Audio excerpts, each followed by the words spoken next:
already day 2 of the Millionaire Power Couple Summit. Wow, it has it's gone by quickly. It has, and I am literally thinking about all the nuggets of wisdom that were dropped yesterday. I can't wait till today. I can't wait to get started. It only get better. I'm serious. I really wish that when we were starting out as a younger couple in business, that we had the tools and strategies made available to us that are being made available to the people today. Man, yeah, it would be a whole lot different and things would be a whole lot better. All the things that we had to go through as a couple, we could avoid some of those. Now, you know what? It's no secret that many couples experience challenges when they're first launching a business.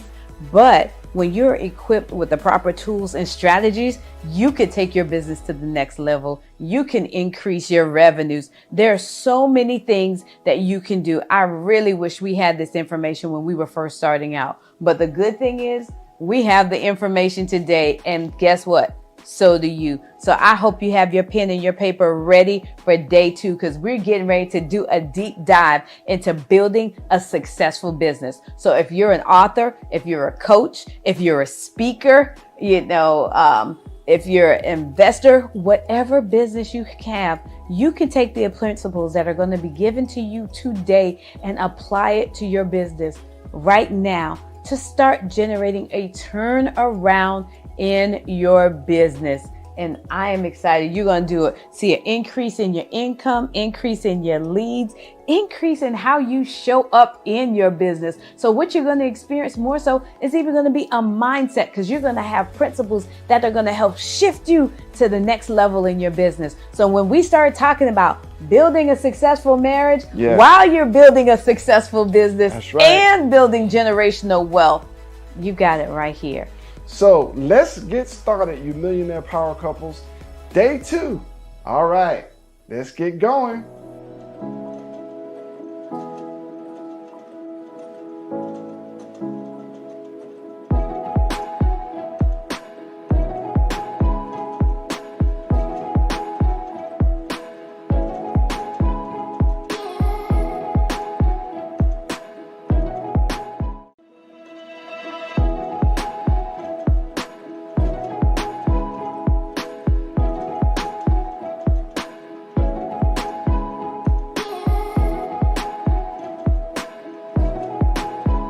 It's a great day. My name is Shay Brown, the happy entrepreneur, and our company is Sales Team Guru. And I want to welcome you to this conversation we're going to have, which is how to build a 7-figure sales team. And we have one mission.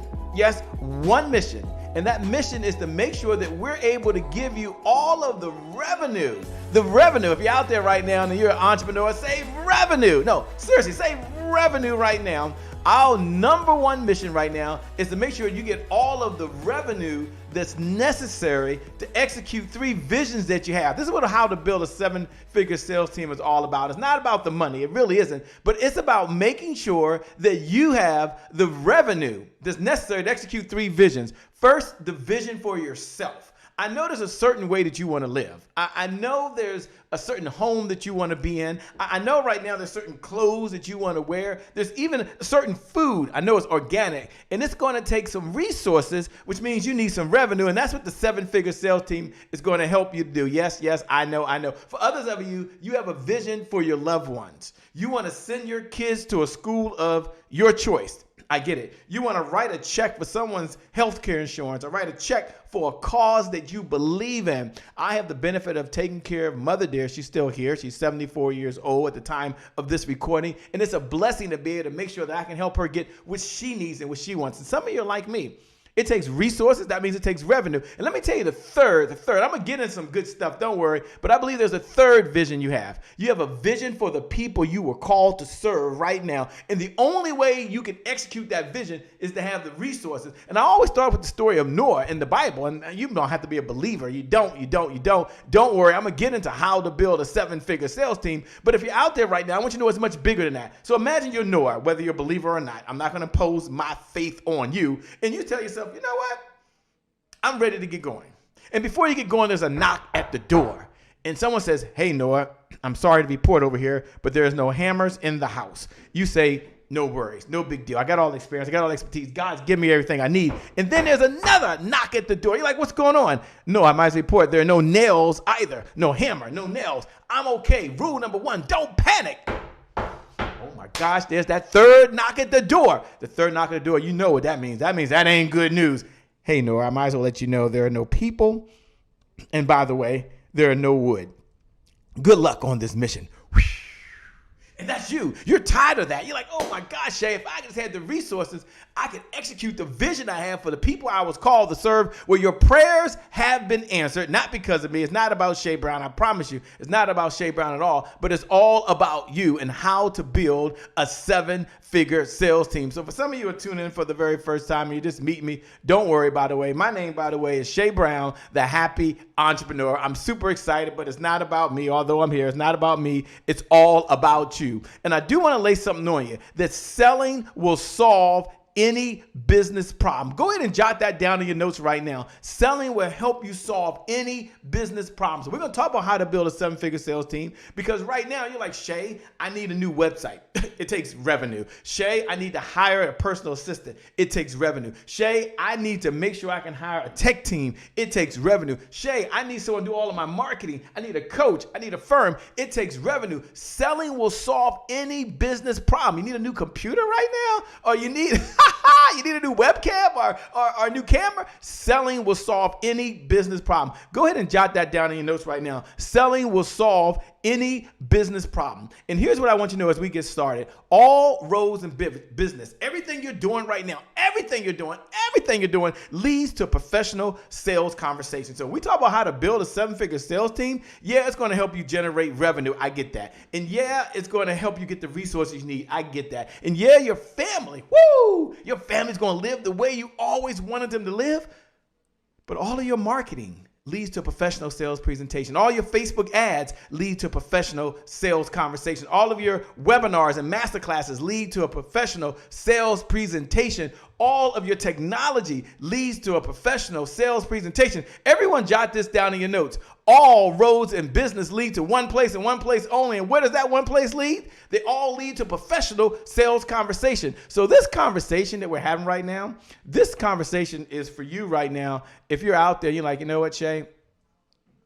I want to make sure I'm at the right place. If you hate sales, this conversation's for you. Although you got to do all the sales right now, you hate it. You pay attention. If you don't sell right now because you're a full-time entrepreneur, you don't eat. This conversation is for you. If you're just tired of talking to unqualified leads, like Shay, if I got to talk to one more person that don't have the money, that don't have the time, that not sure if they don't want to do it, I'm so frustrated. I could be doing something else with my time, then this conversation is for you. Or maybe, as you're listening right now, you just have a vision for the people you were called to serve. If that's you right now, then I'm going to introduce you to the 4S formula, and then we're going to get started. Don't worry, I'm going to share everything that you need. I'm going to help you out, but jot this in your notes. Write this down right now. Take a picture of this. If you don't do anything else, put this in your notes. This is my philosophy. It's what drives our company, and that is systems beat goals every single time. Put that in your notes. I don't want you to miss that. Systems beat goals every single time. Shay, why is that? Because systems are duplicatable. Systems are repeatable. Systems are something you can hand off to someone else to do the work. And you think about it. If you're lacking revenue right now, it's because of your lead generation systems. There's not enough qualified folks coming in. Someone say hello. Someone say, Shay, I hear you. If right now there's not enough revenue, it's because you have a system to have the right team in place to get it done. Someone say, Shay, that's me. Or maybe right now as you're listening, you've gone to all the seminars. You watched all of the webinars. You've been to all the masterclass. In fact, you're tuning in, but yet there's no system to bring in predictable, reliable, consistent revenue because you got to do all the work and you're tired of that. If that's you, I want you to jot down your notes right now with every fiber in my body. I want you to hear me. Listen very carefully that systems beat goals every single time. So let me give you the 4S formula. Then we're going to get going. The 4S formula. Take a picture of this right now. S plus S plus S equals S. I want you to get this. Let me give you a system. So it's systems plus strategy plus sales equals a successful CEO. Shay, break that thing down for me real quick if you can. I only got so much time, but I'm going to help you build a 7-figure sales team. But first, I want to make sure you have revenue. What is a system? It's a set of detailed methods or procedures of what you're doing on a continuous basis in order to generate revenue. Sales team is a system. Now, if you didn't come to this call, you didn't show up at this webinar, you didn't show up at this masterclass, you didn't show up at this summit, if you didn't show up with just that one idea that I need a sales team, then I want you to know that a sales team is a system to generate the revenue you need. What is a strategy? We'll talk about that later. That's the evergreen revenue model. The evergreen revenue model is how do you do something one time and your labor's no longer involved. And that's what a sales team allows you to do. Yeah, there's an evergreen prospecting sequence. I get it. There's an evergreen engagement sequence. You got to engage your clients. I get it. There's an evergreen sales system. I get that. But at the end of the day, that's the model that drives everything. That's the strategy that you put into the system. We'll get into that. I don't have time right now. Then what is sales? So you're talking about I need a sales team. Can you break down your definition of sales so we all have the same philosophy? Sales is a source that provides the revenue to purchase the resources that are necessary to execute the vision for yourself. Did I start off that way? The vision for your loved ones? Did I start off that way? And the vision for the people you were called to serve. So Shay, if you're talking about that and you're going to get into how to build a 7-figure sales team, I'm feeling you. I'm smelling what you're cooking in the kitchen over here. I'm with you all the way. But Shay, what is a successful CEO? Can you break that thing down for me? Sure. A successful CEO, this is you, has more cash flow, has more profits, and has more freedom to spend time with the loved ones to do the things they really want to do. So right now, if you don't have any freedom because you're working all these hours, then I want you to pay attention. If you're someone that don't have the revenue, because if you don't be there, you can't stop to go to your daughter's recital. You can't go to your son's football game. You can't even right now go to the doctor without having your phone like this. Then you need a system. You need a sales team. You need someone to help generate revenue. See, a successful CEO has more cash flow. That's money coming in, more profits than money going out, and they got the freedom.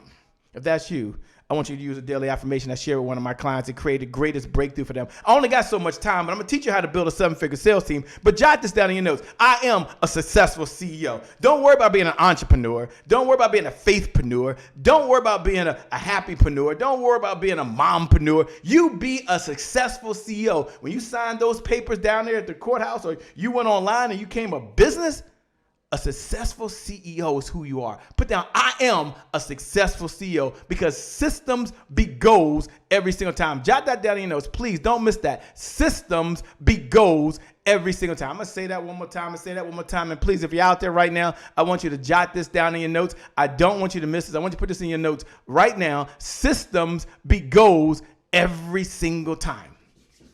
I am a successful CEO. Say it loud. I am a successful CEO. Say it one more time for me. I am a successful CEO. Here's what I'm going to do for all of you out there. I'm going to give you a free gift. It's my gift to you. And I'm going to get into how to build a 7-figure sales team right now. But I'm sensing some of you just want the playbook on how to put together the right system so you can not have to take any notes. Because I'm about to go rapid fire, okay? You don't want to worry about taking notes. Text the word team right now. Text the word, get your mobile number. I'm only doing this. Get your mobile number out right now. Text the word team. I'm going to give you the playbook. I'm going to give you the masterclass series I did because I only got so much time on how to build a 7-figure sales team. I'm going to give you the how to build a 7-figure sales team challenge. So I'm going to work with you for 5 days and help you build your team. And then for some of you, I'm going to do a one-on-one customized session with me or one of my certified representatives. So here's what you're doing. Let me give you the instructions, and then we got to go rapid fire. Number 1. Text the word team right now. Text the word team to 202-270-1662. Again, 202-270-1662. Let me give it again. Text the word team to 202-270-1662. Now, when you text, do it right now. Do it now. When now? When now? Now is the time. When you do it now. Include your first name so I know who you are. Include your last name so I know who you are. Include your best contact number. Now, you only texting team because you're ready to have a sales team.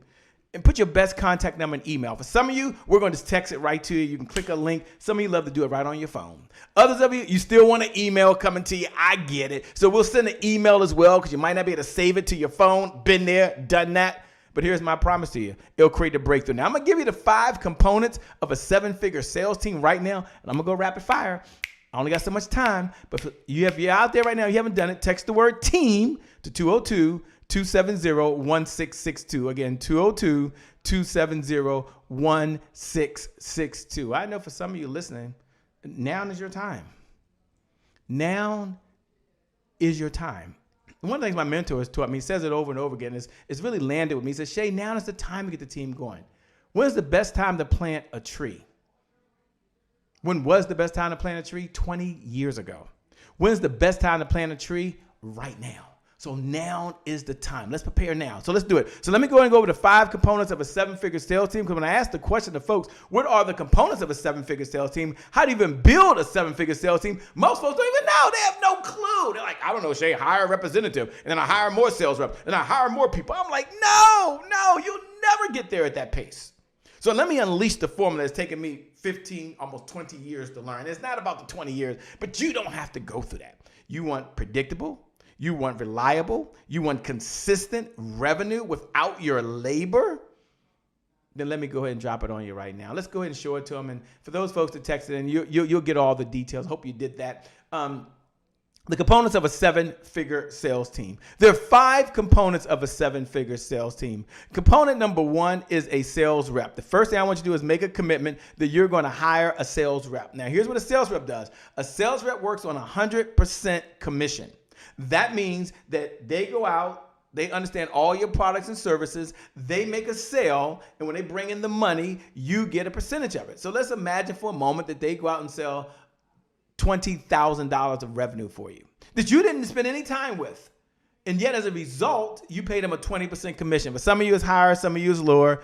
20% of $20,000 is $4,000. So you got $20,000 of revenue without your labor. Minus $4,000, just for the example, that means there's $16,000 left in. How many of you out there right now that are doing all the sales? And if you just had a sales rep bringing in half the revenue you're bringing in right now, or double the revenue you're bringing in right now, your business would double right now. Your problems would be solved. Put 2 hands up if that's you. Sales rep. Go ahead and make a commitment. Write down in your notes right now. I will have a sales rep. So number 1 is a sales rep. For those that texted in earlier, and I'll give you that number again, we'll help you recruit. We'll help you train. We'll do that for you. Don't worry. But you make a commitment that you're going to have a sales rep. Number 2 is you need a sales affiliate. Now, Shay, can you break down what's the difference between a sales affiliate and a sales rep? A sales affiliate understands 1 or 2 of your products, and they're a mercenary. They're only in it for the money. The sales rep understood all of your products and services. They're in it for the commission, but they like you. The sales affiliate, you got to think of Amazon. You walk into Amazon, they own maybe 30% of the products in there. The other 70%, they're affiliates of. When you get your charger, that's not Amazon. When you get the glass screen, that's not Amazon. When you buy headsets, they use the Bose headsets, that's not Amazon. And so I want you to think right now, if you're a coach, what type of affiliates do you have right now to sell your products and services? A sales affiliates are mercenaries. They're in it for the money. They're in spaces you're not in. They're in places you're not at. They bring traffic to your website you can't generate. They bring people to your masterclasses and your webinars when you're not there. They fill your virtual summits, and some of you, your live summits. That's what a sales affiliate is. So it makes sense. For some of you, if you're a life coach, it makes sense that you have an affiliate with someone that maybe does health and wellness. Here's the question. How much revenue did you generate over the last 90 days from just a sales rep? For many, 0 or not enough. How much revenue did you generate just from your sales affiliates team? For many, not enough. And if that's you and you're saying, Shay, it's not enough, I understand. Let me go over the last 2 if I can. The next one is a sales ambassador. Now, we're going to teach you how to do a sales affiliate. I'm going to give you all of the software you need so it's none of your labor, okay? Some of you texted it earlier. I'm going to give you that number in a minute. You'll get that. The sales ambassador, they understand that they're not in it for the money. They're only in it for rewards and recognition. Rewards and recognition. They're already in your circle. And they believe in your mission. They believe in the company's goals. They believe in the company's objectives. They're not in it for the money. You cannot motivate them with money. You can motivate them with a free iPad. You can motivate them with an Apple Watch. You can give them gifts and recognize them for just believing in the mission, goals, and objectives. How much revenue did you generate over the last 90 days just in that one area? For many of you, not enough. just not enough. So I want you to have sales ambassadors. We're going to teach you how to do that. Digital sales solution. You know, this is hot right now and it's popular. A number of folks are talking about it. Yeah, you got to have a digital sales solution. You need a sales funnel. You got to bring them to a sales page. They got to buy. Folks aren't buying on their sales pages. And the number one reason they aren't buying on their sales pages is because the purpose of a sales page is just to get the information. So you need to take the pricing off sometimes a sales page, and you need to take them to the checkout page. So they opt in, they give you all their information. Then they go to a checkout page where they can see the value. Now that's important because price only matters in the absence of value. So if you can get the value to be there, and then you take them to checkout, now you have all their information. If they don't buy, you can follow up. I was working with a client recently. They said, Shay, I don't even know who went to my page. I had 3,000 people that went to my page. No one bought. We couldn't follow up with anybody, because none of them opted in. They saw the price, didn't buy right there. For some of you, this is a breakthrough. Look, to build a seven-figure sales team, it's going to take a sales rep. It's going to take a sales and affiliate team. It's going to take a sales ambassador team. It's going to take a digital sales solution team. And I know it's going to take your sales cheerleader, which I don't have time to get into that, but the sales cheerleader, their number one focus at the end of the day is making sure that we tell the story of all your successful clients. Here's what I want to share with you. You can build a seven-figure sales team. Do you have to do all five at one time? No. But I want you to make a commitment right now that you're going to take your labor out of it. You will not be the number one salesperson. You will not be the number one marketing person. You will not be the number one project manager. You will not be the number one tech person. You will not be the number one Facebook ad person. You will not be the number one collaborator. You will not be the number one marketer. You will not be the number one recruiter. You're going to take those hats off. You're going to continue to do that. I want you to focus on just being you. Let your sales team do the work. Let the sales team bring in the revenue without your labor. If that's you and that really resonates with you and you're like, Shay, that resonates loud and clear, then I want you to do me a favor. In the time we have left, I want you to text the word team right now. I'm going to help you, give you free access to the playbook. I'm going to give you the masterclass series. And I'm going to give you the challenge. And I'm going to work with some of you one-on-one. You've got to take action. The university rewards people who take action differently than those that don't. Text the word team right now to 202-270-1662. Include your first name. Include your last name. Include your best contact number. I'm requiring that. Now, I'm going to share this with you, and I'm going to help you on this journey. But at the end of the day, success is a team sport. You can only get so far by yourself. I love the quote. As many of you are texting in right now, I love the quote. You can build a ship by yourself, but it takes a team to sail that sucker. And that's what's going on right now. We're all out in the same ocean. Now, the question is, who's on your team? Build your sales team. Text the word text the word team to 202-270-1662. Include your first name, include your last name, include your best contact number and your email. I'm going to send you the playbook. I'm going to send you the masterclass series. I'm going to make sure you join the challenge. And more importantly, we're going to have a one-on-one session. With that being said, my name, by the way, is Shay Brown, the Happy Entrepreneur. Remember, time is long. Life is short. You got to live in the moment and you got to make it count. God bless. I'm out of here. Peace.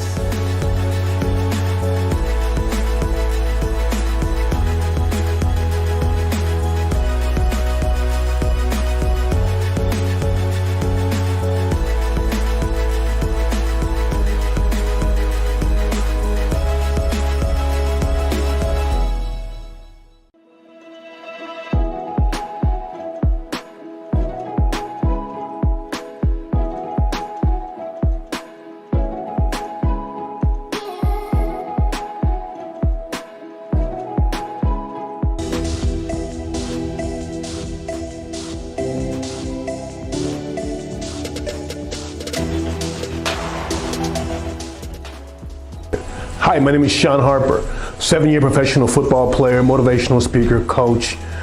I have the nickname of the Winologist, and the reason why I carry that name and I hold that name so dear to my heart is because I believe life is not about success.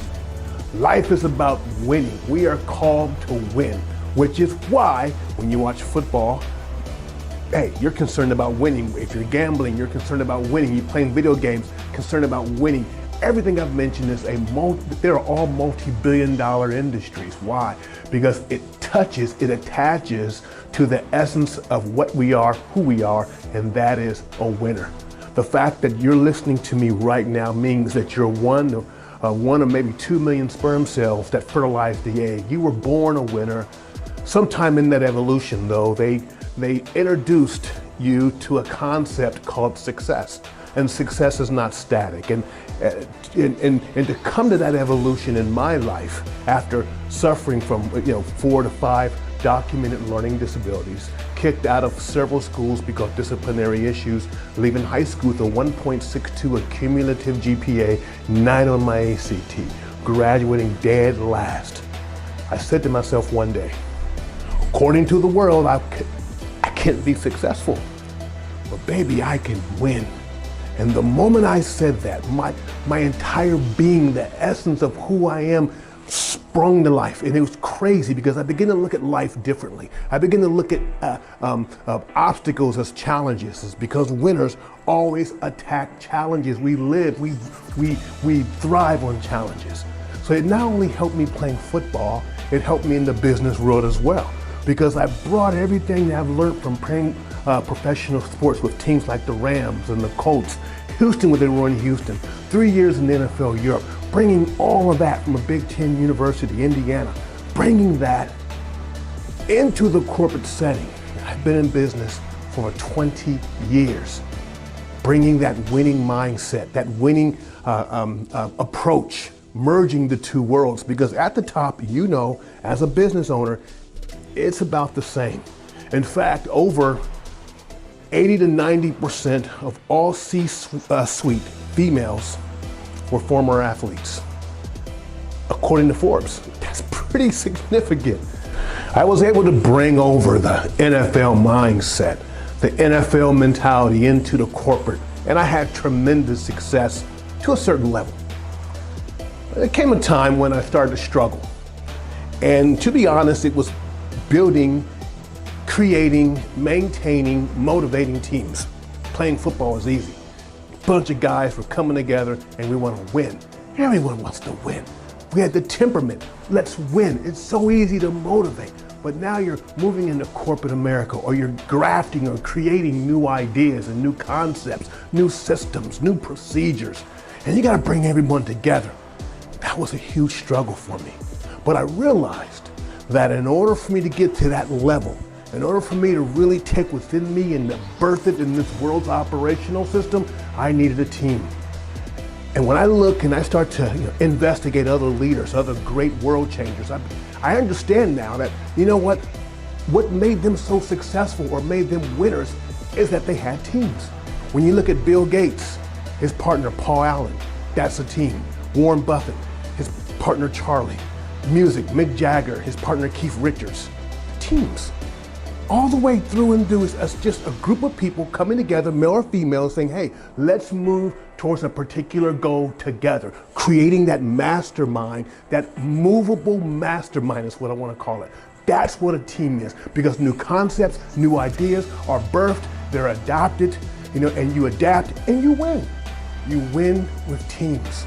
That was my struggle, trying to bring and create teams with an NFL mindset. That was a struggle for me. That was kind of hard. One of the main struggles I want to talk to you about was creating, manifesting, moving with teams. In NFL, it's simple. We all trying to win. Simple mindset. Everyone has the same temperament. I'm gonna hit that later on. Just the words, the sentences. Let's go. Let's adapt. Let's overcome. Let's dominate. Let's win. Cannot bring that concept into the workplace. It's a totally different mindset. And I struggled for years until I realized that the reason why I was having struggles externally is because I was having a struggle internally. And that created this talk today. I would love to talk to you and to bring the concept of transformational teams. Transformation meaning the inside out. Because once you have the clarity and the oneness and the stillness on the inside, then it's so easy to manifest that in your teams. Because your team members or potential team members will watch what you say, but they'll pay more attention to what you do. And before they can buy into your vision, they have to buy into you. So number one with transformational teams is that you have to create internal agreement. It's so much harder than you think. To be in agreement, spirit, soul, and body.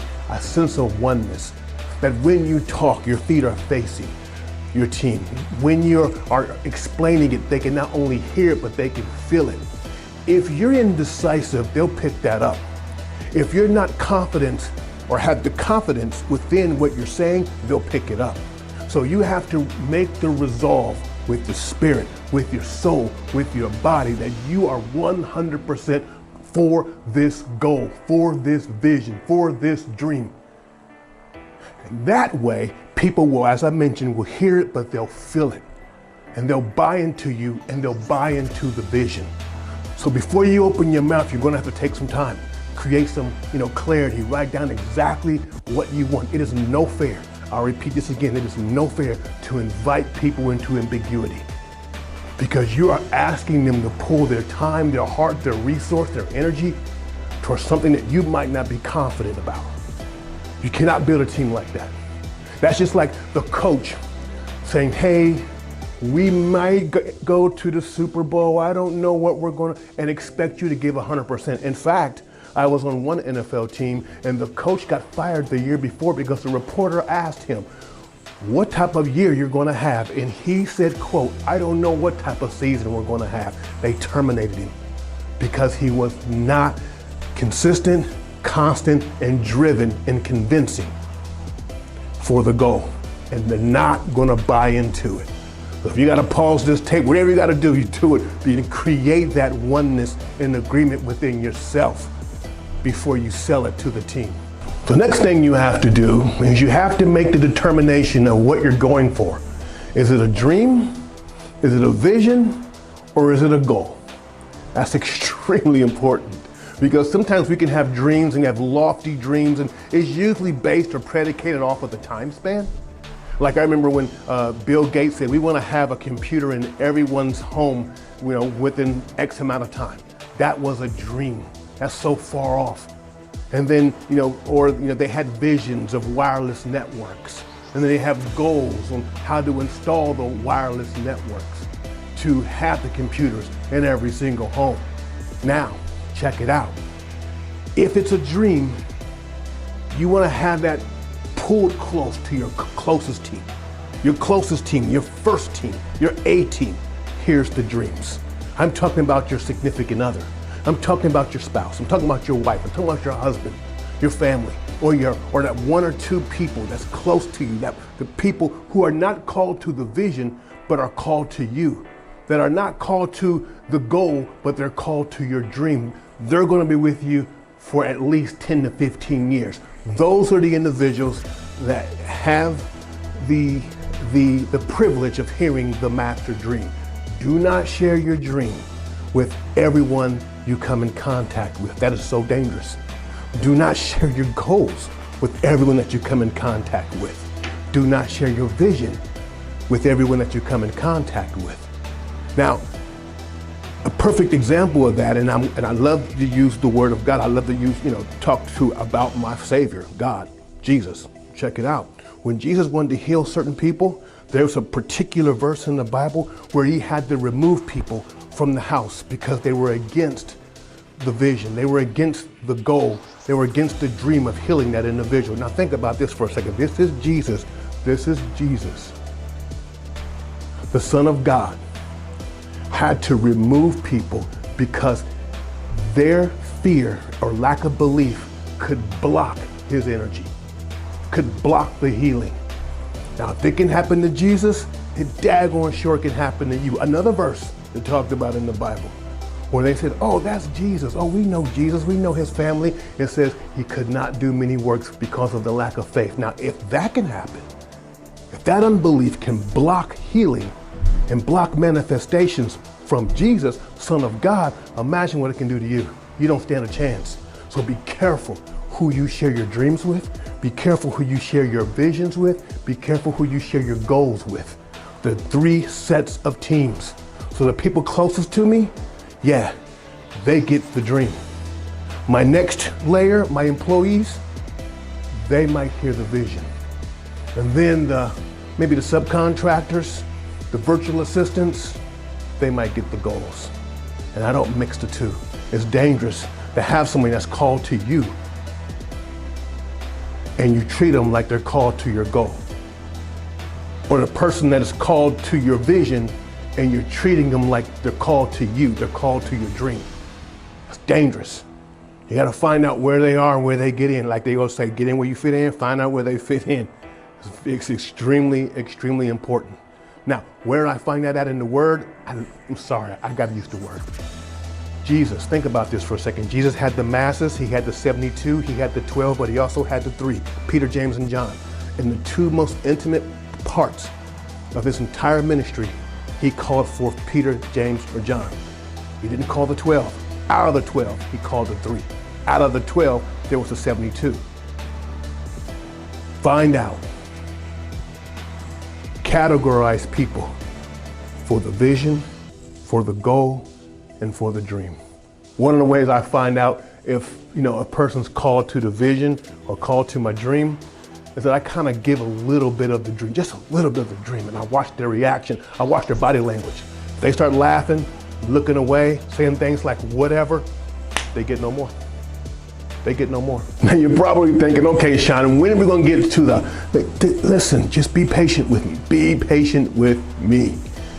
Because before you start inviting people and creating your team,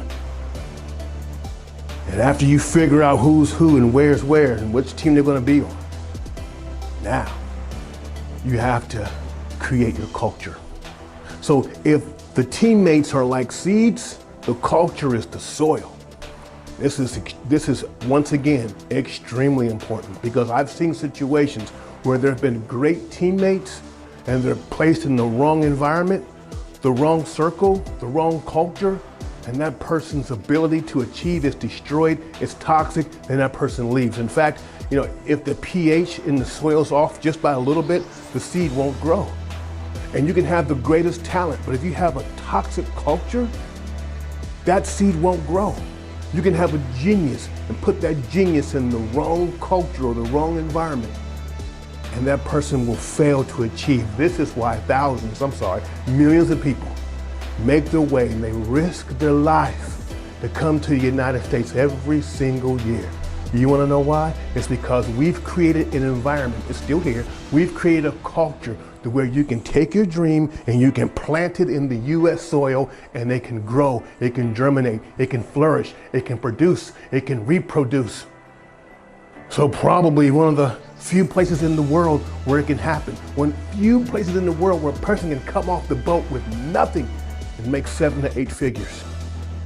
Because we've created the culture, the environment for that to happen. If you want to have a team that's going to win, you have to have a winning culture. When I played football, there were certain players, outstanding, amazing players. One in particular, he was an amazing offensive lineman. One day I looked up, they cut him. Why did they cut the star player? Why did they cut the star lineman? I found out later on, years later, he had a bad attitude. He had a toxic attitude, and he was causing dissension in the locker room, and it was showing up on the practice field and on the game field. People's morale from one person, and once they found out who that person was, no matter how talented he was removed from the team. He was removed from the culture. The coach would rather have players at this level than a few players at this level, but it's contaminating the rest of the players. Don't make that mistake. If someone's being super talented and you gotta put up with their crap, that's extremely dangerous. You need to exit that person, make that person a consultant, but you have to protect your culture. You have to have a culture of consistency. You have to have the soil in the culture of trust. You have to have the culture of respect, the culture of honor, the culture of love. Let me tell you a secret. You can take an average seed, put it in a great culture, and that individual turns into a rock star. And you can have an amazing seed and put it in a good culture, and it can pollute the soil. Work the fight to create the culture. Next, after you have your amazing culture, you have to develop your systems. Now, this is where the rubber meets the road. What's the processes and what are your systems? Now, you can take people from the first team, maybe a few from the second team, to help create your systems. The systems is your daily routine, your contingency calendar. What happens and what do you do? What are your processes? How do you work this out? The system is the glue that the entire team comes together and participate with. When I played football, we had a system, and it's so amazing because over half the NFL teams use the same system. You want to know why? Because the NFL on a high level sees itself as one team. So they have similar practices, similar plays, because from week to week, they trade players. They cut players, players are picked up. All happens all year. It happens on the off season as well. Well, guess what?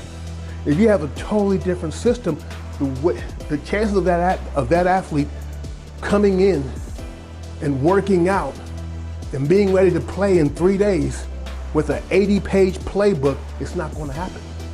So you know what? We have similar systems. Playing in the NFL, however, there's about 4 or 5 different systems. There's the West Coast offense. It's where you hike the ball, you're just passing it all game, and then you set the run up. There's that run and shoot offense, kind of like the West Coast offense.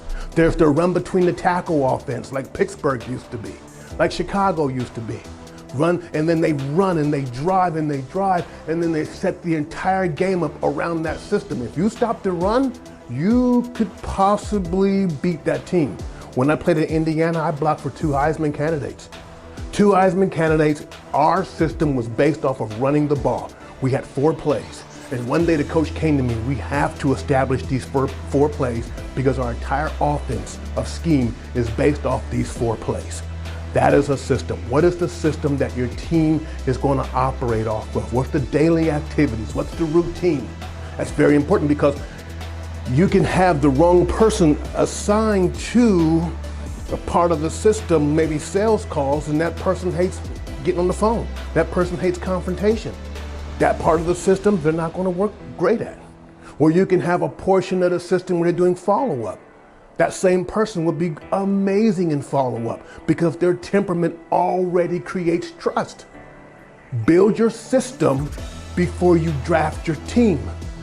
Now you know why you have certain teams that have a West Coast offense, they're a passing offense, and there's a great guy on the draft board, number 8, they might skip that person because that individual will not fit their system. Nothing wrong with them, great player, just doesn't fit our system.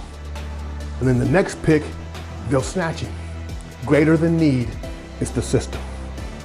Now you're ready to introduce the goal. I didn't say vision, but the goal. Because remember, you got 3 teams. So you're going to follow and fall to the lowest denominator. Your insiders will know that the goal feeds into their overall vision. But your consultants and the outer people, they don't need to know all that. All they need to know is what is the goal. And they have to have benchmarks for the goal. And they have to be able to measure their process or progression or digression to or away from that goal. And they have to have motivation and all sorts of things to make sure that they're being monitored and reaching that goal. Now, this is what I want you to look at. I don't want you to study the benchmarks as much in the beginning. What I want you to gauge is their attitude. Because before their performance drops, their attitude will drop. Your attitude is so important because it has the potential of disrupting the culture or disrupting the system. Because everyone's not going to fit in that system. So you're watching the attitude, you're watching the willingness, okay? And then you're moving and you're developing benchmarks from that, saying, hey, here's your attitude, this is what I'm judging. Now the next test, we're gonna be looking at your performance, and then we're gonna go there just to onboard them properly, that they have everything they need to win. And you watch the signs of frustration or aggravation. You pay really close attention to that. And you kind of lower your expectations a little bit. Yeah, I said that. NFL ball players saying, look, yes, lower your expectations, because what you want in the first phase, is you want community that moves towards synergy. And once you have the synergy moving, and once you have the synergy coming together, that's where the 10X comes from. That's where the mastermind comes from. That's where the support comes from. When they see that goal, and that goal is greater than them, that goal is greater than their department, that goal is greater than their numbers, that if the goal is obtained, no matter if they fell short or not, you know what? They can focus on the goal. And if the goal is attained, you know what? That is just as awesome because we win as a team. That's how you draw it together. Playing football, we get that in football camp. We're not playing against nobody. Sure, we're all fighting for our jobs, we're fighting for our lives, but that synergy is developed. And I'm gonna tell you something, you have a team in agreement, the word says 2 or 3 are gathered. 1 can send 1,000, 2 can send 10,000. When you have a team working not as together, but working as one. Good teams work together, great teams work as one. When you have a team working as one, the power, the resolve, it's like a train. You can't stop it. The mastermind is built in. The accountability is built in. You're on your way to winning. I said you're on your way to winning. Now, from the system, your individual task, and you're moving and you got your team, I want you to choose your team according to their temperaments. And if you don't understand what I'm talking about, today, you start learning about the DISC or Myers-Briggs or GEMS from Danny Johnson, okay? You start learning about different temperaments. Not so much a personality, they call them, no, it's temperaments. There are 4 basic temperaments, and you assign the roles according to the temperaments. Well, you have a person making sales calls, but they hate to make sales calls, and they're scared of rejection. That's a certain temperament. It's not going to work. So you build it around your temperaments, and you build around your attitude. There's an airline that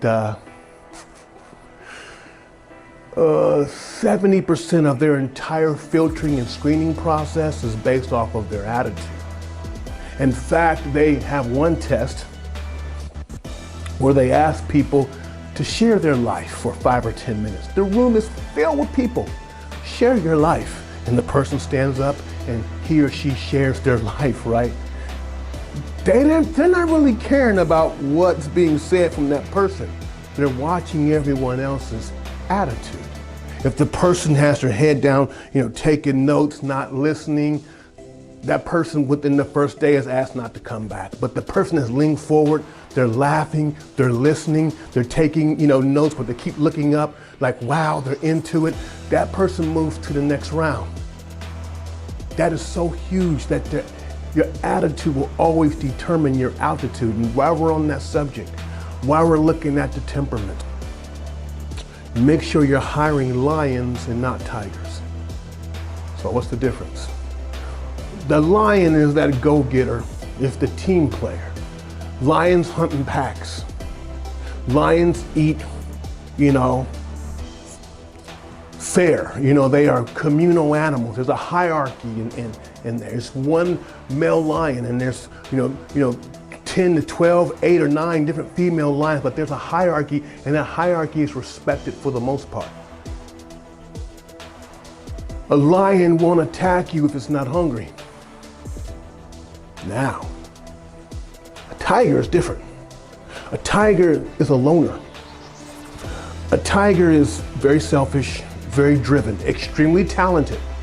I believe tigers can kill lions. Stronger than a lion. But they're all about themselves. Very talented, but they're about themselves. If you don't have the skill set, do not hire tigers. To develop the skill set to deal with that wild animal, to give that wild animal the food or the game or the money that it wants, to tame that wild animal with a chair. If you don't have that skill set, you deal with your lions because they love family. And so I always build my team around people. I always ask about their families and I watch their face. How's your family? Tell me about your family. Oh, I love my family. Family is everything. Okay, boom, I can work with you. I can slide in there, you understand that. Versus the loner. I do good things by myself, okay? I win by myself. I look good by myself. I look bad. I don't want to look bad. I don't want to deal with you. That's a tiger. That's dangerous. That can hurt you in the long run if you don't have the skill set to deal with them. Now you're ready to lead your team. Now, according to social scientists, we are attracted to goals. We love fixed targets. So the goal has to be a fixed point. It's where we're going to go. You know what? It doesn't hurt to introduce an antagonist in the goal. It works, it does wonders. Remember playing for the Colts, and the reporter said, what type of season are you going to have, right? The same question. That's the same coach. You know what? We're going to have a great season. And then the reporter says, it's the same old Colts. And my head coach looked at the reporter and said, you're going to regret you said those words. That year, we came one play from going to the Super Bowl. We shocked the entire world. Why? We had the goal, but we also had the antagonist. We were going to prove that person wrong. It's okay. Find it. Maybe it's your competition. Maybe it's an article. The worst thing an opposing team can do is for a player to badmouth that team or to say something, this team, the coach is so happy. He will run or she will run, cut that article out, put it up and say, do you see what they said about you? Do you see? That's the antagonist. Find an antagonist. It works. It works so well. And then you take the individual goals and you kind of push them down, and then you elevate the big goal. Now, what happens when you elevate the big goal, they kind of forget about the personal department goals, and then they lock onto the big goal. See, I'm an offensive lineman, right? And so, my goal is not to give up sacks, but the big goal is to win. For the offense, the big goal is to score touchdowns. But for the team, the big goal is to win. For the entire organization, from the cheerleader to the equipment manager, from security, offense, defense, the punter, the head coach, the general manager, and the owner, we're like the win. And let me tell you, there's been times that we've lost, but I didn't give up any sacks. Do you think I walked into the locker room like, yeah, man, I had a great game? No. Walked in, my head's down. I'm feeling kind of good, didn't give up any sacks, but my head's down as if I lost. So you have to elevate the win, that one prize, from everybody from the department, in your company, the janitor, I don't care who it is, what it is, the community that they can buy into, believe in, and run towards. Now everyone's energy is pushing towards that, and it kind of kills individualism, and it builds that oneness that I spoke about earlier. Remember, good teams work together, great teams work as one. And once you've achieved the goal, or unfortunately you fell short of the goal enough times, well then you have to make a hard decision and a tough decision. And that's, you have to reassess the people on your team. Rarely do you change your A team, but the B, C team and the C team is up for grabs. And I'll be honest with you, there's situations where I have to even replace myself, because maybe my dream is outdated. Maybe I need a fresh perspective to come in and run with it. There will be a time for that in my speaking. There will be a time for that in my companies. And I have to be willing to step up and step aside, or, onboarding and offboarding. You don't want to have the wrong person in the right season. There's a time when you have to onboard and offboard people. That's a tough call you have to make, but to win, you're doing your other teammates a disservice by keeping them around. Transformational teams. It's more about manifestation, not creation. Thank you.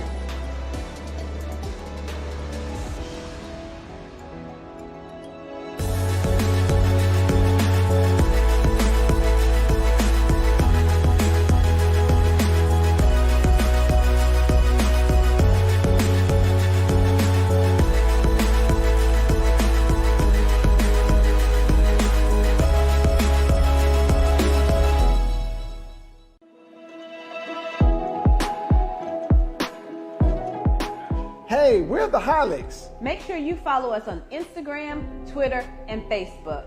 And then you can also get a copy of our book. Today, tomorrow, and next day. Oh, but get a copy of our book. gosh. All right, let's do it one more time. All right, let's do it one more time. You want me to start with hey with the high legs? Yeah. Okay. You gonna say You hey? start out with the hey, we're the Hilux, and then I'll do. Connect with us on Instagram, Yeah. Facebook, And Hi, we're the Hilux. And make sure you follow us on Instagram, Facebook, and Twitter. Or you can go to our website and get your copy of our book today. While you're there, check out our events page so you can keep up to date with everything that's going on. Get information on our new courses and our upcoming events.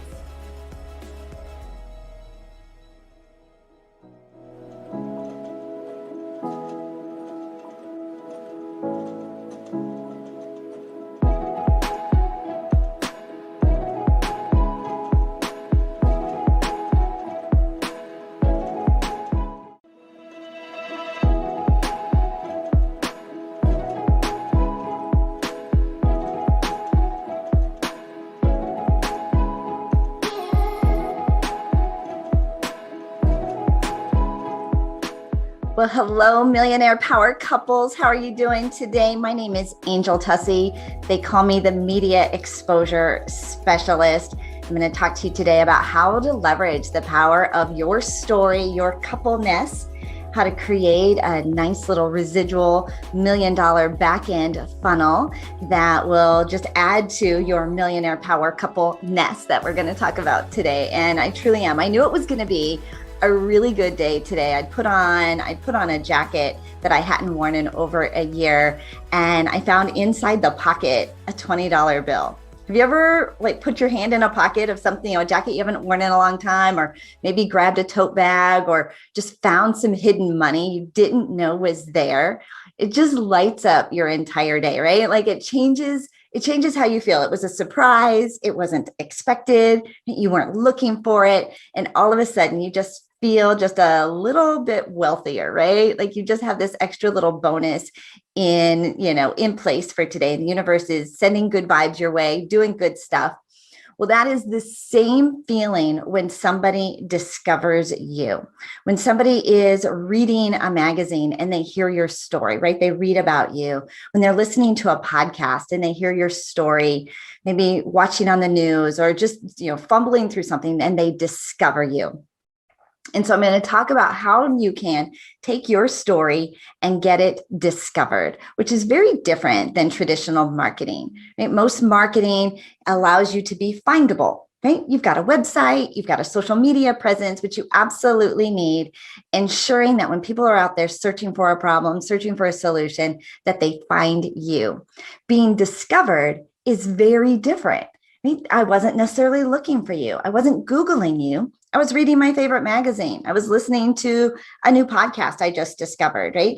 And there you were being featured. There you were being interviewed. There is your story out in the world. So do you want to learn how to get discovered, how to take your story and take your millionaire couple story out into the world? Absolutely. I thought so. It's going to be a really great day, right? We just discovered $20 in our pocket. So it's going to be an amazing day. Let me give you just a little background about who I am and how I got to be in this fabulous space today, serving you, speaking to you. For 10 years, I was a radio talk show host out of Denver, Colorado. I was the host of 2 talk shows, 1 2-hour back-to-back, right? 2-hour shows, right? I did a positive business talk show for 2 hours. And then I had a 6-minute commercial break where we would change studios and go around the corner.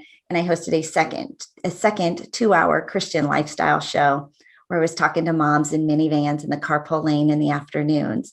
And it was a pretty exciting gig, right? Getting to be a talk show host, being on the radio. But how did I get there? I was discovered, right? I was discovered from another podcast. And that is the power of what I call OPA, other people's audiences, leveraging other people's audiences to grow your brand, to get your story out into the world. Most of what entrepreneurs and small business and authors do is we speak to our own audience every single day. We're sending emails, we're sending, putting out videos on our social media. We're, engaging people that are already following us, and we're speaking to our audience every day, which is fabulous, right? For growing your business, your book, your brand. But that is engagement, right? They're already heard of you. They're already following you. They've already discovered you, right? Exposure and being discovered is being a guest on other people's audiences, right? Other people's platforms, in front of other people's audiences. And leveraging your story and getting invited comes from really the number one way to get this invitation is to become a published author. Right? So for 10 years, I was hosting my own business talk show. I was hosting a Christian lifestyle show up until about 3 years ago when I walked into the studio and they had dropped my programs. They pulled me into the studio 5 minutes before I was getting ready to go live on the air. And they said, Angel, we've made a change. And 5 minutes later, I'd been escorted out of the building with my disco ball. I know it was radio, but I would still put my disco ball up every Friday. And I was at that crossroads. I was 48 years old.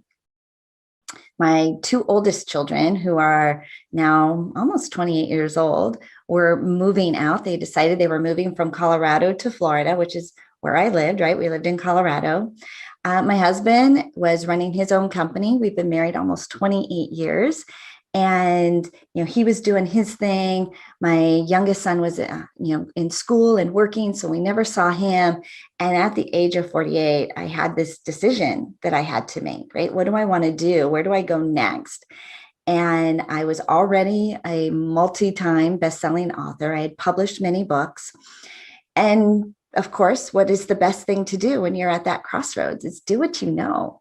Right? Like leverage your own story and go and teach what you already know, what people are already picking your brain for. And so let me ask you, right? What are people coming to you? What are they asking you advice for, right? They want to pick your brain. This is the conversation you're probably having all day long, every day right now. These are the phone calls, the discovery calls. This is what people talk to you over coffee. And as a small business owner, as entrepreneurs, this is where we tend to feel busy but broke, right? Like every day I'm teaching people what I know. I'm sharing the same stories over and over again. People are coming to us for our advice. How do we do that? And so what problem do you solve for? What do people ask you the most? We can turn that story into what I call your food book, the book that puts food on the table. By publishing your food book, number one, it's the number one way to get invited to speak on stages, to share your story to an audience, to be invited to speak on radio, television, podcasts. Is it a requirement? No, but it absolutely leverages your story and duplicates you out into an audience so that you don't have to be completely present. You can create royalty money, mailbox money. You can create a legacy for your family by putting your story into print. And then that published story is what gets invited, right? Gets you those invitations to be invited on media, right? On radio, television, magazines, and podcasts. And once you've written the story and published it, you only have to write it once. So I'm going to kind of just break down just a little piece of what that looks like and where you can get that story, and then how to leverage that to become this millionaire power couple. So think about this, right? Think about your revenue goals. You want to create, right, this $1 million brand, right? This $1 million business, or this $1 million revenue for your family. For most people and most entrepreneurs, we have to serve our clients, right? How many clients do we need to serve? Or we have to sell something. How many of that something do you have to sell in order to hit that revenue goal? Well, for most of us, like I'm an entrepreneur, and for me, I do private coaching, I do group coaching, I offer a press release service for my clients. In order to grow our revenue, right, we have to bring on more clients. My husband would have to go out and sell, right? If we're going to make that money, we have a product, he'd have to go out and sell more. But what if I told you didn't have to sell anything more? Right? You could create this royalty revenue, this royalty income by publishing your book, getting your story into print, and then leveraging that story in interviews in order to sell the book. So picture this, right? You're doing 2 interviews a week, right? On somebody's podcast, radio, television. How do we get them? With the power of a press release. We put out press releases, submit those to our local media outlets.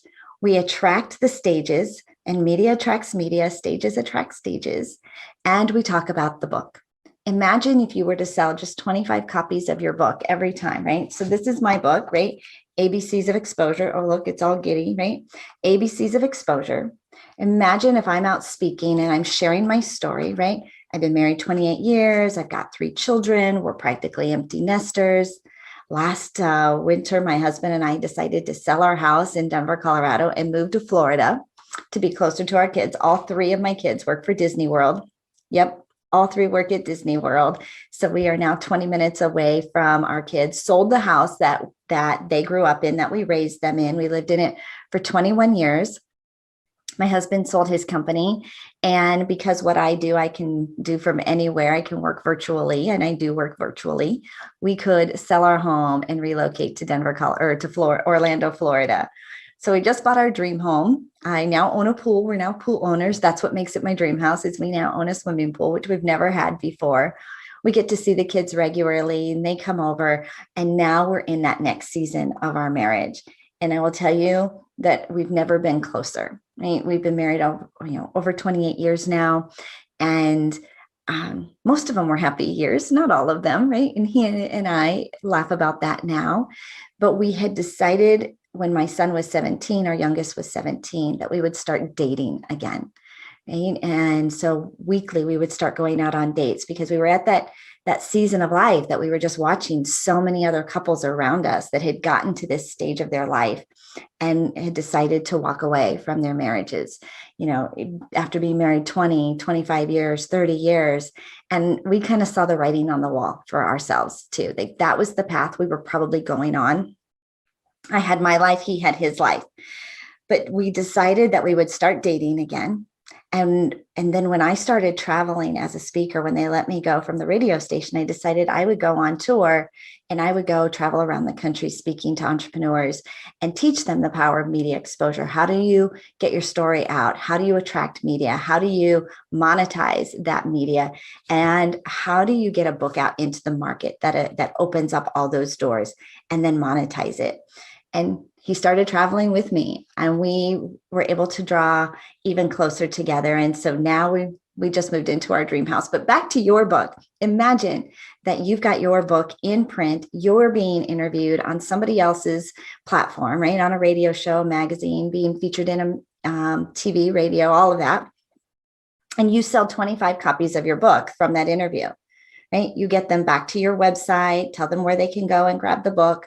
Right? We always send them to your castle, not to Amazon, right? We send them back to your castle so that you can build your list, right? You leverage the media outlet so that you can build your list. And imagine you sold 25 copies. If you did 2 interviews a week, that's 100 stages a year. And that's about $50,000 in revenue, right? $50,000 in sales, 200 books a month. Over the course of the year, it's an extra 50K. I know that's not $1 million. So what's the math to do $1 million? 100 sales a day is $1 million with no added customer base. No, don't have to sell anything. If you're leveraging the power of an on-demand printing platform such as Amazon, they handle the distribution, they handle the fulfillment, and they take care of everything. And at the end of every month, they just deposit a royalty check into your bank account. And all you have to do is write your story, publish your story, create the platform, right? Become that published author, and then start putting out press releases every single month to open up the doors to create media exposure, right? So, I know I kind of just threw a lot in there. So let me just piece that out for you. The first piece is what do people pick your brain for? Like, what are you solving for? Let's put that into your food book. Answer the question for people. So now when they ask you, can I pick your brain? Have you grabbed my book? Right? Leverage the power of the book in order to tell the story, in order to serve more when you're not present, right? It's mailbox money, or it's, you can be on vacation and people are reading your book and you're leaving that legacy for your family. So number 1, what do you solve for? What are you an expert on? What do people come to you for? We'll write that story. Number 2 is we're going to publish that story. We're going to leverage that into an on-demand printing platform such as Amazon so that you don't have to handle distribution or fulfillment. We're going to publish that story so that you can buy your time back. You can do what you love. Buying your time back is critical right now. That's the stage of life that my husband and I are in. How do we enjoy this house? How do we spend more time at the parks? Right? Because our kids work at Disney. How do we spend more time doing what we love? Or using that time to be more innovative and creative with what we're doing and what business products we're creating, or to serve our VIP clients. What would you do if you could design your ideal life, creating a revenue stream that doesn't require your physical presence to deliver? That's the power of being a published author. Of course, it opens up those doors for credibility. And then the third piece is to leverage your story into a press release that you'll submit monthly, every month, to a news station, to a distribution service that puts your story in front of thousands of media news desks. You want those coveted media logos, ABC, NBC, CBS, Fox? Submit a press release. You want to be interviewed on radio and television? Submit a press release. Every single news station has on their website a place where you can submit your press release for free. Why? They want your stories. They're looking for human interest stories. They're looking for authors that they can feature and speak to and interview. So putting out a press release once a month, consistently, every single month, celebrating a new milestone. We're getting ready to publish, right? We published the book. We became a bestseller. We're on a book tour. We're opened up this door. We're being featured here. All of those milestones, all those things that you check off on your to-do list, they can become headlines. I mean, even think about this. You set some pretty big goals for your family this year. Imagine it was the end of the year, and that headline or that goal was true, right? Extra, read all about it. This millionaire power couple did this. We can turn that into a press release headline. And then, but leading up to that, there's probably all these baby step milestones that you needed to hit in before that came true, right? So all of those can be a headline that you submit directly to your local news outlet, your local media station. They can feature that on their website. They can call you to be interviewed. You can share it on social media. You create all this search engine optimization. So now when people have heard you on a podcast or radio, when they discover you, they Google you, right? They're going to look you up, right? We can find you on LinkedIn, right? We can find you on Clubhouse. We can find you on social media. But really what we want to see is your story featured on all these news outlets as seen on over and over and over again. So the power formula, 2 interviews a week, 1 press release a month. Publish your book, right? So what are you an expert at? What do people pick your brain? I'm an expert at, we're going to publish our story. We're going to write our story. Then we're going to publish it. We're going to put it on an on-demand platform that I don't have to deliver. I don't have to print. I don't have to stuff them. I don't have to put them in the mailbox. We're going to put out 2 interviews a week, 1 press release a month, interviewing on other people's platforms to get in front of 100 audiences a year, thousands of media news desks. And imagine that we're selling at least 25 books every time, right? But how did we get to that million? Because once you trigger the algorithm, that is Amazon, they become your sales partner. And so we walk you through step by step, right? How do you monetize all of that through our Media Mastery boot camps? Of course, you can go and grab your own copy of the book. You can find us on social media, but this is where I want you as your couple to think about, what can we share? What's our legacy going to be? What's our story? What's our impact going to be out into the world? And write that story. It really becomes a 100-page love letter to your audience that we can now go out and share in an even bigger way, because you are a millionaire power couple. Let's alert the world, right? Let's get that story into print. Let's leverage it. Let's get you booked on stages and get your story out into an even bigger audience. Again, my name's Angel Tussey. I'm a media matchmaker, a media exposure specialist. You can find me at my website, makeyourbigimpact.com. That's makeyourbigimpact.com, where I have a complimentary media starter kit that you can download to get started. It comes with a full year of headlines. It comes with 52 press release ideas. Of course, a link to purchase the copy of ABCs of Exposure, but it's all free and it's all complimentary just for you being the millionaire power couple that you are. And you can grab it at my website, makeyourbigImpact.com. Thank you so much for your time. I adore you. I can't wait to see your published book. I can't wait to discover you, just like I discovered that fabulous $20 bill in my pocket this morning. Cheers to you all.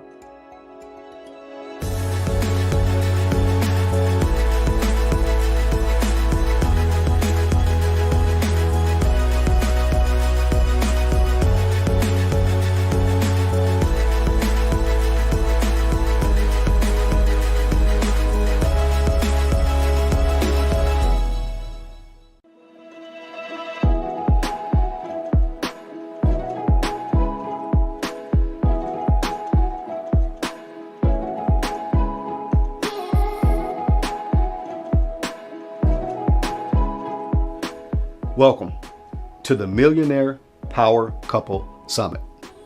My name is Levy King. I'm the owner of Coached Up, a culture development company. It is my pleasure to be with all of you guys today. I know we're in this virtual world. If we were face to face, I would be able to shake hands and get to know you guys a little better. But hey, this is where we are today, and I'm excited to be able to share my story and strategies with all of you guys today. Lists of phenomenal speakers, and I'm humbled to be amongst this great list. Mature cultures, the ultimate game changer. So many people through my career, they've asked, how do I succeed? Or better yet, how do I implement strategies and processes that will allow me to reach levels that I envision? Everyone wants to be successful. Everyone wakes every day with the focus of being better today than they were on yesterday. If not, what is the purpose of getting up and going out and putting energy into what you want to do every single day? So why not be the best? But in order to be the best, we need to make sure that we're using proper key ingredients in order to be better.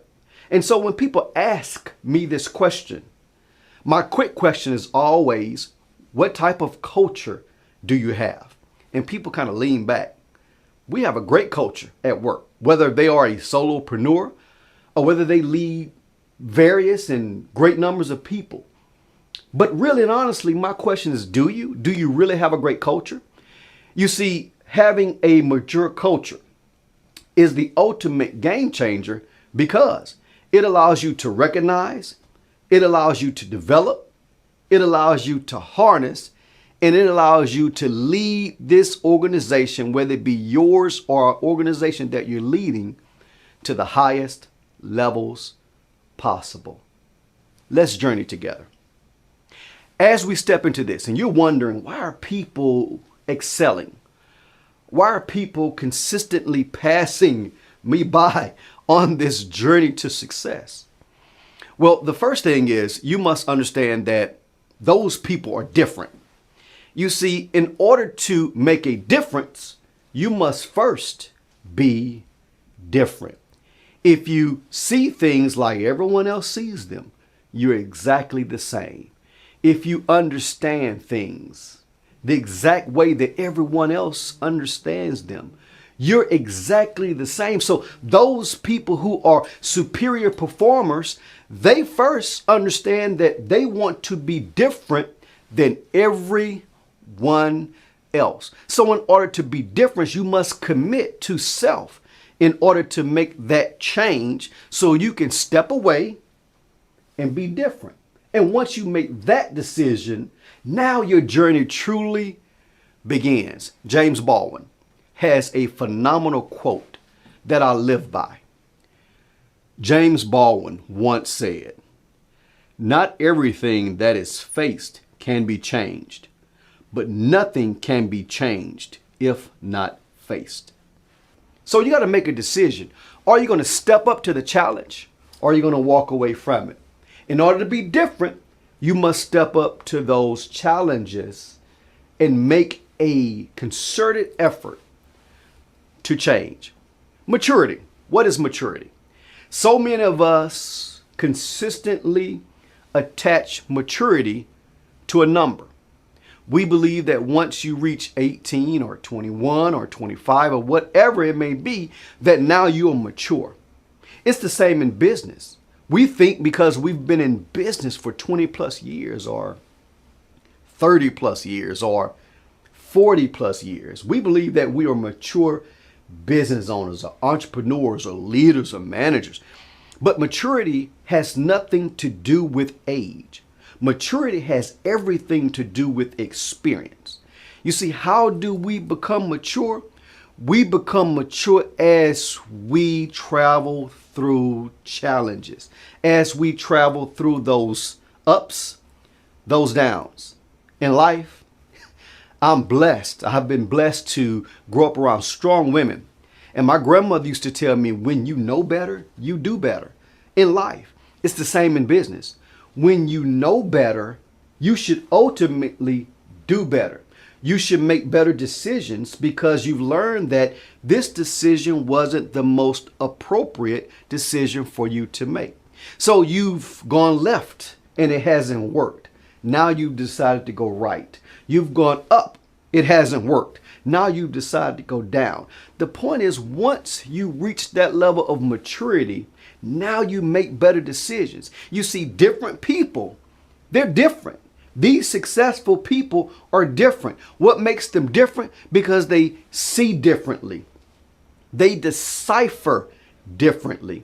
They analyze differently. They act differently.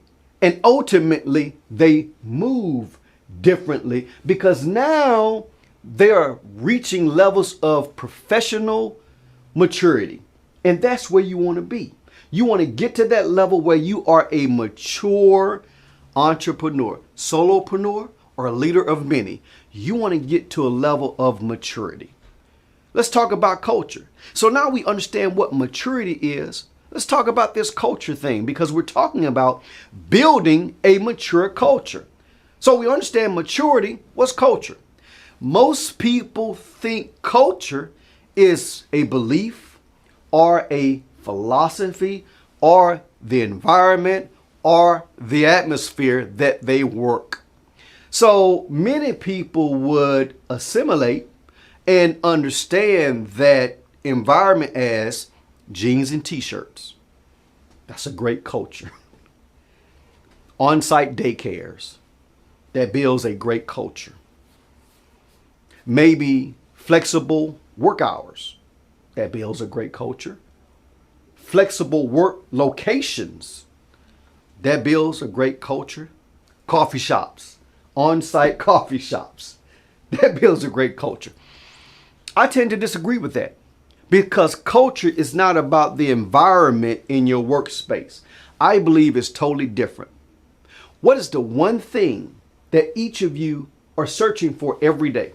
What should be the one brass ring that you demand from yourselves at the end of every day, and also the people that you lead and or the people that you lead every day? What is the one thing when you leave your office or your people leave their offices every day?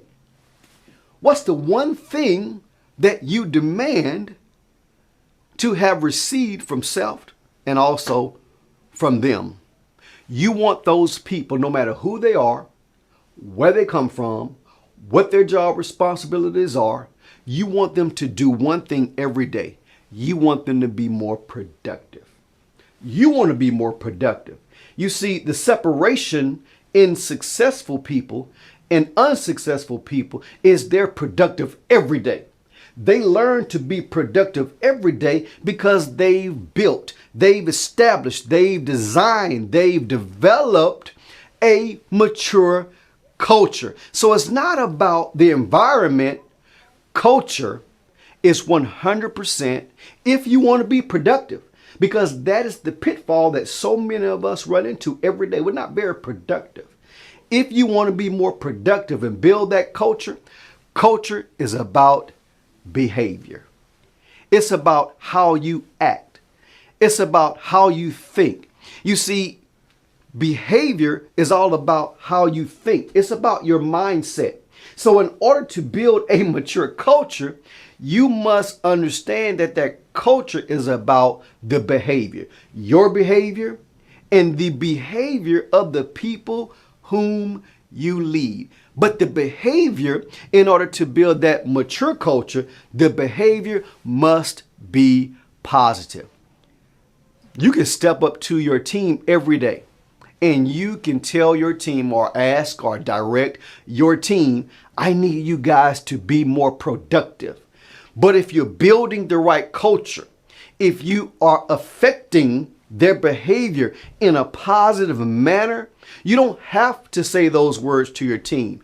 You don't have to say those words to yourself because of the culture you've designed and developed. You already going to commit self to doing that. You want people to be more committed? Build a mature culture. You want people to be more happier? Build a mature culture. You want people to be more loyal? Build a mature culture. You want people to be more vested? Build a mature culture. Start working on their behavior, and all of those derivatives are going to come organically. So how do we build this culture, whether, again, we are a solopreneur or whether we lead great numbers of people? The first step in building that culture, in order to achieve it, to establish it so you can develop it, you can harness it, you can lead it, you can fashion it to whatever you want it to look like or to resemble, you must hold self and those around you accountable. You see, mature cultures hold people accountable. You should surround yourself with people who will hold you accountable. You should welcome the opportunity for people to hold you accountable. But you see, as leaders, one of the few things we don't enjoy hearing is when a person tells us, you said you would. We fear that you said you would because we feel as though because we said it, we should never come up short. So you put people around you who will be honest with you and open with you to help you remain accountable. The next step in building that culture after accountability is understand, don't expect or require perfection. You see, imperfection is good. Imperfection is good because it teaches us lessons. When we don't quite reach the precipice or reach the levels that we desire every day, it teaches us what we didn't do right. It teaches us what we didn't do well. And it teaches us what areas we need to build upon. It teaches us these areas where we can see improvement. And once you begin to see this improvement, you're off to the races. Because now you're adding that next level of building that mature culture. Don't expect perfection from yourself or from the people that you lead. Never expect perfection. Next, understand that you've got to be able to manage through chaos. When you step into your days, we have no idea what may arise. You do not know what's waiting for you around the corner. So you've got to develop the ability to manage chaos. When things are chaotic, that is not an excuse. That is not an exit from stepping away from being productive, which is what everyone wants to be at the end of the day. More productive today than they were yesterday, more productive tomorrow than you were today. You want to be more productive. So you've got to be able to manage through chaos. When people are interrupting your time, when they're impeding upon your time, when they're disrespectful of your time, you've got to make sure you're able to remain on course, remain locked in, and continue moving forward through the rest of your day. So you've got to be able to manage through chaos. When you are tired, when you are worn out, and laziness begins to beset upon you. We all have been there.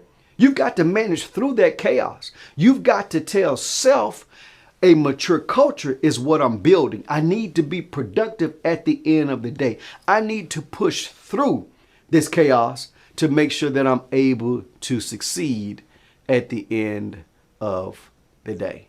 And lastly, after we look at not accepting perfection, as we look at building accountability with self, as we look at managing through chaos, at the end of the day, make sure you appreciate your accomplishments. So many times we devalue what we've done. We think because we weren't as sharp today as we were yesterday that we failed. That's a misnomer. That is not true. Understand that what you did pour into your business, what you did pour into your team that day made a difference. Maybe not as large of a difference as you wanted to make or an impact, but you made a difference. Make sure that you understand you give yourself at the end of the day to build that mature culture that you did accomplish. Appreciate what you've done in that space for that day. Building a mature culture, developing, harnessing, leading the right culture, which ultimately will allow you guys to be highly, highly productive. Listen, I want to connect with all of you guys. So please, if you don't connect with me, connect with someone as you continue your journey on your path to be successful. Please write this down. Take a pen and jot this down. My email address, Leavie, Leavie, at coachedup, as in coaching, COACHED up to success.com. Email me and share my topic, Mature Cultures, the Ultimate Game Changer, within your email. Let me know that you met me during the summit, and I will give you your free gift that will assist and aid in you building a mature culture. But again, if you don't reach out to me, please, I implore you, reach out to someone. As you guys continue to build your business and build your experience and the depth and the width of it as well, remember, Mature Cultures, the ultimate game changer, will get you where you need to be. While everyone else is focused on capital, while everyone else is focused on teams, you're focused on building a mature culture. Remember this as we close. Highly successful people enjoy the journey more than the destination. You've been coached up. Thank you.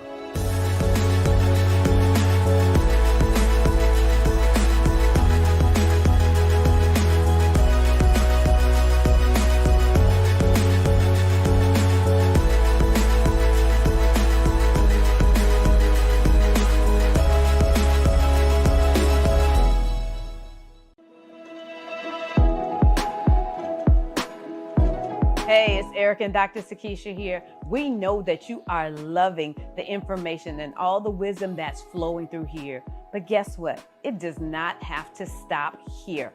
Wouldn't it be amazing to get into an environment where you're in there with other like-minded couples that want to build strong marriages, that want to build successful businesses, and want to build their generational wealth? Well, I'm sure that you want that, and we want to provide that for you. Make sure that you click on the link below and join us today. Take advantage of this opportunity. There's going to be a fast action bonus for those that take action today. Join us at the Millionaire Power Couple Institute, specifically for couples in business. You can join from the comfort of your own home. Connect with couples around the world so we can all join together, build strong, healthy marriages, build successful businesses, and build generational wealth for our families. Again, go to Millionaire Power Couple Institute or MillionairePCI.com today.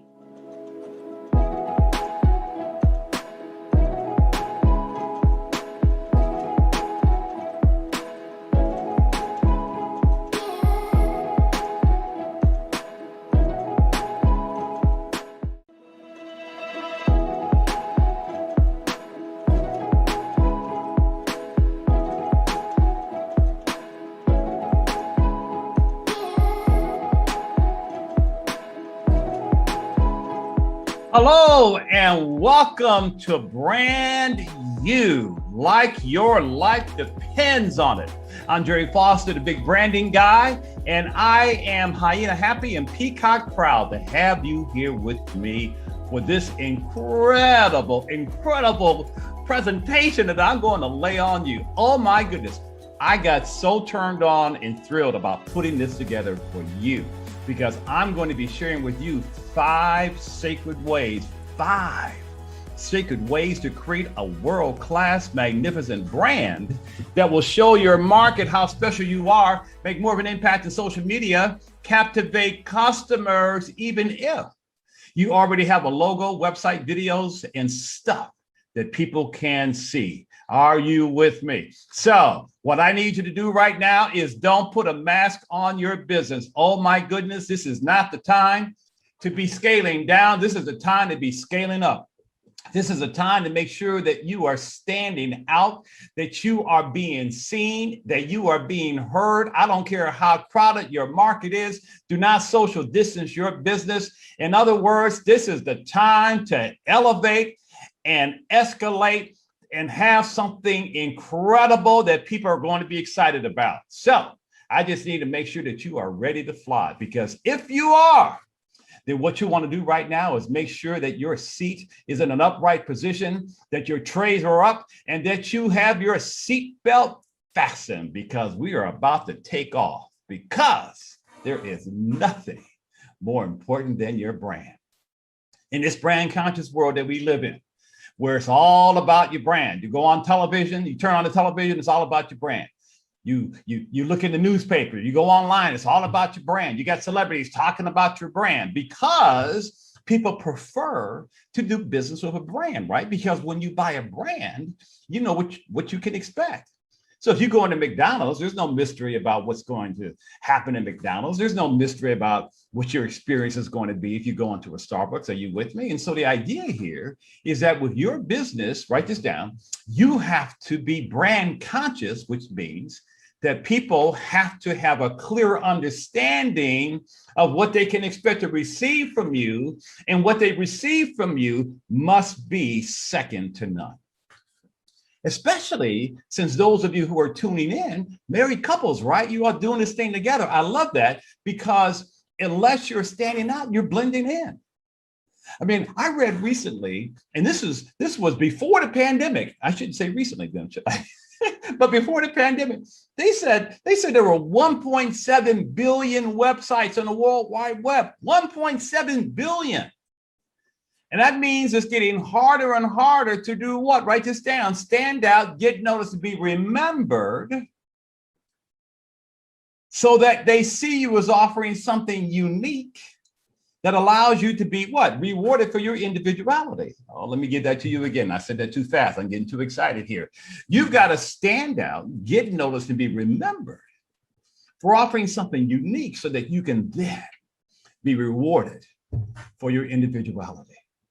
Because make no mistake about it, there is nothing more important than your brand. Consumers, particularly here in America, if not around the world, prefer doing business with a brand, because you know what you can expect. There's no mystery if you walk into McDonald's in terms of what it's going to taste like, for example. There's no mystery of what it's going to be like if you go to a Starbucks, right? And so as a small business owner, you have to decide where you're going to set the bar in terms of your brand. Because your brand is your reputation. It's that experience that you're asking your customer to pay for. It's your legacy. And so I'm going to be sharing with you 5 sacred ways of big branding your business. And when I say big, you get to decide what big means to you. See, for some of you, big may mean more about how much money you want to make. Maybe for some of you, you want to have a nice 6-figure business. Or you may want to have $1 million business, or $1 million plus business, or $1 billion business. Listen, this is not pie in the sky stuff here. Because some of the greatest brands on the planet, particularly started here in America, that have gone on to become these game-changing household name super brands were started by one person, maybe two, maybe three, in someone's bedroom, in someone's kitchen, in someone's garage, in their living room, in their college dormitory, whatever, right? But they had a dream to put something out into the world that people would want to buy. Now, if there's some of you where big is not so much about how much money you make, you're still in the right place, because maybe for you, big is about what? Having more impact, feeling more fulfilled, making more of a contribution, feeling that your business is really, truly making a difference in the lives of the customers that you're serving. So you can decide what big means to you as we go through this, okay? Because everything that I'm going to be sharing with you is designed to be tailor-made for exactly what you have. Now, I really want to speak to those of you who offer any kind of expertise. So if you are what's called a service-based entrepreneur, which means that you're offering some kind of skill, talent, ability, any kind of service, you really want to pay attention to what I'm saying, because the way you go about branding expertise is very different than when you're branding a product. See, if I take a physical product, right? This is my iPhone. What's the advantage that the customer has before we even have to buy anything? We can what? We can check it out in advance because it's tangible. We can see, taste, touch, smell, or hear it before we even pay for anything. But if you're marketing services like maybe you are, you've got to know how to brand that properly so that it shows up in someone's mindset, the consumer, as if it were a physical product. Does that not make sense? And you're going to learn all that. Isn't it great? You're going to learn all that, because that's a huge distinction right there. Okay. So kind of just flow with me with this and keep this in mind. Big branding is not about having big money.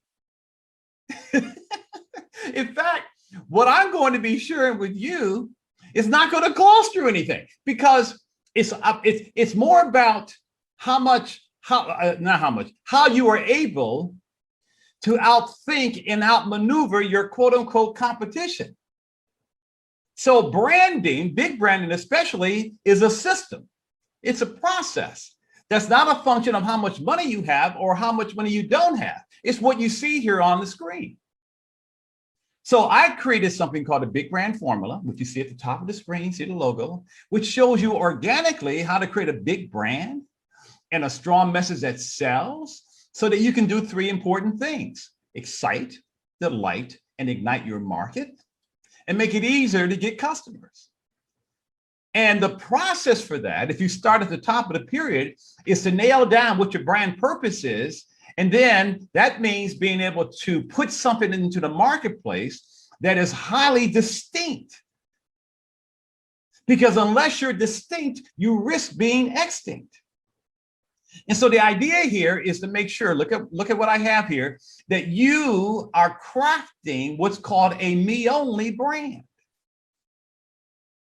Saying to your market that you offer unique advantages that only you provide, which then allows you to say that you are very innovative in how you serve your market, that you're not cookie cutter, that you're not an imitator. You are putting out a level of value that is totally unique and relevant to someone because it's rooted in what's called your brand DNA. Woo-hoo! Now, let's see. So I'm getting too excited already. See, this is about tapping into yourself, your wisdom, your perspectives, the things that go into you and how you go about serving your customer, either through your product or through your service, revolving around what's proprietary in terms of your perspectives and how you think and what you know works and doesn't work and all of that. You put it into some kind of system or process or method, or if you have a product, it's a patentable attribute of your physical product. But the bottom line, though, is that it allows you to serve up A customer experience, a brand experience is another way to say that, that is beloved, which then in turn, look to the left, allows you to hit the bullseye in terms of connecting with your perfect customer. Can I get an amen today? And because then, look at the rest of the pyramid, you can then flow down and wow your market, which means you're putting out the right message with the right words, said the right way to the right market. Woo!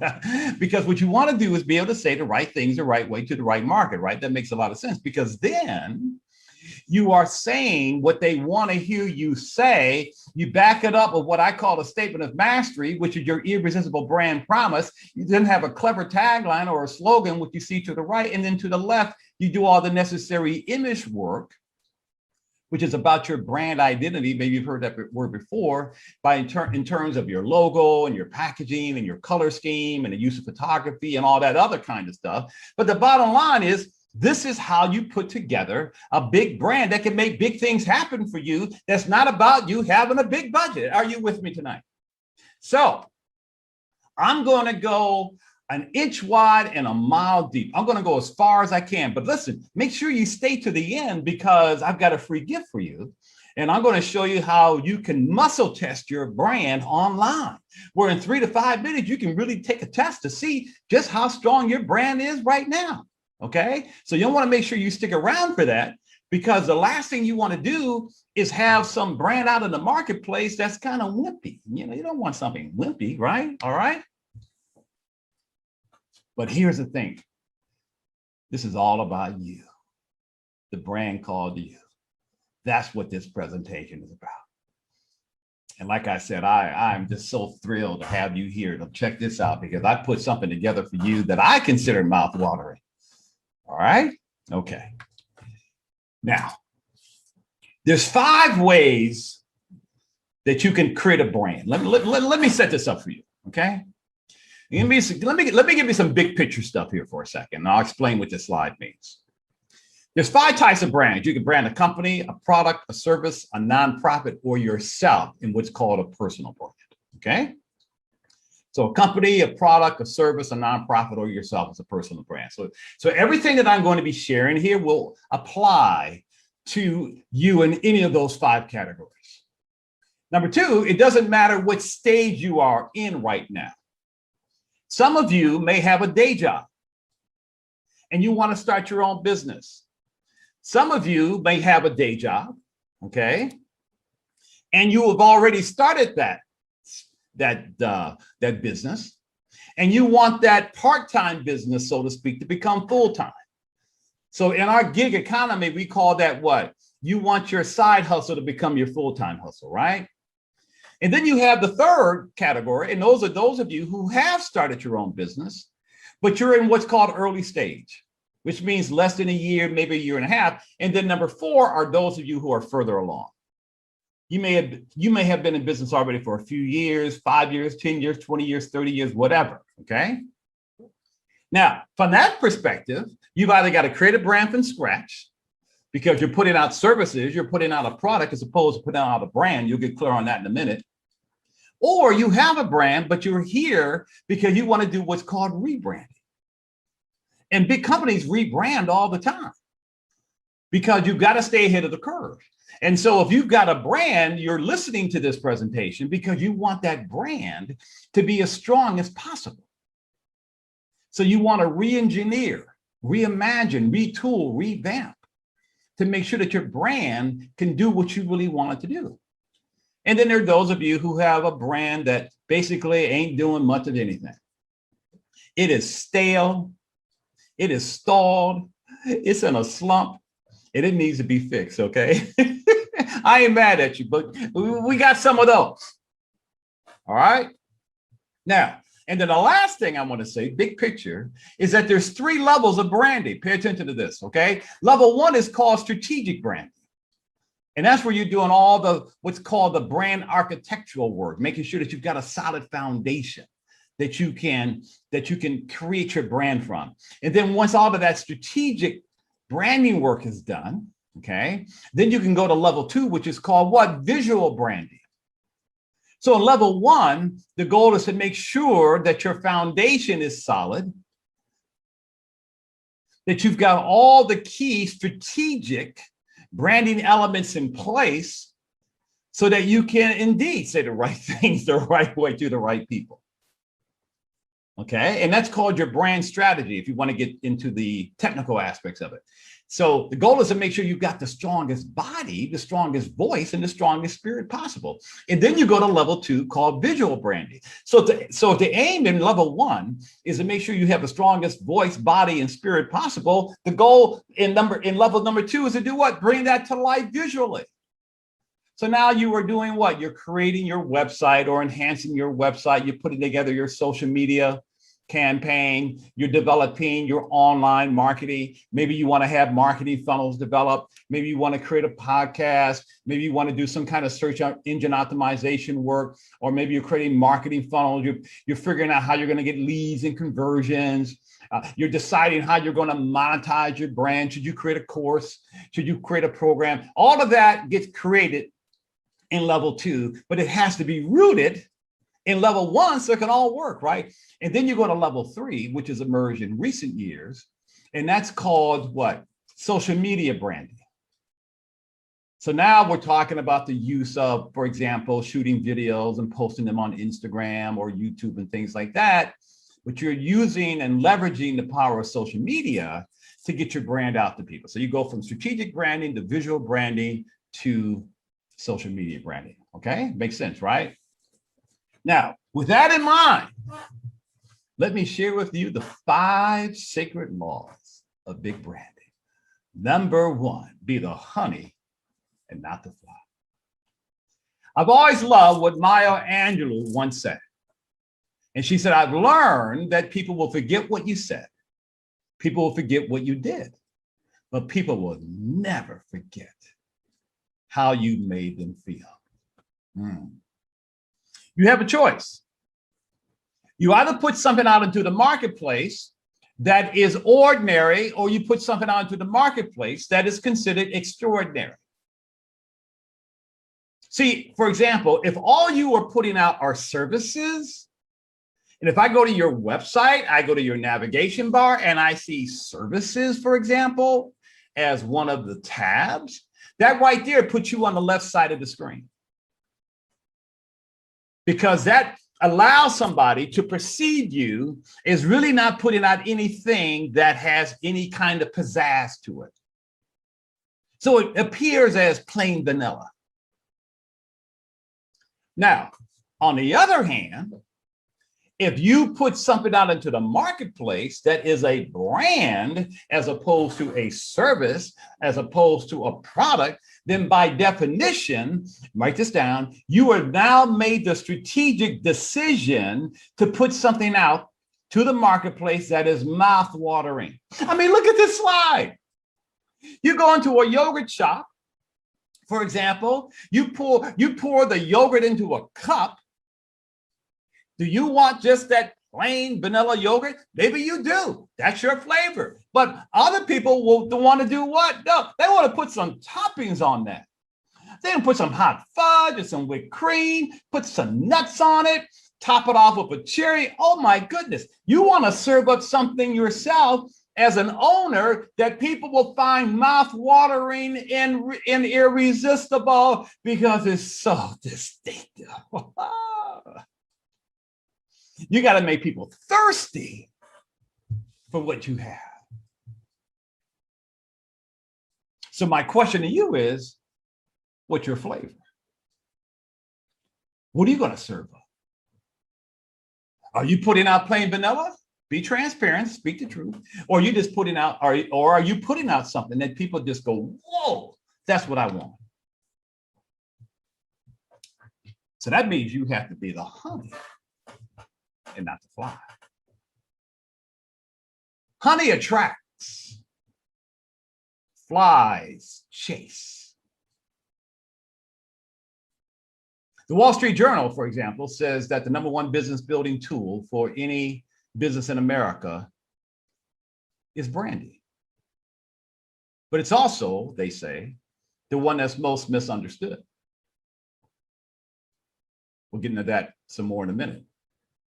But the main benefit of putting out a brand as opposed to a service or a product is that when you put out a brand that is highly distinct, highly differentiated, it allows business to come to you instead of you having to chase after it. Would that be of interest to you? And not only are clients or customers, patients, whatever word you want to use, coming to you, they are coming to you predisposed to buy what you have because they feel they can get something through your brand that they cannot get anywhere else. Now, you should know something about me, okay? I'm what's called, I'm not gonna go into my background because we don't have that kind of time, but I'll just tell you this. I'm regarded as what's called a brand strategist as opposed to a brand designer. So just like someone who may own a house cleaning service says they don't do windows, well, I always tell people, well, I don't do logos, swag bags, tote bags, websites, and things that people can see because great brands are built strategically and not visually. And so I'm that guy who does all that upfront strategic thinking stuff to make sure that you are able to put something out that allows you to achieve what I call lucrative competitive separation. Because unless you're standing out, you're blending in. And the moment you are blending in, it means that you are slowly going to die on the vine. And make no mistake about it. In this brand conscious world that we live in, 1.7 billion websites, who knows how many social networks and everything else that's on the internet.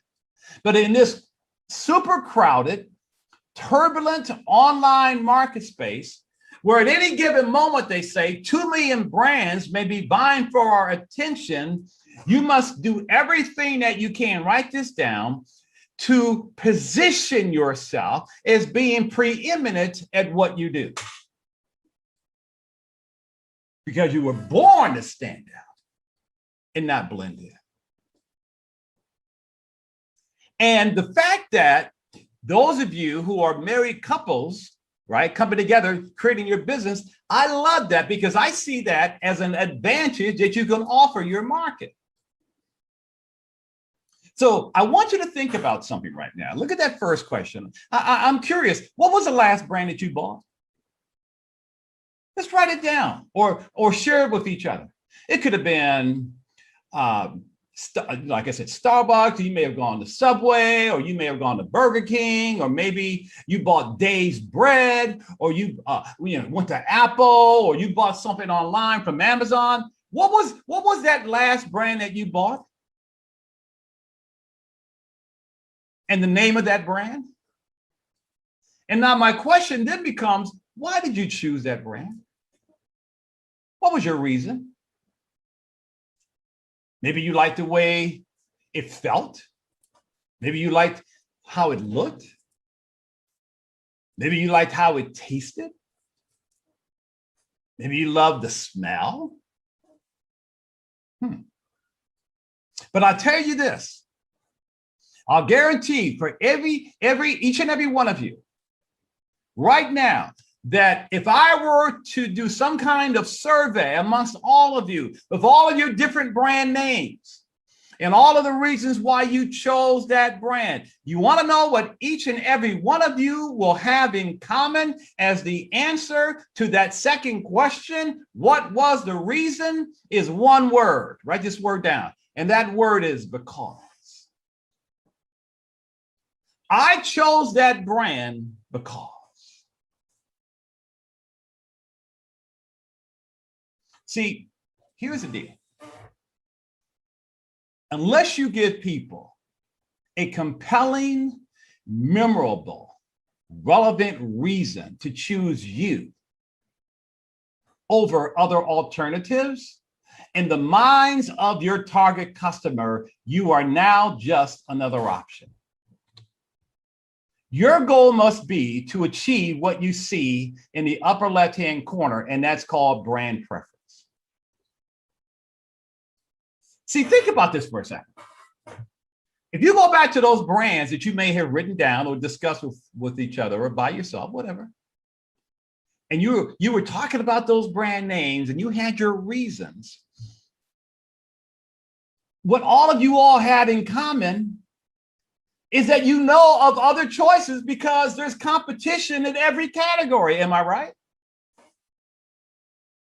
And so in this world that we live in this brand conscious world that we now exist in, where it's all about the brand, or you can choose to be bland, in this brand conscious world that we live in, where we grab shopping carts and we go into the supermarket, and if we're looking for laundry detergent, for example, and if we're looking for the brand that's known for getting out ground in dirt, we think of Tide. If we want to get the one that's good for having bright looking clothes, we think of Cheer.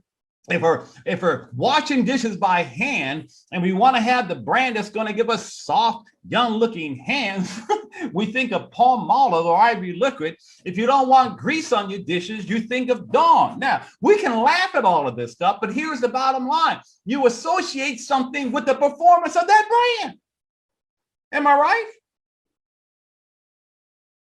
And so if all you're putting out are services, if all you're putting out is a product, if all you are telling people what it is that you do, as opposed to telling people who you are as a brand, you're not giving people a reason to choose you, because now you're showing up as a commodity.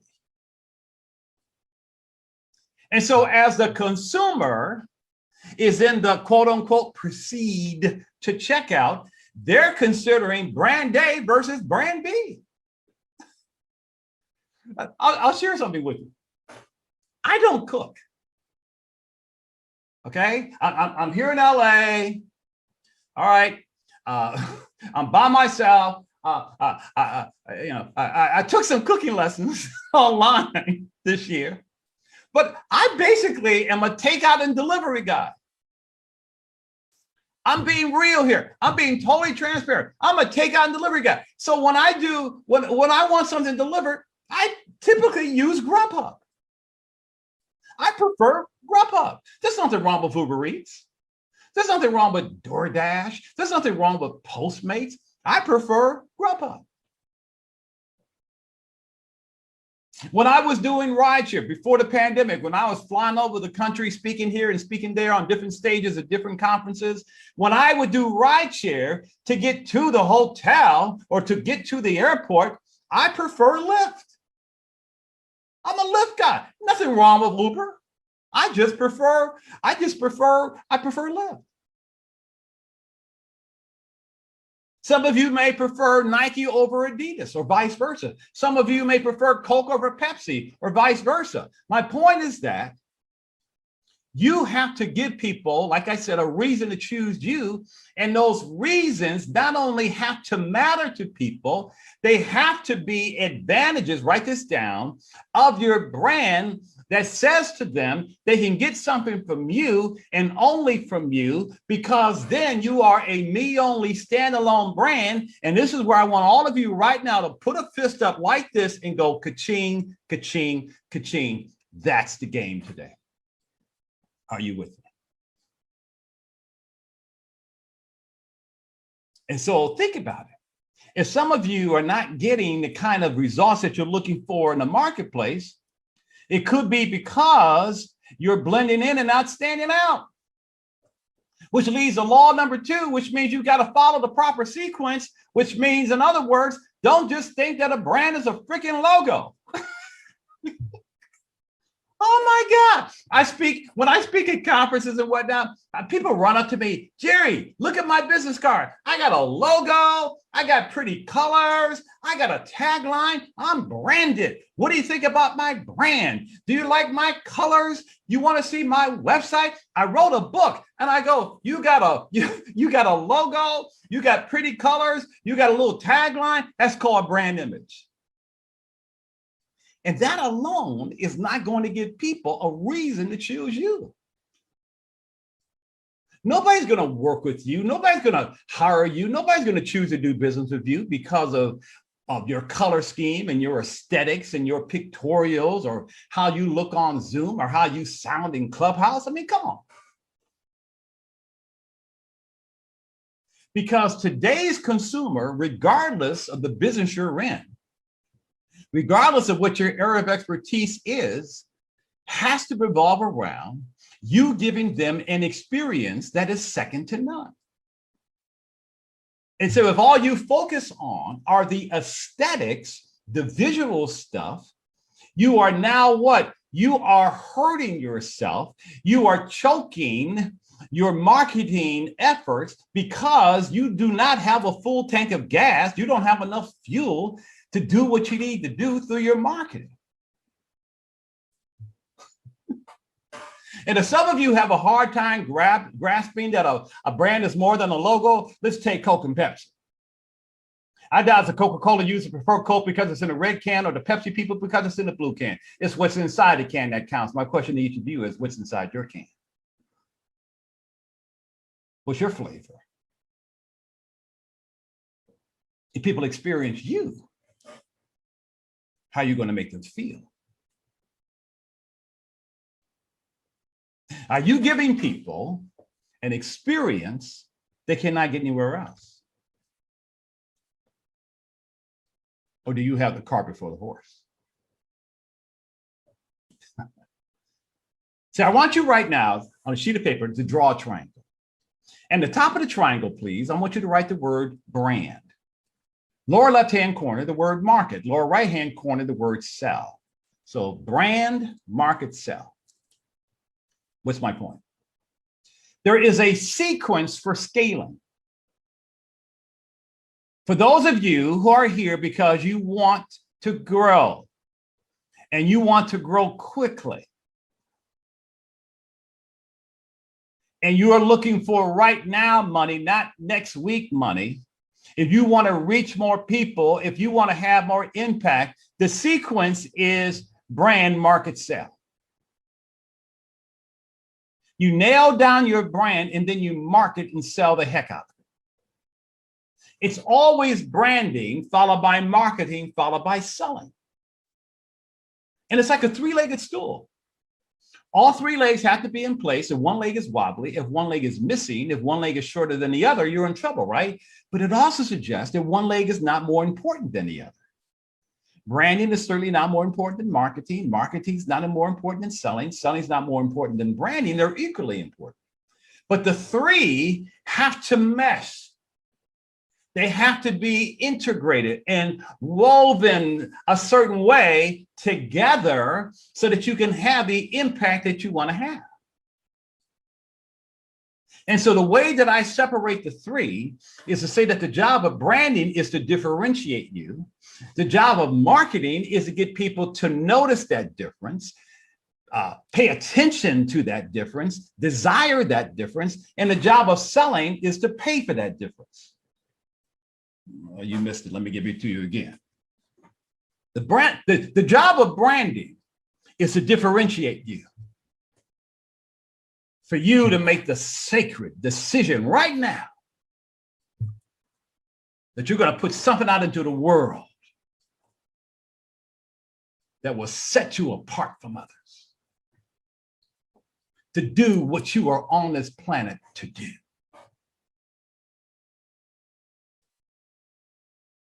The job of marketing is to get people to notice that you're special, to pay attention that you have something interesting, to embrace that you've got something of tremendous value.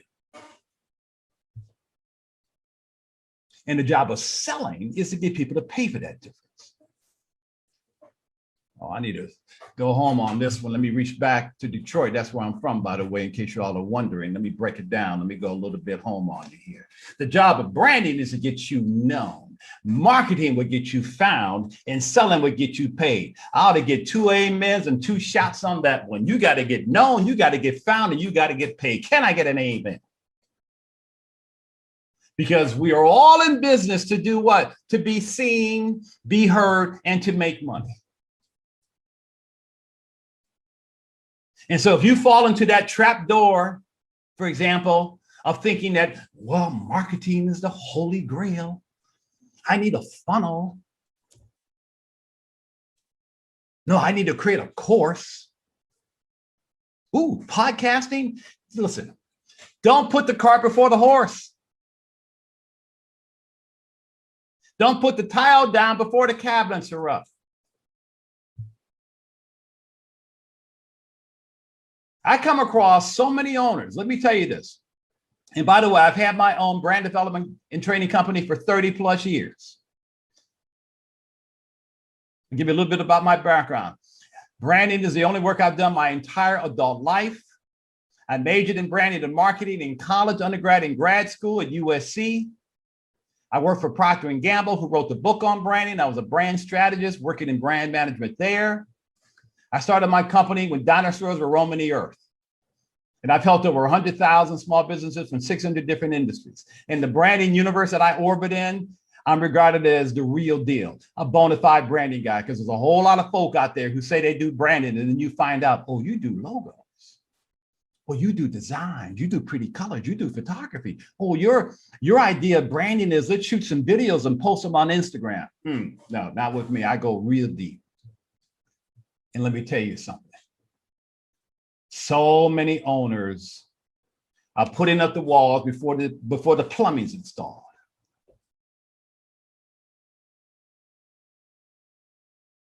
And they fail to recognize that, well, if you're marketing and selling a brand, your marketing is going to be more effective because it's going to require fewer impressions. So therefore, $1 works like $5, and you get a higher return on your marketing investment, but then they think they have a brand because they got a freaking logo. Now, don't get me started on that one. Or they fall victim to what I call the lure, L-U-R-E, of marketing people who peddle shiny objects. Ooh, ooh, ooh, ooh. I was speaking at a conference a few years ago. I always remember a couple people said, this one sister said, she says, oh, I get what you do.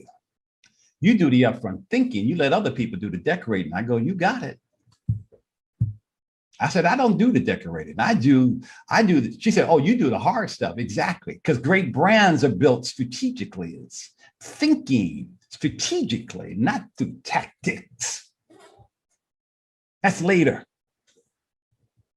And this other guy came up to me. He said, oh, my goodness. He said, dude, I have wasted more money, time, and energy, lost hopes and dreams on marketing and promotional stuff that did not work. I got 2 black eyes and a bloody nose to prove it. So I'm a brand architect.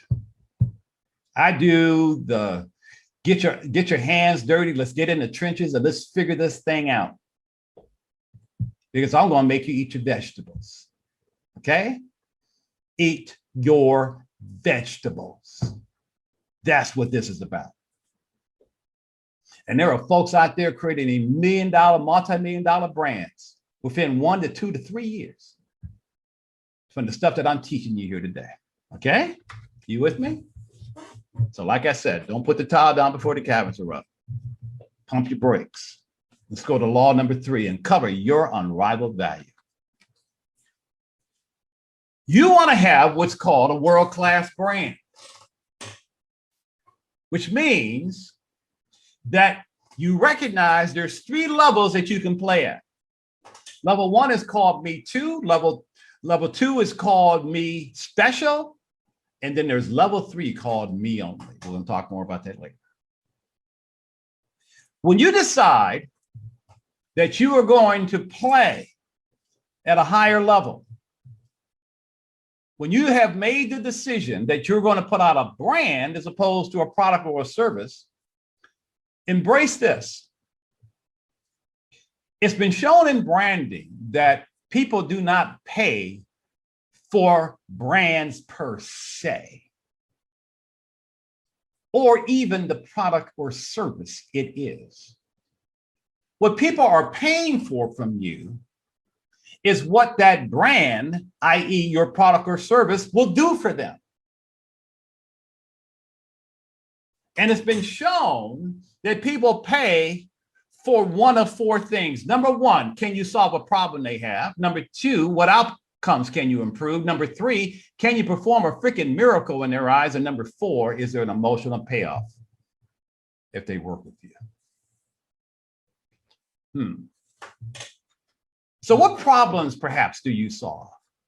I want you to think for a moment. I want you to think, please, about your ideal customers and one that you want more of. My question now is, what problems do you solve for them? Is there some aggravating, annoying problem that is plaguing them personally, their family, their company, their team, whoever? And because of the gift of your expertise, for example, you can make that problem go away. Number two, can you improve an outcome? That's when someone says to you, well, this is what we're thinking of doing. This is what we've done in the past. This is what someone suggested that we do. This is what we're doing now. What they really want to know is, can you take them from where they are to where they want to be? Right? And so now they're comparing you to these other alternatives, these other options. And so the listening on their part, write this down, is they want to be real clear on what advantages do you offer over what they're considering or presently doing. Number three, can you perform a miracle? See, for some of you, your ideal customer may be somebody who's facing some real challenges right now. They're in dire straits. Things are rough.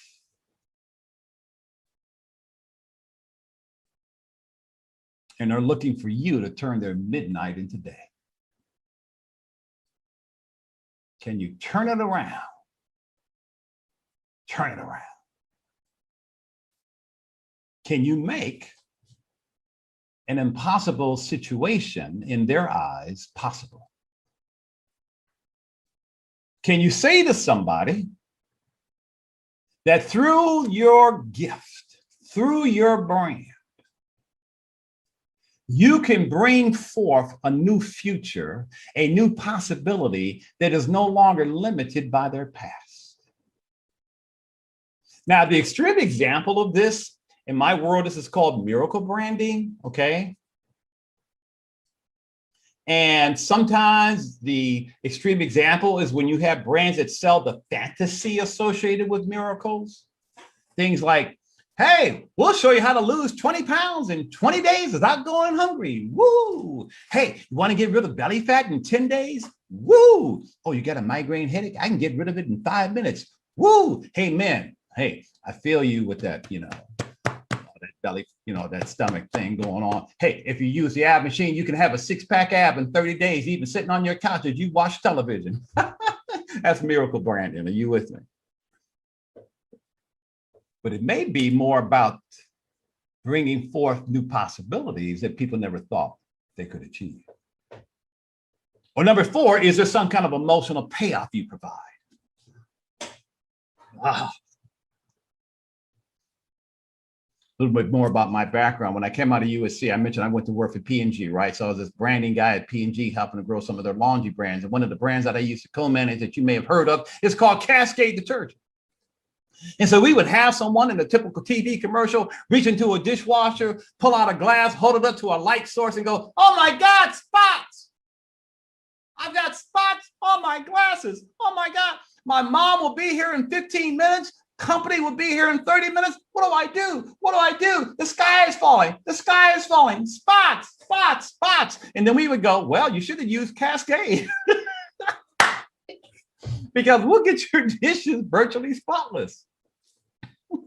But here's the real thing. Here, we discovered through research that what really drove the sales for Cascade, and by the way, Cascade is some crazy brand. I think something like, I don't know, 75%, 80% of every household in America that's got a dishwasher, people use Cascade. I mean, is there any other brand? Yes, there are. But here's the thing. We discovered that what drove the sales, write these words down, the purchase motivation. By the way, you need to know what your purchase motivators, T-O-R-S, excuse me, what your purchase motivators are, was the desire to not be embarrassed by how your dishes look coming out of the dishwasher. So we created a whole branding campaign called No Embarrassing Moments. And oh my goodness, it shot our sales through the roof. Okay, are you feeling me on this? And so you got to look at these four and decide strategically, not tactically, okay? Just pump the brakes on that stuff. Strategically, are you going to solve problems for someone? Are you going to provide people better outcomes? Can you perform some kind of miracle? Can you provide some kind of emotional relief? Can you pick one of these or any combination thereof and say to that audience, your target customer, that this is the overall benefit of working with you because they can get something from you that they cannot get anywhere else because you made the decision to big brand yourself around the idea that you got to sell the sizzle and not the steak. You got to sell the bubbles and not the champagne. Girlfriend, boyfriend, whoever, you got to sell the whiff of the coffee and not the coffee. Are you hearing me today? Because buying decisions are done what? They're based on emotion, not logic. And if some of you, if I go to your websites, if I check out your stuff, am I going to see you making a heart connection with people or a head connection? In your messaging, in your words, are you too logical, too clinical, too technical, right? You gotta speak like a brand.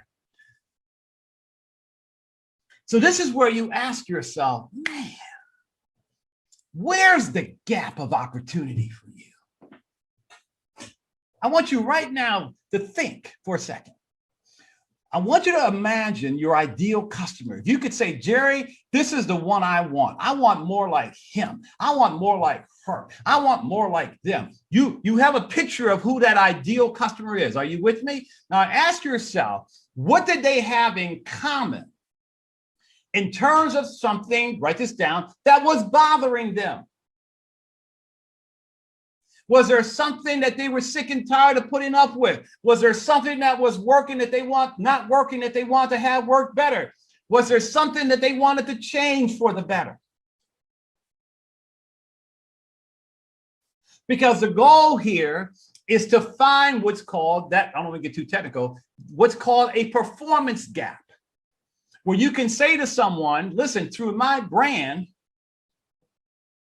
knowing that you're looking for A, B, and C from someone like me, and you've been selling for D, E, and F, guess what? I got the A, B, and C you've been looking for. And you want to know what else? You can only get it from me. Once again, put up a fist and go ka-ching, ka-ching, ka-ching.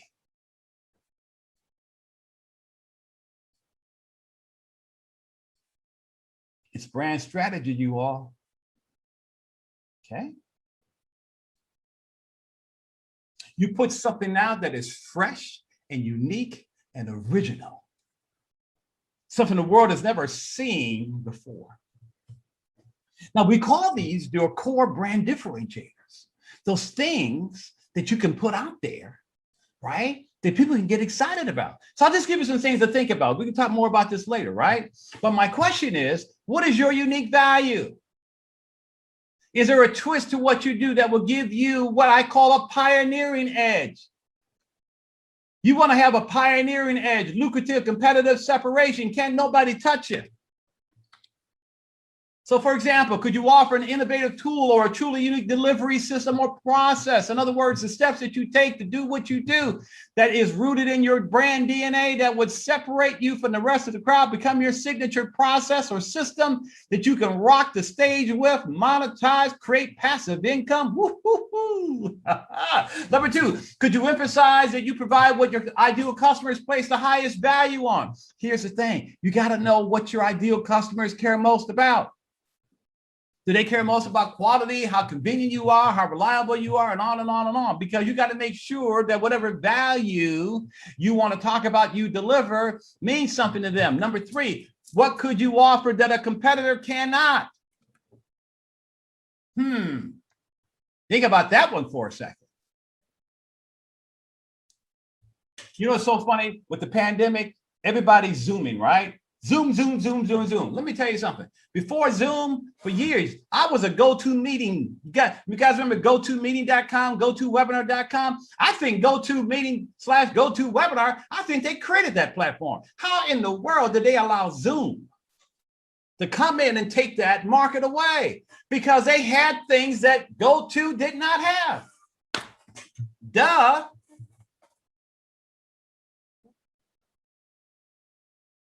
And so for some of you, you might have an aha moment here around the idea of being able to offer something that a competitor cannot, would not, and dare even try to offer because nobody's got your flavor. Come on with me, somebody. And look at this one. Could you provide a guarantee or a promise that no other company can make? An irresistible promise. You guys remember Domino's Pizza when they used to say the pizza's not there in 30 minutes is free? People weren't paying for the taste of the pizza. They just want to know, is it going to get there in 30 minutes? Listen, you all need to understand the strength of a promise, a guarantee that nobody else in your space is making. Look at the next one. Could you specialize in serving a specific industry, a certain target audience, or customers of a certain size? See, write this down on this one. I'm throwing this in for free. When do you shine the brightest? When do you radiate? When do you sparkle? And let's build your brand around your brilliance. See, my work is very faith-based. And listen, let me just say this, because I'm not going to preach here, but let me just say this. For those of you who are spiritual, be it religious, spiritual, whatever that means to you, because my divinity recognizes your divinity, whatever it may be. But let me just say this. In order for your God to get a blessing to you, he's got to be able to bless others through you, which means that no other business can look like you or sound like you. I ought to get 2 more shouts and an amen on that one.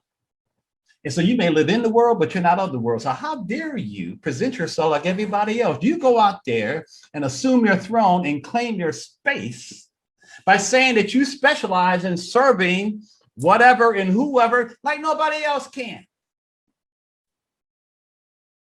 Because you are designer made, ain't nothing off the rack about you.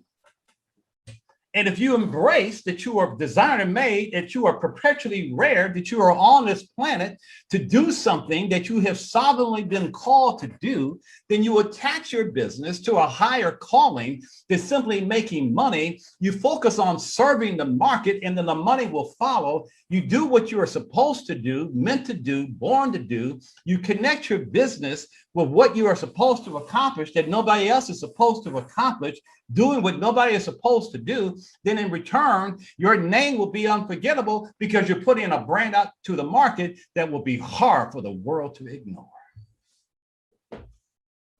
Come on with me, somebody. Maybe you excel at solving certain challenges and problems that people have.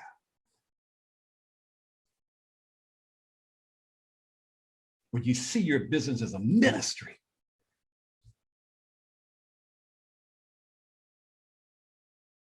That you are being driven and led to serve a certain market that could really, really be blessed by what you have.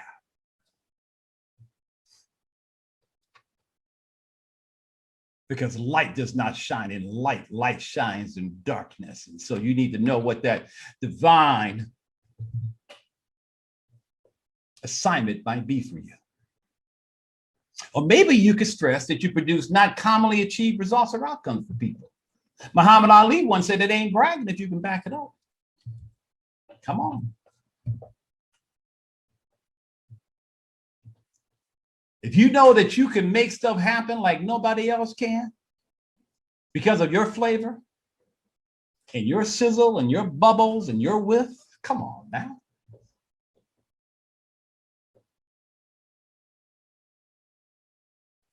And that's one thing that we have as kings and queens.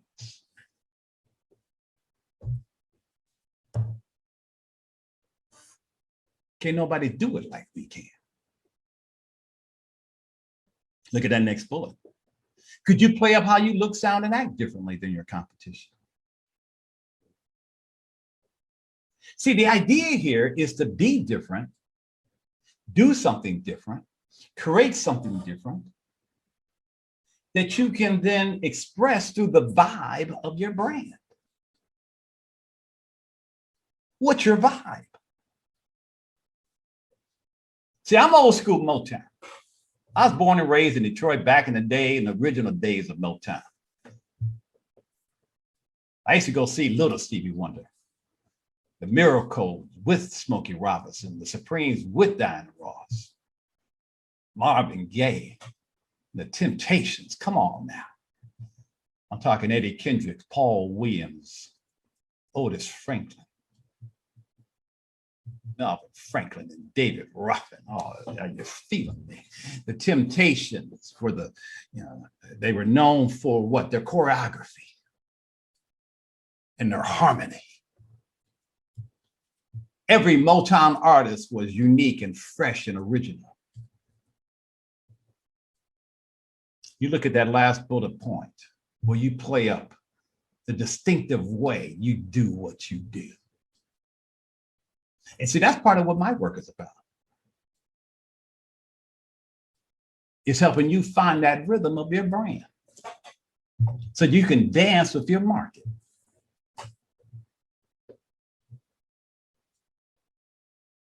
And get the blessings that you are supposed to receive. Knowing that God has already, your God has already set aside the land for you to claim. That's been sovereignly set aside for you. Your next step is to plant your flag and stake your claim, which means you got to be me only. So I mentioned earlier that there's 3 levels you can play at: me too, me special, and me only. Me too is when the perception on the part of the consumer, ain't nothing special about you. I've been to other websites. I've talked to this person. I checked that out. They seem to do the same thing you do. You all seem to offer the same thing. You all appear to be very similar. The moment someone says you are me too, they have now commoditized your expertise. They have now labeled you as being generic. You are now perceived as just being another penguin in the group, another slice in the loaf, another carton of milk. I got all these little brandy cliches, okay? Another piece of furniture, right? So you went from being Evian bottled water to regular water. You went from being Gillette to a razor blade. You went from being a Chiquita banana to a banana. Are you feeling me? But yet brands like Nike and Starbucks have proven that the products they offer are less important than the brands they market and sell. So if you are looked upon as being me too, ain't nothing special about you, then you are forced to compete on price and availability because you are now just a commodity. That's why sometimes I tell people, I say, listen, if you're not a brand, then you really are looked upon as a cow. Then what do I mean? What do we know about cows? What do we know about cattle? They all look alike, right? Just like the penguins. So if that cow goes through a broken fence onto that rancher's, onto another rancher's land, he can then say that he can go over there and say, that's my cow because that's my brand. So the brand is what? That thing, that special thing about you that separates you from the masses, which then leads to levels. But so write this word down. In level 1, me too, you're looked upon as an imitator. Write that down. So me too equals imitator. Now, level 2, me special. Now, me special are those of you who may say to me, Jerry, ain't nothing me too about me. I'm different. I go, really? Prove it to me. So this is when you think you're different, but what you think makes you different is not relevant to your audience. It doesn't really matter. And there has been a history of incredible rock star brands in America that came out. And oh my goodness, they were rocking it. Rock star brands that slowly died on the vine and became irrelevant and then eventually went out of business. Does the name MySpace ring a bell? Who ever thought that Blockbuster would go out of business?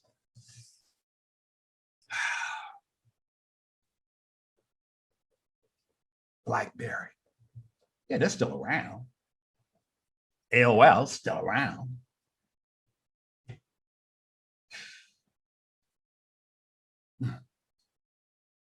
Already talked about GoToWebinar / GoToMeeting. Look at the retail stores of America. Over the last several years, gone out of business because nobody saw what Amazon was going to do. So when you are swimming in the me special space and you think you're all that and a bag of chips and a chocolate shake, you got to make sure that what you are saying is truly one of a kind, highly distinct. Okay, so the perception at level 2, write this down, is called impersonator. You think you all that, but you ain't. Because your inside perception does not match, your outside perception does not match your inside reality.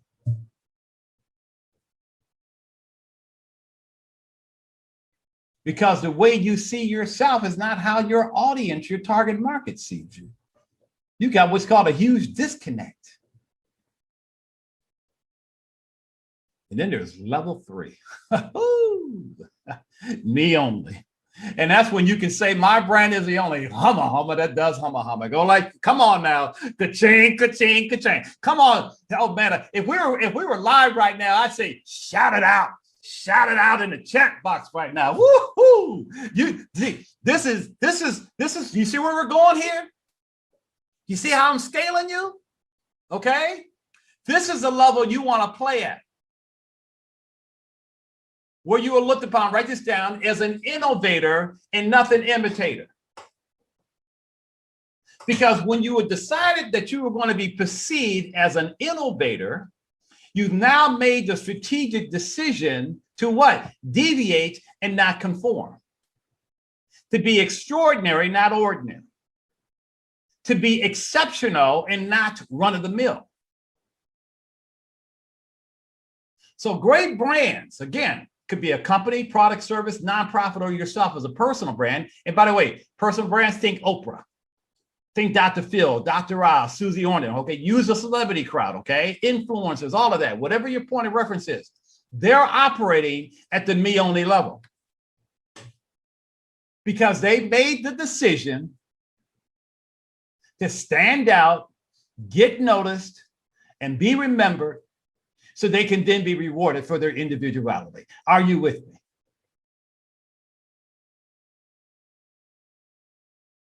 And they have positioned themselves as being preeminent in their space, and they back it up with the last law, which is they have got their secret sauce. Woo-hoo!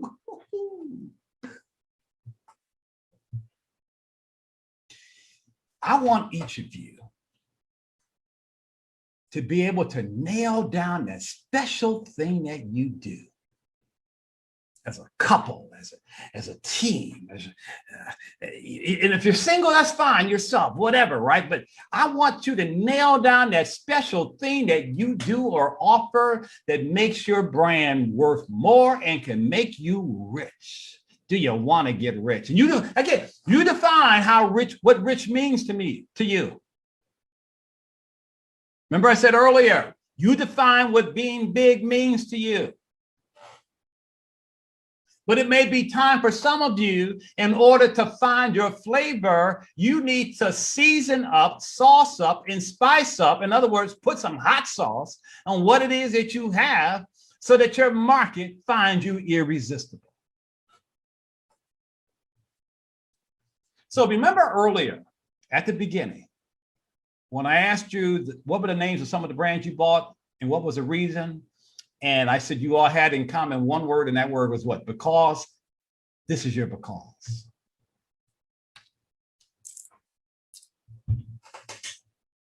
This is the reason that you can give customers about why they should do business with you that is going to put a smile on your face as you fatten up your bank account, as you start having that lifestyle that you desire and deserve, as you are able to be perhaps the mother or the father to your children. It's legacy time. It's harvest time. Now, technically, this in my world, in branding, is called, write this down, giving your consumer a reason to believe your claim. And it's done all the time in TV advertising. You may not even recognize it. So I don't know where you live, but here in California, I live in Los Angeles, by the way, we have something called Chevron gasoline. And Chevron says, well, what makes Chevron different is we use Techron. So your car gets better gas mileage, which means your car will be happier. Now, why are they saying that? Because our gasoline is the same, right? But they differentiate themselves. They separate themselves through what are called additives. And the additive that Chevron uses is called Techron. Does anybody remember back in the day when KFC was the Colonel's? What was the Colonel's known for? The original secret recipe. And what was that? That magical blend of 11 herbs and spices. And we were like, ooh, I can't, man, ain't nobody make us some chicken. And you know what? And you take Popeyes right now, Popeyes comes in, differentiates themselves around what? That zesty coating, the flavor of the Popeyes chicken, right? Bounty paper towel, P&G brand. One time I was watching a TV commercial, and on the TV commercial it said, Bounty, the quicker picker-upper, let the spills begin. And then they took a paper towel and they split it open. And then they said, Bounty absorbs 2 times more liquid than any other paper towel because we've got something called trap and lock technology.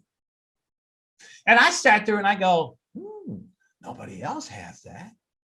Are you with me? You have to nail down what is going to be your version of trap and lock technology. So think about it. If you have a product, it's tangible, right? Like KFC, right? It's something that is a physical part of a product that you can patent. But check this out. For those of you who are offering expertise, any kind of service, skill, talent, or ability, it's what? It's the steps that you take to serve your market to produce the outcomes that they want from you. And that becomes your proprietary system, process, method, the path you put people on, whatever. But that has to be framed a certain way. That has to be put together a certain way so that you can monetize it and scale it so that you can quickly get to 6 figures or more. Are you with me? All right. So I know I've gone past my time, and I hope they're not mad at me. I got carried away. They said, Jerry, you got 40 minutes. Listen, I appreciate you if you stayed around for this. But real quickly, just to wrap this up, just give me a couple more minutes, please. Here are your 5 big branding tips, the sacred laws. Be the honey and not the fly. Write this down. My begging days and chasing days are over. Say goodbye to feeling lost in the crowd, getting little to no interaction on social media, getting low returns on your marketing, because when the marketing is what? Anchored in the strategic branding level 1, remember that your marketing can be more effective. Number two, follow the proper sequence. Either create your brand from scratch or do some serious rebranding. It's okay. It doesn't mean you're doing anything wrong or you're being stupid, nothing like that. Like I said, big companies rebrand all the time. You've got to make sure that you remain fresh and relevant and that your brand is as strong as it can be. Number three, uncover your unrivaled value. You don't want to put something out into the marketplace where people say, oh, I can get the same thing somewhere else. No, you nail down that thing you were able to do in terms of solving a problem, improving outcomes, performing some kind of miracle in their eyes, providing some kind of emotional payoff. So you've got that hot, undeniable benefit, and you anchor it in. Number four, the fact that you are a me only, one of a kind brand. And the thing about being me only is this, write this down, throwing this in for free. I just thought about it. Great brands have what's called a single focus. So you have to tell people how you are different and why you are better. And typically, the two things that every consumer is looking for when we go to a website, we check out whoever, whatever, and this determines how much time we spend on that webpage, by the way, is how are you different? Why are you better? Is that coming through real clear? Okay. How you are different is your me only statement. You got to have a me only statement. Why you are better is your secret sauce, the last one, okay? Now, your secret sauce requires you to nail down what you do best, okay? What you do best that you easily are able to do that others probably don't know how to do. Okay, let me say that again. Nail down what you do best that is easy for you to do that others probably don't even know how to do. And if they tried to do it, it would be difficult for them. So I want you to start thinking about where do you excel in terms of serving your customer, okay, that comes easily to you. Tap into your flavor, tap into your DNA, and you have that. You just got to bring it out of you, okay? All right? And then you scale around that. All right, so there you go.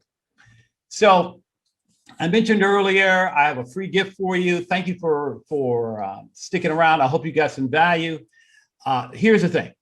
I want you to get, you can go on, you connect with me, you can go online, and I want you to send me a text.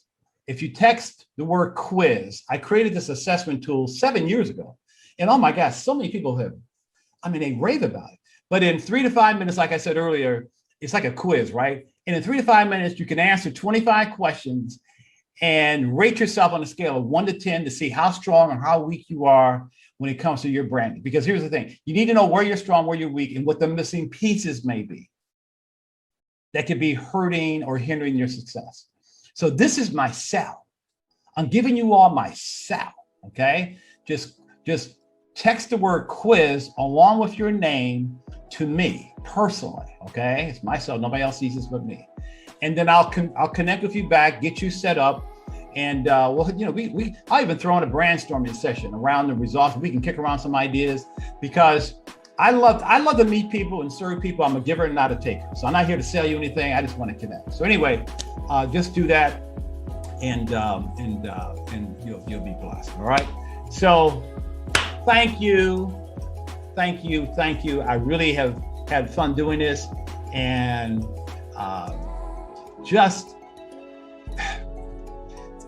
it's been said, information without application is simply fascination. Information with application leads to transformation. So connect with me and let's rock. Take care.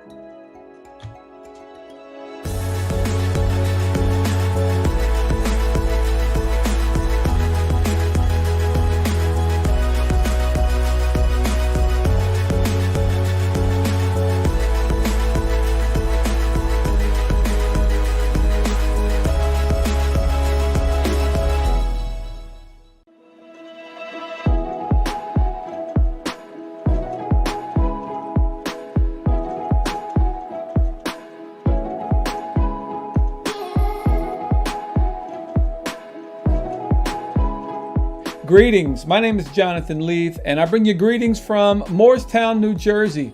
If you ever have visited New Jersey, Morristown is about a stone's throw from Philadelphia. We are in South Jersey, and I'm delighted to be a part of this virtual summit, the Marriage Can Win Virtual Summit. And I just want to give a special thank you to the Hylix, Eric and Sakisha. Thank you for inviting me to be a part of this virtual summit. Whenever I get an opportunity to address people, I count it a privilege and an honor. So I thank you for trusting me, and I hope that those listening will glean something from a presentation I'm going to be sharing today. A little bit about me. I am a pastor, I'm a business leader, I'm an author, and I am a person who loves to communicate with people. And one of my claims to fame is I've been married for 24 years. Yes, 24 years, 4 kids, and it's been a blast. My wife and I are in business together. We have a consulting business. She focuses on educational consulting. I focus on leadership development, and we make this thing work. Not only am I an author, she's an author as well. And so we know a little bit about working together, how couples can work together and go through the challenges, the issues that you're going to face. Because let's face it, we all go through challenges, but you can overcome these challenges. And so I think this summit is great for any couple that's in business together, or maybe one of you is a solopreneur and the other is working a 9-to-5. You know what? Sometimes that's what you got to do. One person can go and pursue their entrepreneurial dreams while the other one's holding it down. Maybe that's you, brother. Maybe that's you, sister, holding it down so your spouse can go and make things happen. But here's the thing that you got to realize. When you're on the same team, doesn't matter who wins, you both win. So one of the principles that I think I've gathered in life and really benefited from in life is that my wife and I are a team. She is not my enemy. She is not my competitor. She is my partner, and when she wins, I win, and when I win, she wins as well. And I think if we can kind of get that in our brain, in our psyche, we will know that success is better to be enjoyed with someone else. So when you're in business, you're going to hit some roadblocks, you're going to hit some challenges, but that's par for the course.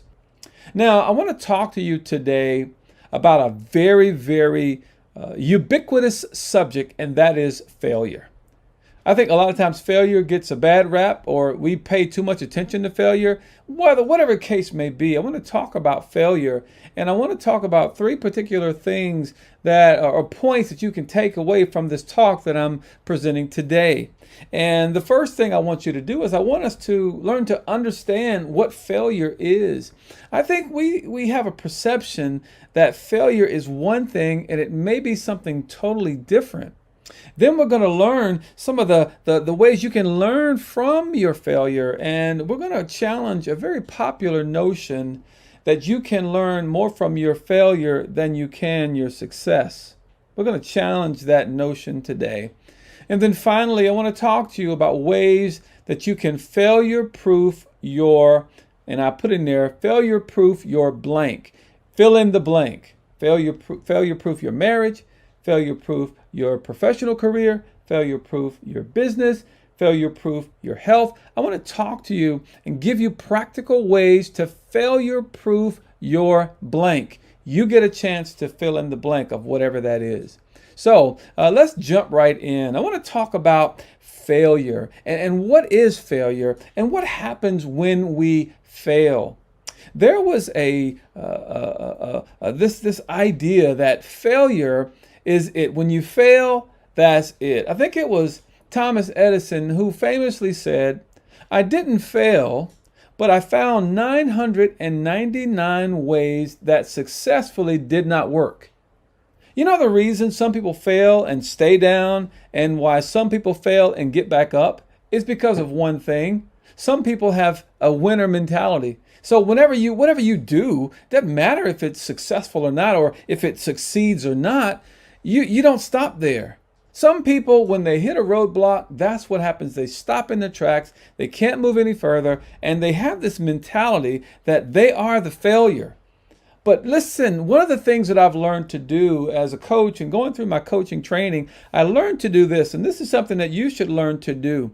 Separate the event from who you are. Then you can look at it and you can learn how to do better. You can learn what not to do. And if you can do that, that is a part of the winner mentality. You see, winners, they look at situations and they say, that's a part of the process.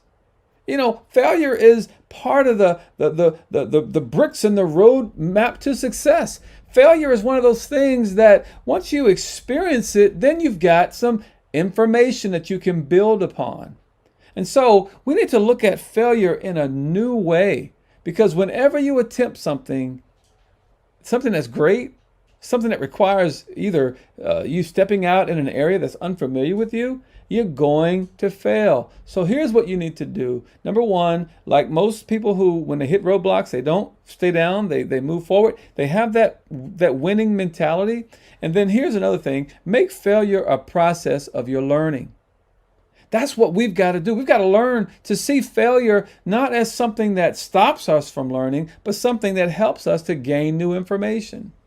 There was a study done by the University of Chicago, and it was by some researchers. The young lady's name was Professor Ayelet Fishback and postdoctoral fellow Lauren Eskris Winkler. What they were trying to do was they were trying to look at the notion of this, or the myth of this, that you can learn a lot more from your failure than you can your success. So what they did, they got about 1,600 customer service reps, and they asked them one particular question. They asked them, would companies because of poor customer service, do they lose $90 million a year, or do they lose $60 million a year because of poor customer service? And so they asked them that simple binary question. And so they presented the results to everyone who answered the question. And those who got the question wrong, what they did was they spent time telling them why their answer was wrong and kind of helped them to, figure out the right answer. Well, they applied that same test to all those who failed the first time. And guess what they found? They found that those who failed the first time didn't learn, and they failed again the second time when asked a similar question. And here's what the research found.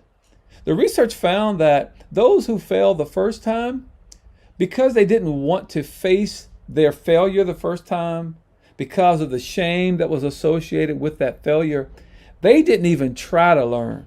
They didn't want to be associated with that failure at all. And so instead of learning from their failure, what they did, they didn't learn because they didn't want to be associated with failure.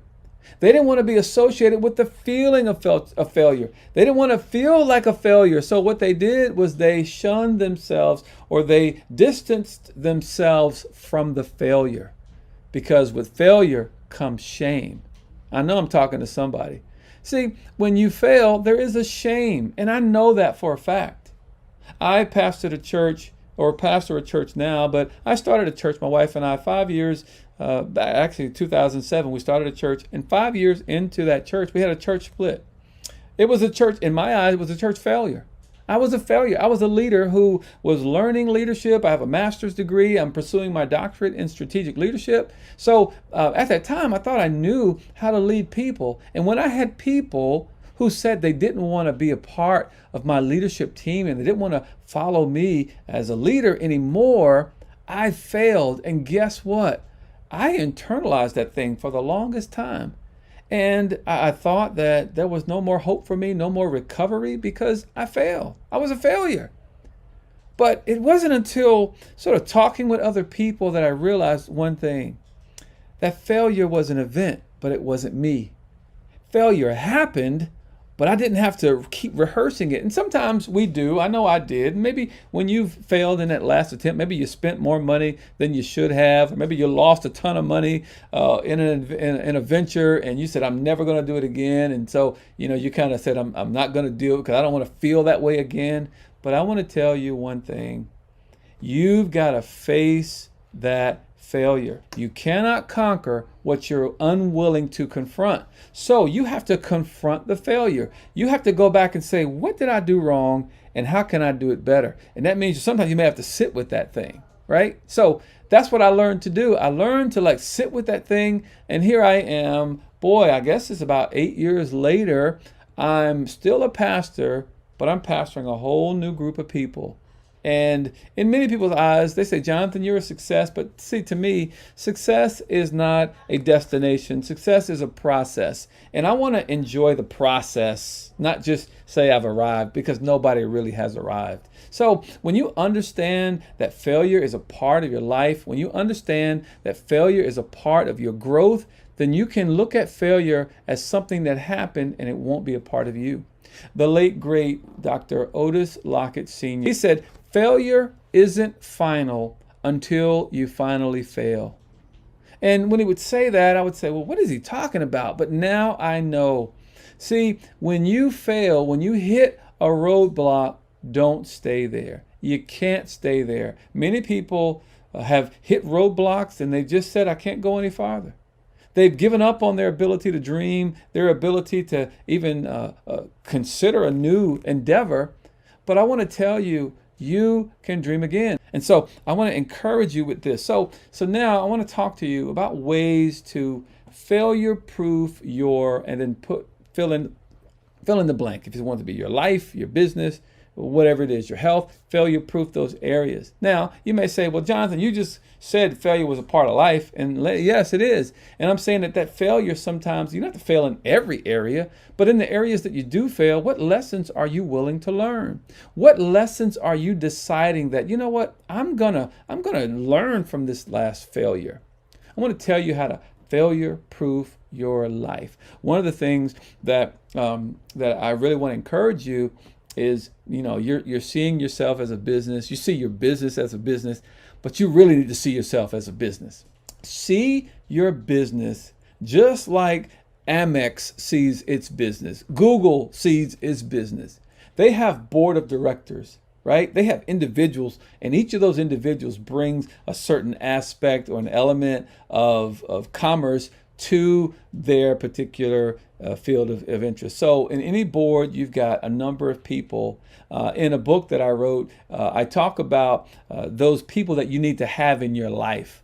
And I really say this because really at the core, any business leader is a person who's leading themselves.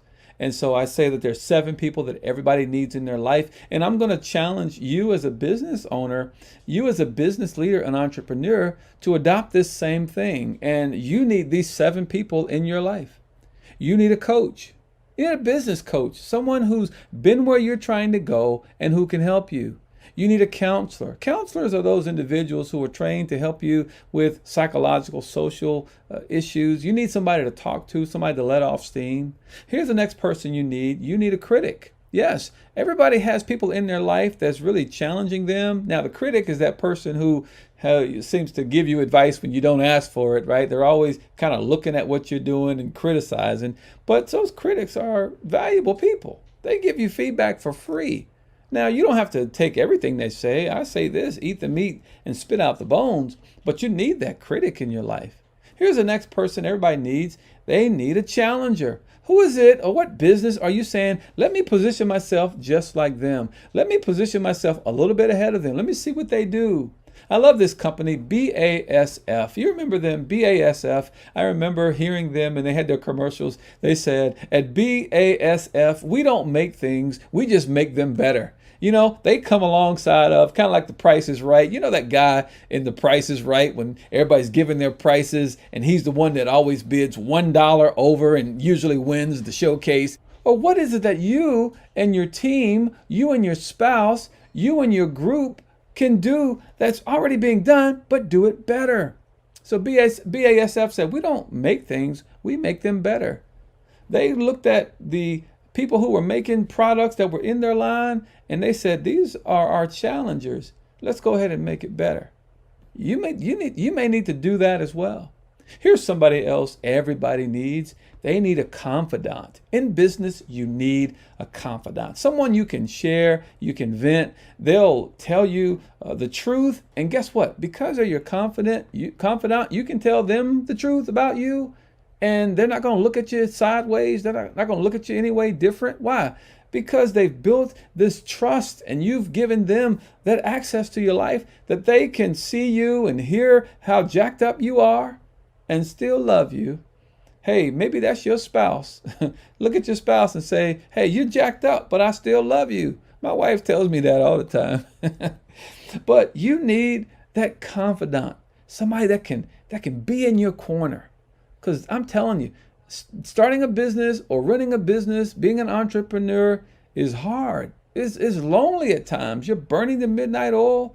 You're doing things that people don't understand, and you need somebody that you can vent to. Here's the next person I think we all really, really need is a champion. A champion is someone who speaks on your behalf. They speak up when you're not in the room. Every business needs a champion. Somebody needs to know about your business. And when they're in these networking groups, they can say, hey, I know somebody that does that. Who is speaking up for you? Because you and I can't be everywhere. I know you got all these great marketing programs and you Instagram, Twitter, Facebook, you're doing your thing, you're on LinkedIn, but you need people who know what you do. So why don't you create a little 3x5 card and give it out to people and say, hey, this isn't for you. This is for somebody that you know.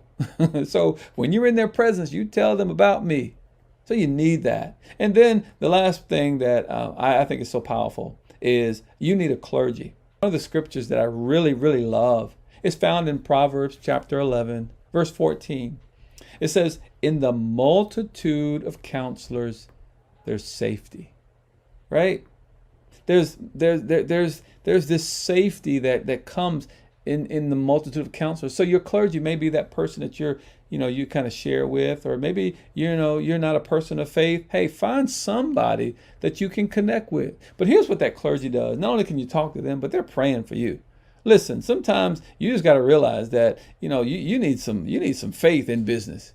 You need faith to go through some of these things, to keep on calling people, to keep sending emails, to keep on trying. You need faith. Faith is the substance of things hoped for. It's the evidence of things not seen. Come on now. Sometimes you got to have faith in your business, because in your business you can say, look, I may not have it all together now, but I see myself where I want to be.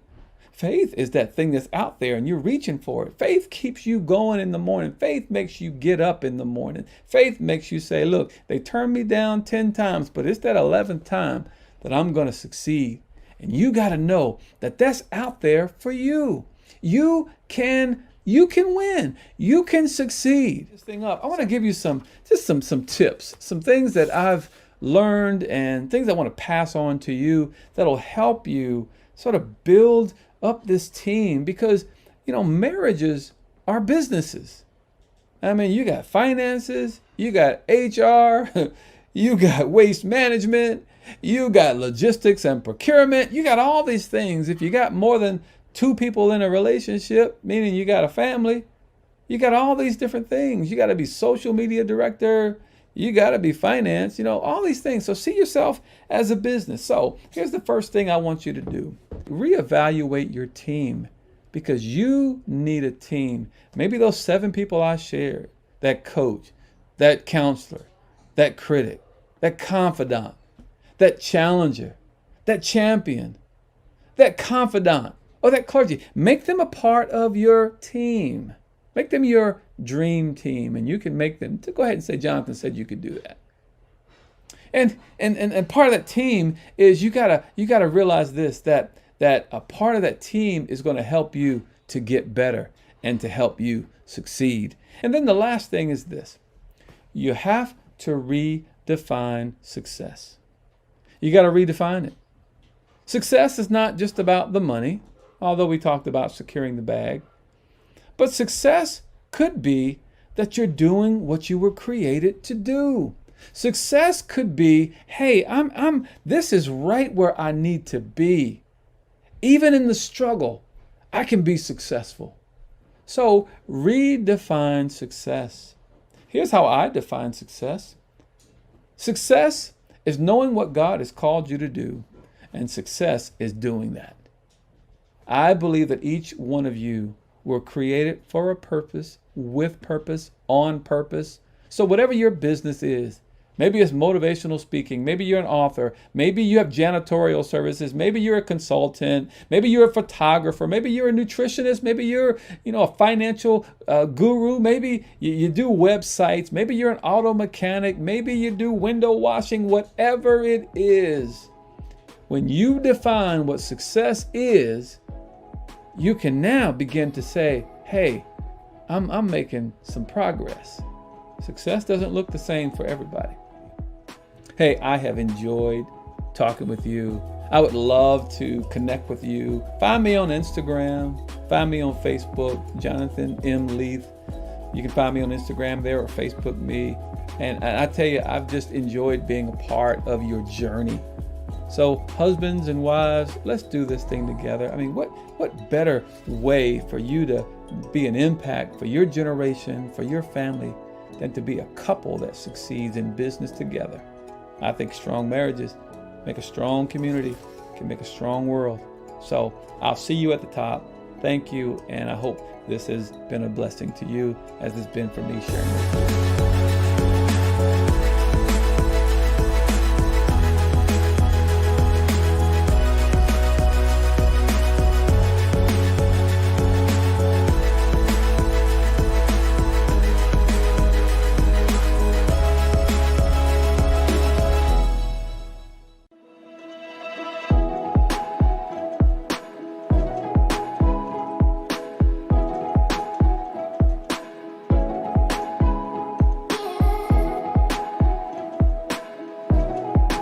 Hi, everyone. I am Valerie Ashford Brown, and I'm excited to be here today with the Millionaire Power Couple Summit. And I am going to be talking with you today about power couples and professionals managing a 5 to 9 while working a 9 to 5. I want to talk about how to run a successful business as a couple. So I'm going to just share my screen really quickly.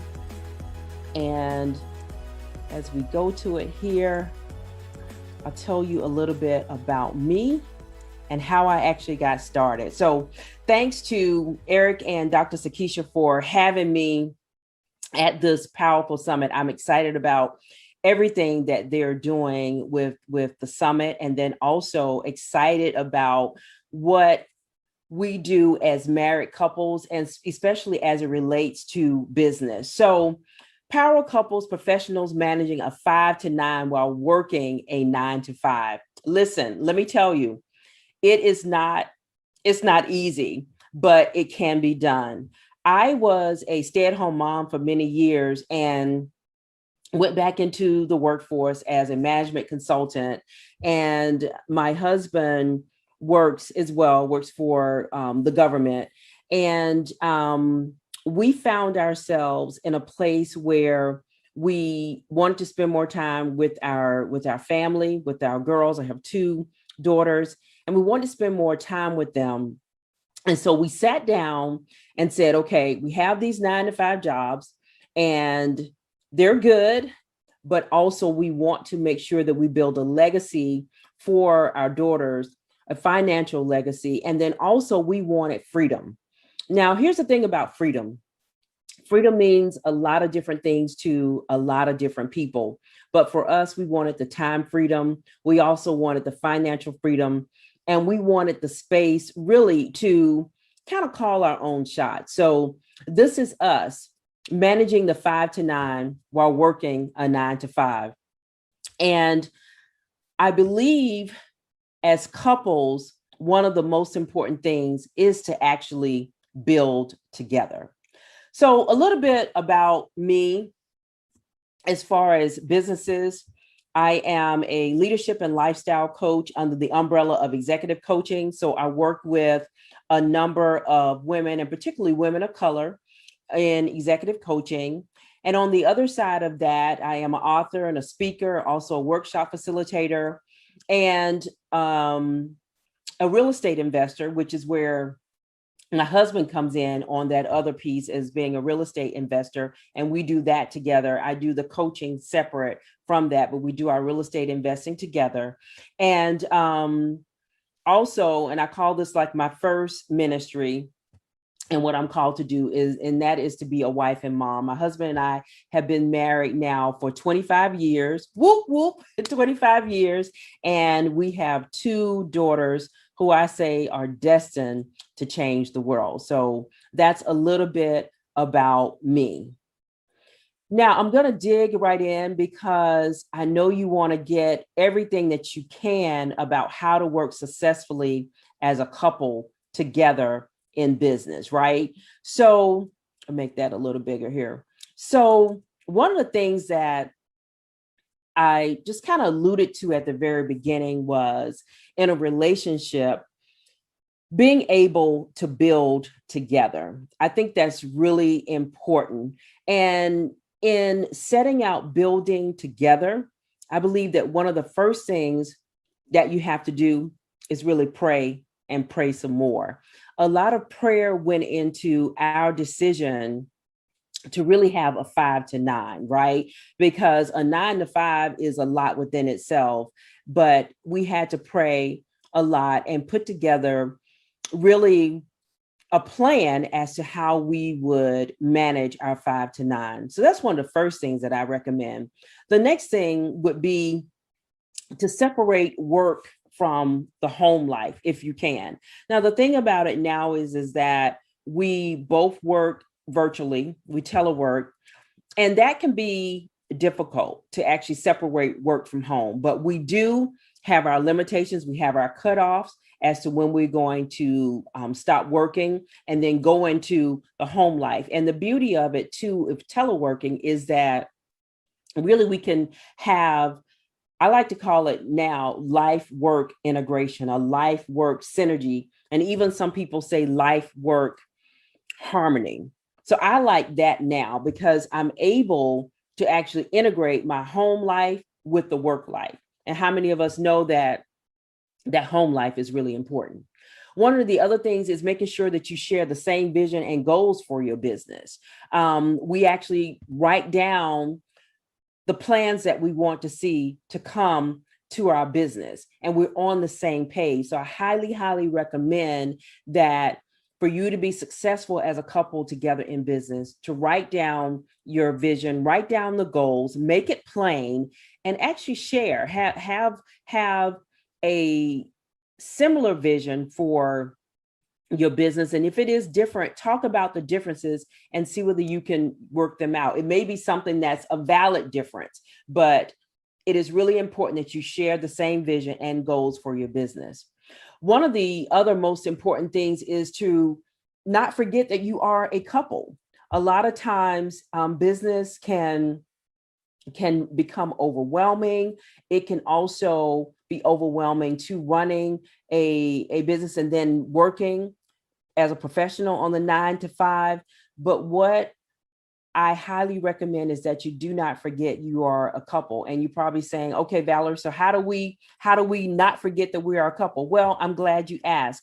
One of the things that we have on a regular basis is date nights. We make sure that we have time for each other. We put things aside, those other things aside. And basically, if I had to sum it up in one word, it would be to prioritize. Prioritize your relationship over everything else. Also, the appreciation and celebrating each other and milestones, even the smallest milestones. I know as couples, and then even sometimes as individuals, we don't celebrate each other enough, but it's important that we celebrate each other and also the milestones that you have in your business. Another one is forgiveness. Forgiveness and then maintaining respect. Forgiveness is huge. There could be a whole nother topic on forgiveness, but we know in business and in life, we make mistakes. It's important to be forgiven and to forgive, and then also maintain respect for each other in that. And then also trusting each other. I believe as couples that we're not each other's enemy. At least in my relationship, I'm not my husband's enemy. He's not my enemy. So we trust each other and we talk things out as far as the business and then life. The next thing is how to maintain your sanity and have a peace of mind. Yeah, because you know what, when you are running a 5 to 9 and working your 9 to 5, I know for me, sometimes I feel like I am not up to par. Let's just say that. And the whole mental space gets really, really, really cloudy. It takes a lot of energy to do that. But one of the things that I've learned is that I have to take one thing at a time and then one day at a time, setting those limits. Stop taking control of everything. I use time blocking, the Pomodoro technique. Definitely. I mean, just absolutely love that. And then another thing is hiring help. It's okay if you have to hire help, as in a virtual assistant, or even a personal assistant, and then using those things that we have in our household too, as far as like the dishwasher, things of that nature, and in your crock pots. I'm naming some of these things that we do to make our home run more efficiently, in these productivity tips, because it takes some organization to run both the 9 to 5 and the 5 to 9. The next thing is tip number 2, and I so love this one, and this is to practice gratitude daily. Remind yourself to focus on the positive. One of the things that we do in our business is pray about the business, and then also pray about our daily moves, and then also are so very grateful for where we are now in our real estate investing, because it was not successful for a while. And now I think because we have honestly practiced gratitude for what we have been blessed with even more. So remember to be grateful. This is another one of my favorite tips, and it is one that I have fallen off of, if I'm going to be honest and transparent with you, have fallen off of for, time and time again, I'll say that.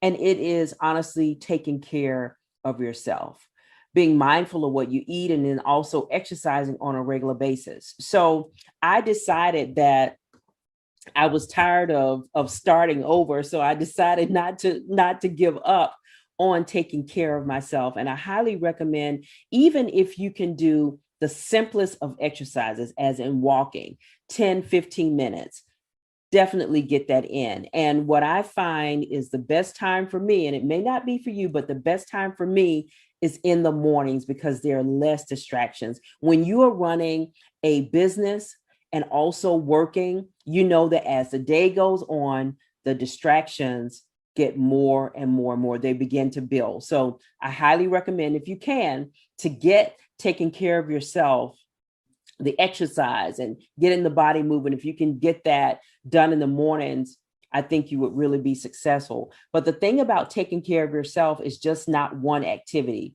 It really is a holistic approach to self-care.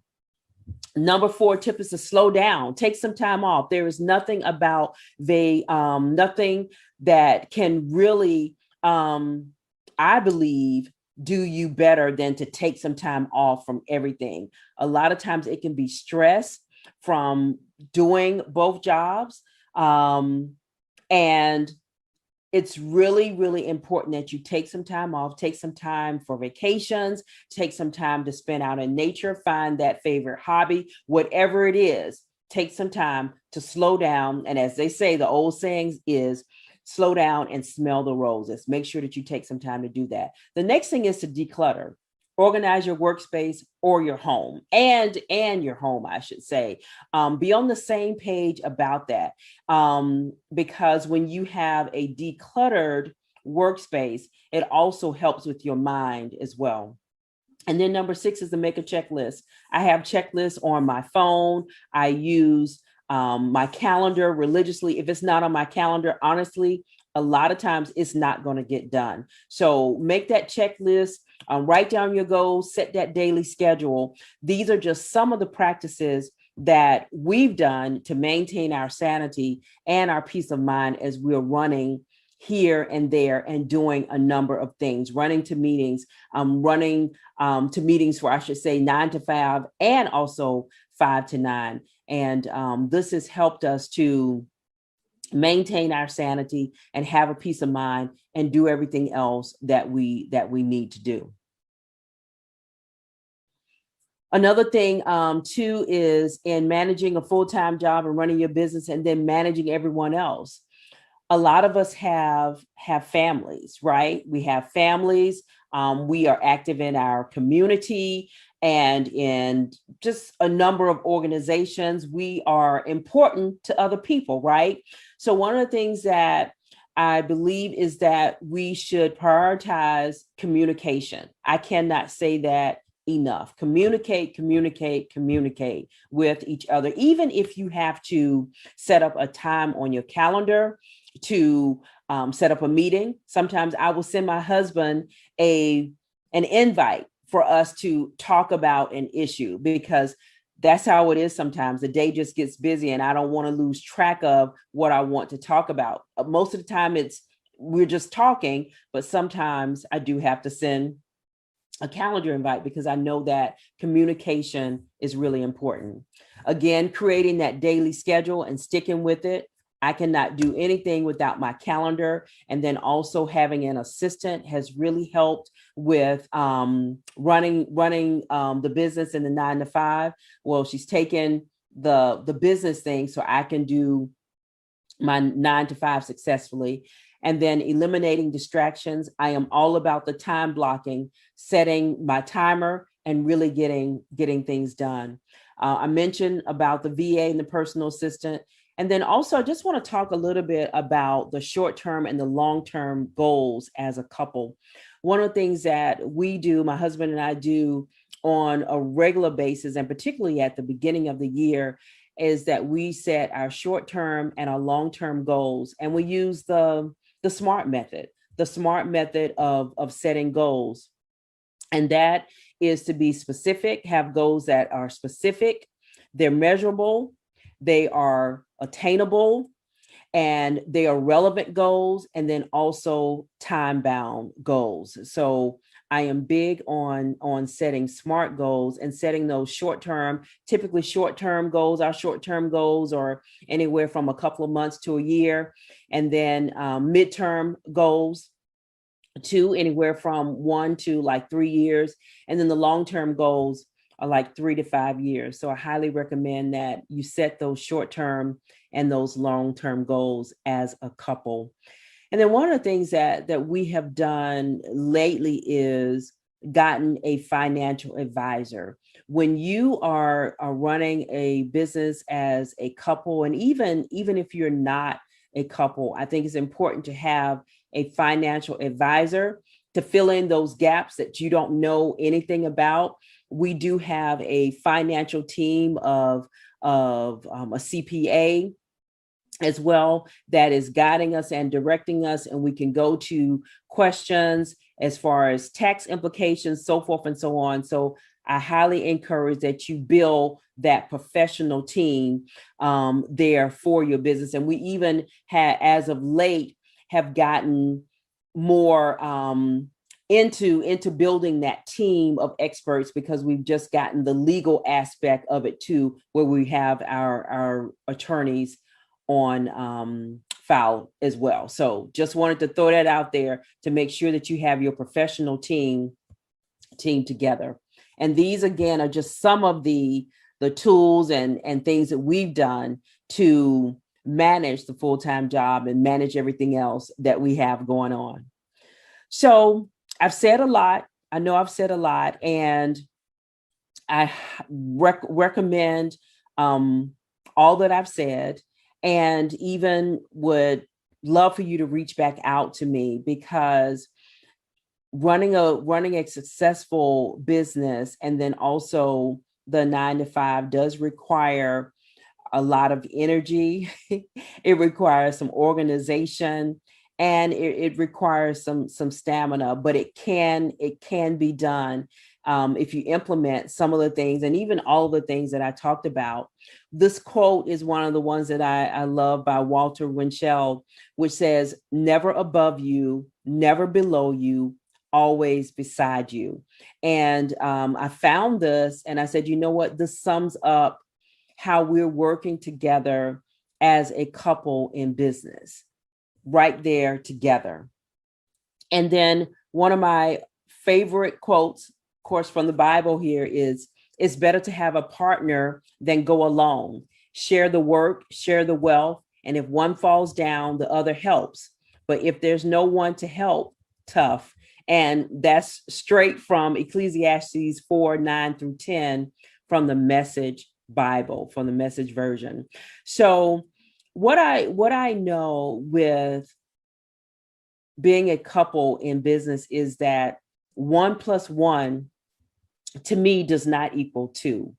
1 + 1 is exponential. It can equal to 3, 4, 5, 10, because when you're in business together, there is more creativity, could be more funds. There's so much more to it when you're running a business with your partner, because you can really bring a whole lot of ideas.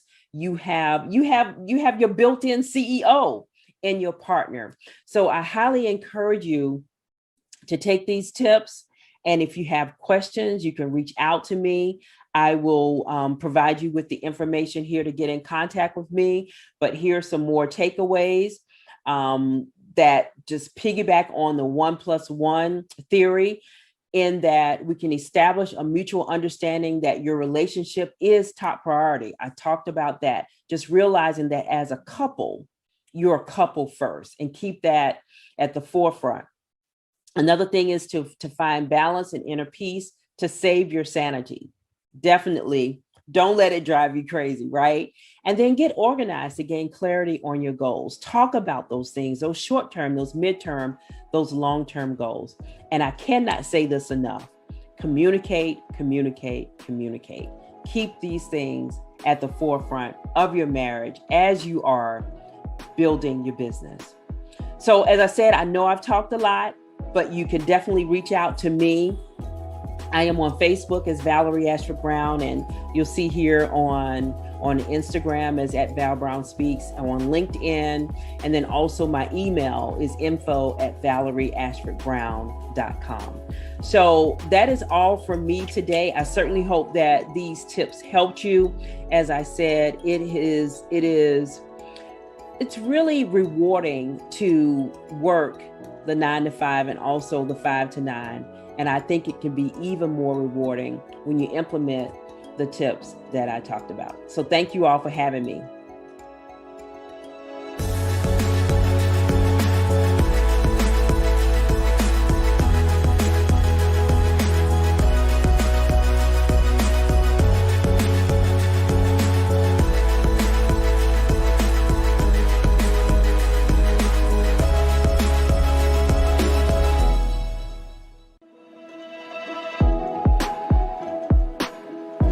Hey, it's Eric and Dr. Sakisha here. We know that you are loving the information and all the wisdom that's flowing through here. But guess what? It does not have to stop here. Wouldn't it be amazing to get into an environment where you're in there with other like-minded couples that want to build strong marriages, that want to build successful businesses, and want to build their generational wealth? Well, I'm sure that you want that, and we want to provide that for you. Make sure that you click on the link below and join us today. Take advantage of this opportunity. There's going to be a fast action bonus for those that take action today. Join us at the Millionaire Power Couple Institute, specifically for couples in business. You can join from the comfort of your own home. Connect with couples around the world so we can all join together, build strong, healthy marriages, build successful businesses, and build generational wealth for our families. Again, go to Millionaire Power Couple Institute or MillionairePCI.com today.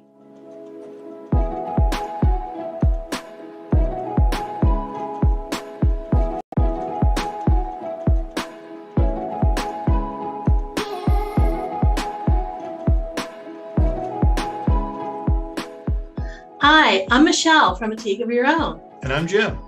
And we are so excited that you are here with us. We are going to be talking about ideation. Do you know what ideation is? Yes, I do. Awesome.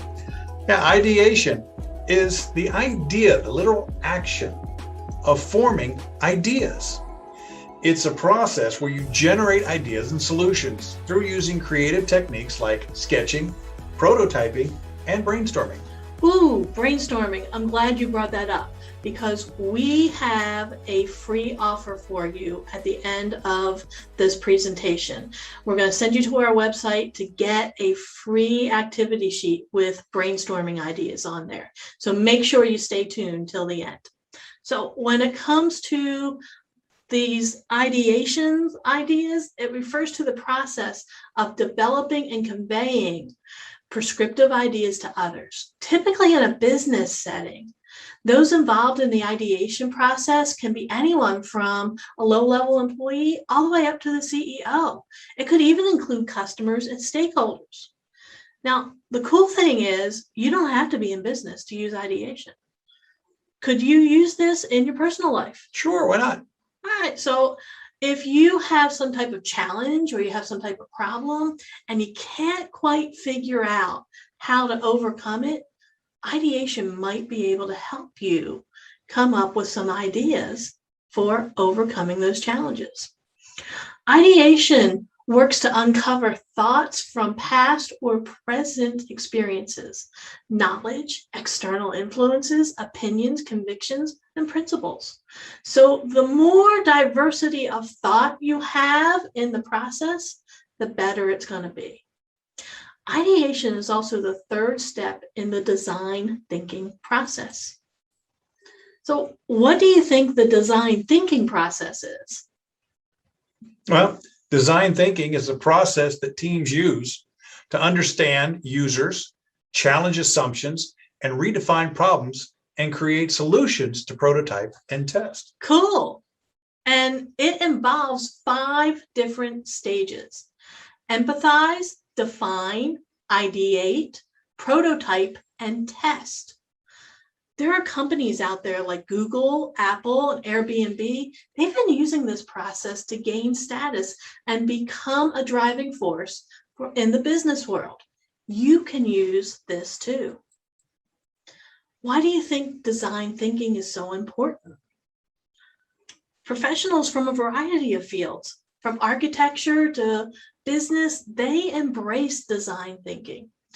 Doing so will help you address the human needs in the modern age and continue pushing the boundaries of innovation. And that's what it's really about, is being more innovative. Ideation helps teams gain a deeper understanding of design principles, social psychology, technology, and even society. So the first stage, stage 1, empathize. Let's look into the 5 stages of design thinking. So first, empathize. This stage allows participants to begin gaining an understanding of the problem they're trying to solve through research. Empathy is crucial to human-centered design because it will enable you to set aside your own assumptions and gain insight into your users and their needs, which is what you want to do. Exactly. Stage 2, define.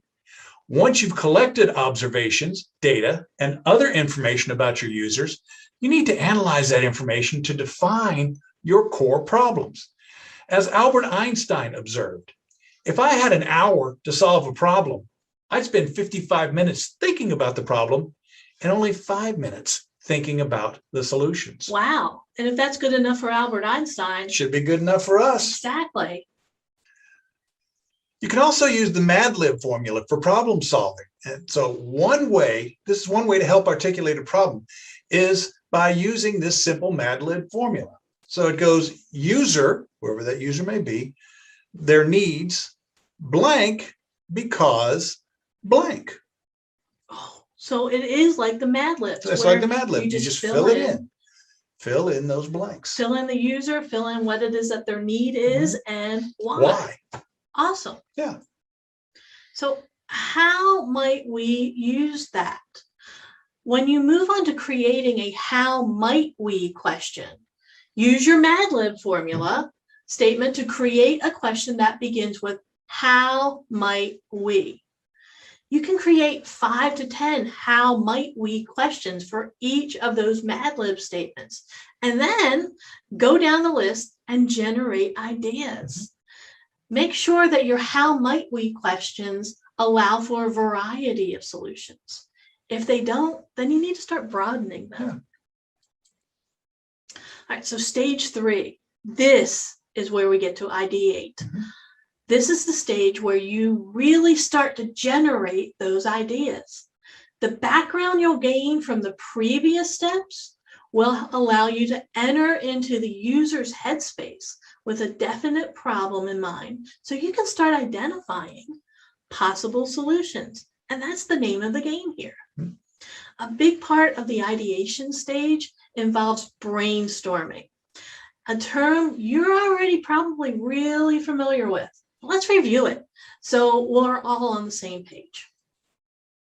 So what exactly is brainstorming? I don't know. Tell us what brainstorming is. Brainstorming is a method used to generate ideas to solve a clearly defined problem. That's one of the reasons why in the first 2 steps we had to define what the problem was. In controlled conditions and a free thinking environment, teams can use brainstorming to create synergy and pull the best ideas from a collection of great minds.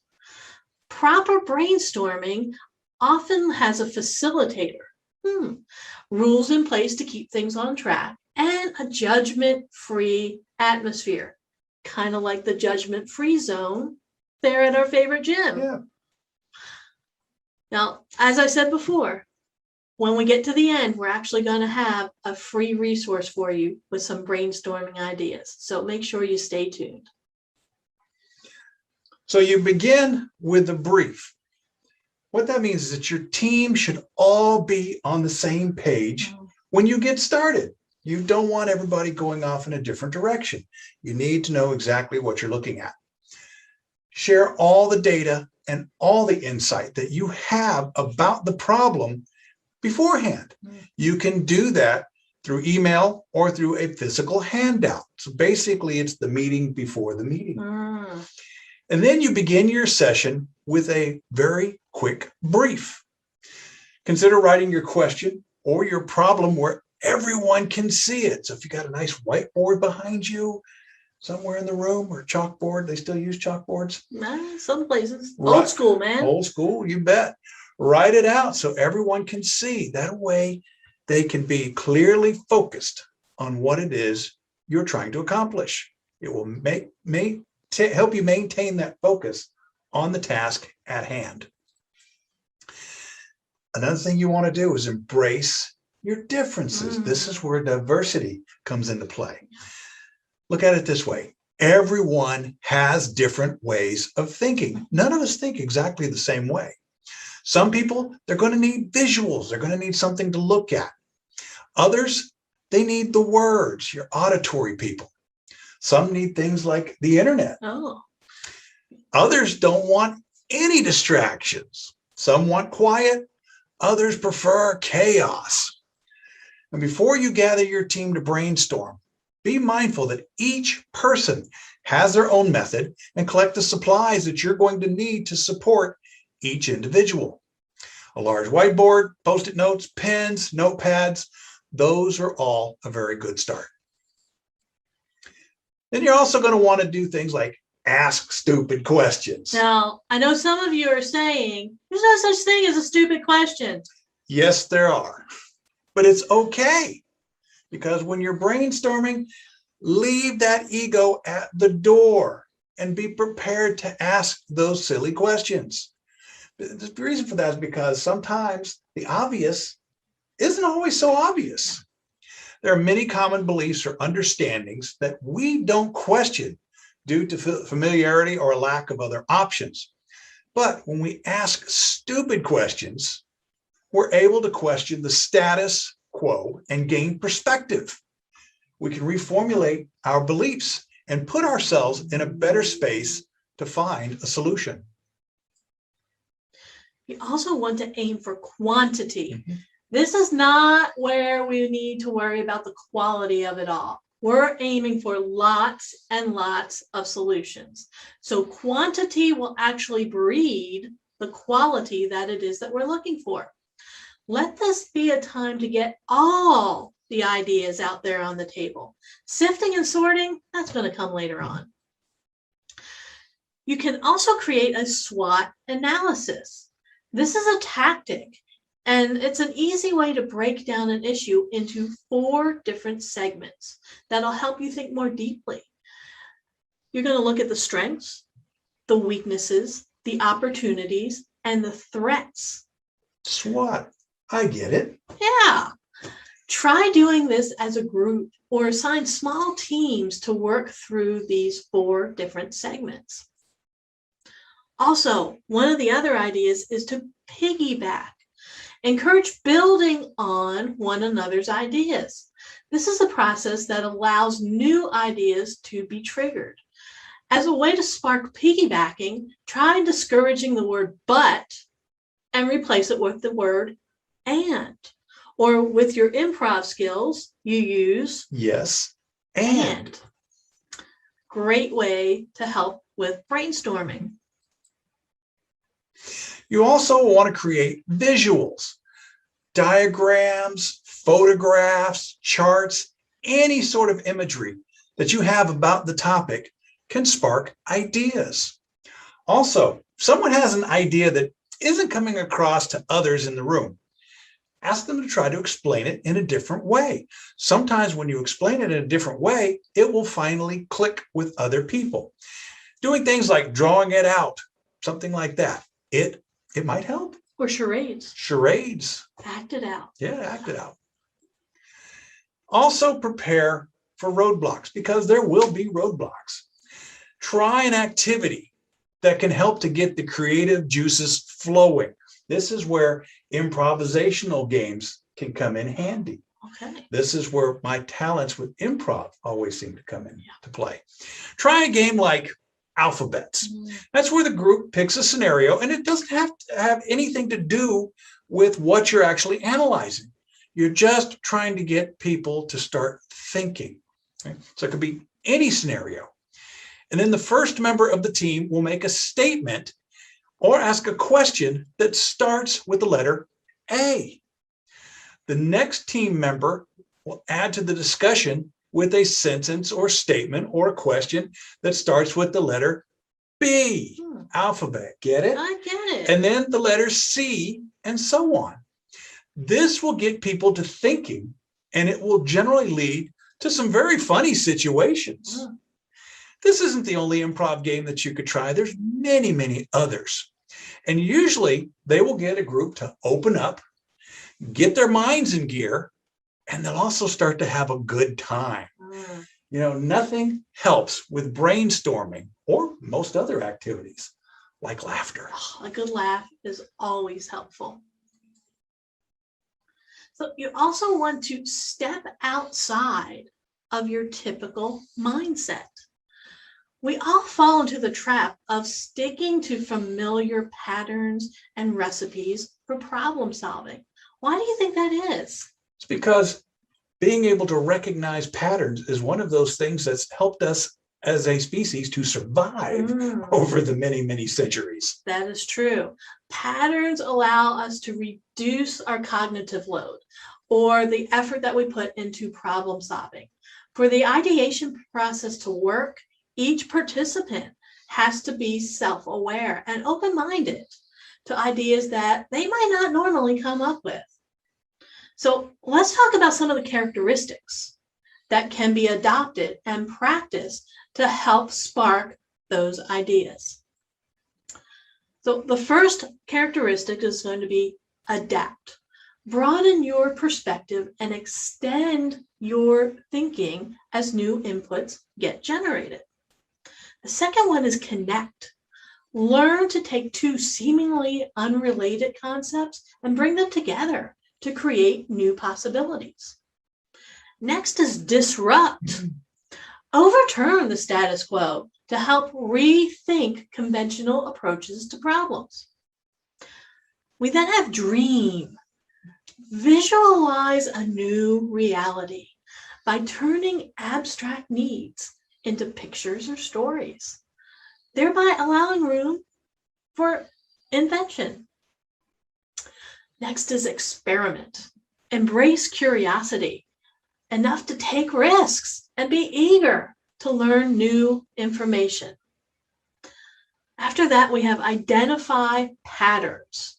Spot common threads of meaning in the world around you. And last but not least, this is a big one, be uncomfortable. Try something new often. Get out of that comfort zone. The solution you're looking for isn't going to be in there. This is one of the best ideas yet. Actually, it's the worst possible idea. Find that worst possible idea. This method within the ideation process encourages team members to purposefully seek out the worst solutions they can come up with. This exercise is meant to relax people and boost their confidence and stroke creativity. Moreover, by searching for downright awful ideas, participants are able to loosen up, think less narrowly, and step over the line of looking silly. Turning this process into a fun game will facilitate getting team members to let down their guard and add to the discussion. And that's what we're trying to do anyway. That's right. Don't forget about your introverts. Not everybody is an outgoing extrovert. You don't know any extroverts, do you? Some people, they're introverted, and it can be difficult to get them involved in the process. So in brainstorming sessions, extroverts, like we won't name anybody here, they often will rule the conversation. Do I do that? I think I do. Be sure that the facilitator is aware of who hasn't spoken yet and encourage everyone in the room to participate in a way they feel comfortable. Find those fun activities that get everyone laughing, and that is a sure way to get everyone involved, especially the more reserved members of the team. At A Team of Your Own, we help people lead to succeed, communicate to elevate, and build teams to fulfill dreams. If during this program it became clear to you that you aren't as creative or innovative as you would like to be, don't worry. We can help. We help leaders and teams develop and hone their skills. We can help you and your organization grow from where you are to where you want to be. Give us a call. Let us know what you need. Bring us in to facilitate a brainstorming session, and I guarantee you're going to have a great time and accomplish a lot of what you want to do. And like we said, there is a free resource on our website. So you need to go to our website, ateagueofyourown.com, and go there and grab your free brainstorming activities worksheet. Yeah. Feel free to give us a call, 412-420-7975, and we can point you in the right direction. So thank you so much. That's a wrap. We want to thank every one of you for taking the time to join us. We hope you've had as much fun as we did, and we hope you're able to walk away from this experience with a better understanding of how the ideation process can improve your workflow and the creative process. Thanks so much, everyone.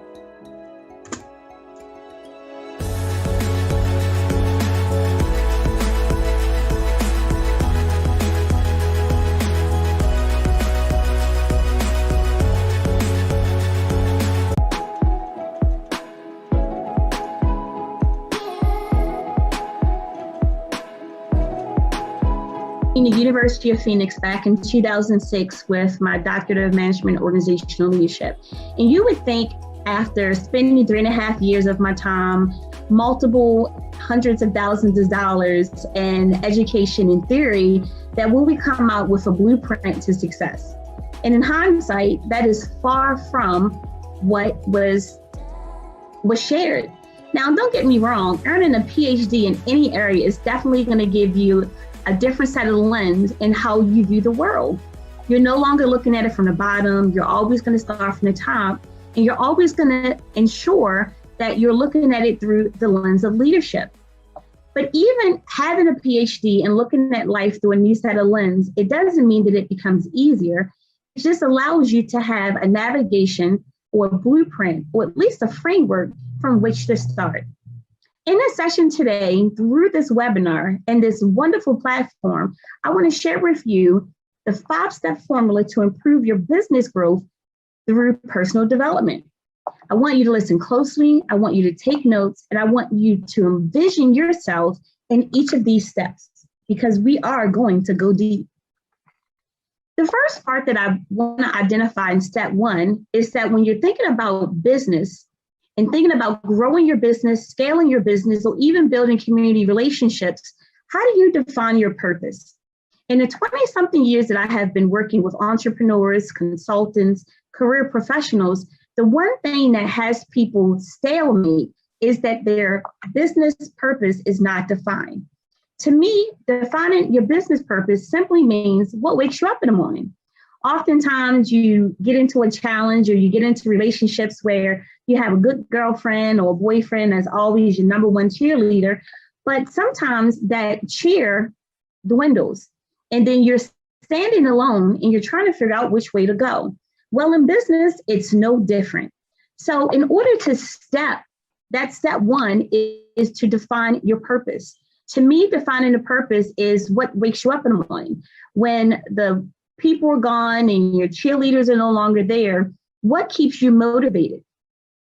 How do you define that purpose? In 1946, as Truett Cathy opened up the first Chick-fil-A. What you may not know is that Chick-fil-A is older than McDonald's, Wendy's, and even Chipotle. When she let people know what her business model was, a lot of people laughed at her. How dare you open up a fast food chain and not have them open on Sunday? But what S. Truett Cathy knew is that who she wanted to serve, how she was going to do it, and she did not allow anyone to sway her decision. 75 years later, you can find a Chick-fil-A in almost every town, especially in the South. So my question to you is, how do you define your purpose? I want you to take out a piece of paper, a pen, a pencil, a marker, open up your laptop, open up a new Word document. If you have your smartphone, I want you to open up the notes section or even use Siri. If you have an Android, open up that app. And I want you to simply write down in 2 sentences or less, how do you define your purpose? What is it about what you want to do in your business that's going to allow you to either scale it, launch that grassroots initiative, or build community relationships as a result of it? As Truett Cathy knew exactly what she wanted to do for the urban community. She wanted to have 6 days for her fast food restaurant to open, and on the 7th day, it to be closed. Why? Because in the urban community, the 7th day is a rest day. How do you define your purpose? I want you to hold on to that. As we move into step 2. Step 2, how do you identify your targeted audience? Individually, each one of these steps are powerful, but collectively, it's going to help you move towards that $1 million platform, either as a career professional or a married couple doing business together. So how do you identify your target audience? I identify a targeted audience as a unique niche. A unique niche that if I was lined up with 5 other career professionals, they may be in the same industry that I am in, but they're not going to do things the same way that I do. So what I love to use for this step is an analogy of the goal of a fish store. So you walk into a fish store and more than likely, everyone wants to go towards that very unique niche where it's only fish, where it's only one of them. It could be 15 people lined up for that one fish. In this case, let's say it's a piranha, right? So everyone goes in, it's beautiful, it's lovely, it's sparkling, it would look great. And a fish tank did set in your living room. But guess what? it's only one of that piranha. The fish sells, and 14 other people no longer have what they're looking for. But if you look across the aisle in that same fish store, there is a fish tank full of goldfish. You know, the great thing about a goldfish is that if I knew the purpose of what the goldfish would do, me and not just 15, but maybe 50 other of those career professionals or couples within my circle could ensure that what they wanted to do in their business could be achieved. You want to know why? Because they're simply looking for fish.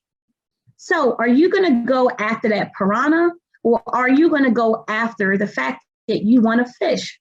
In life, when you narrow down your niche as to what you want, after you define your purpose, that $1 million mindset is no longer a dream, but surely a reality. I want you to open up a new piece of paper right now. Keep in mind, step one, defining your purpose. And now I want you to simply write down, how do you identify your targeted audience? And of that targeted audience, what makes that audience so unique to you? Because remember, even if you're lined up with 5 to 10 people that may have the very same idea as you, no one is going to execute it the way you do, because that's your baby, because you know why, and now you know who. So how do you define your purpose? Are you going to go after the piranha, which is a unique, or are you going to just go after the goldfish that at the end of the day, everyone is going to be able to get what they're looking for as long as you know what it is and why you're doing it? Exciting, right? Absolutely. Now, we define the who, which is defining your purpose. The what, we've identified your target audience.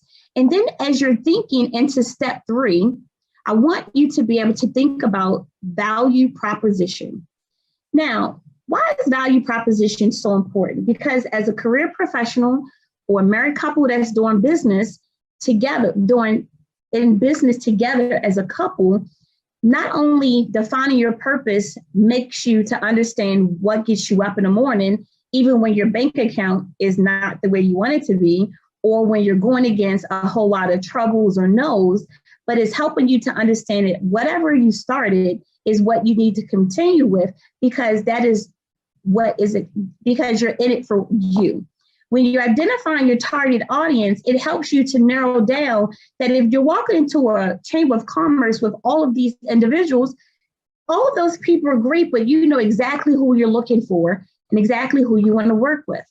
But when we get to the step of value proposition, how do you define value proposition? I define it as creating buy-in. And regardless of you as a career professional and you're working a 9-to-5, or you're an entrepreneur, or you're a couple that's getting into a business together, the value proposition for your client is not in it what's in it for you, but it's what's in it for them. And this is where most career professionals, organizations, corporations, and even couples that are in business together go wrong. When we're developing products and services, it's all about what we feel the client needs, what we think the customer wants. But in hindsight, it's the complete opposite. Walmart is $1 million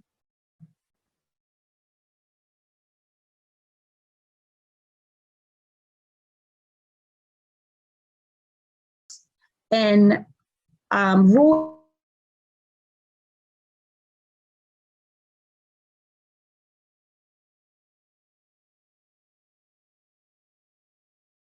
money is not because they don't have product.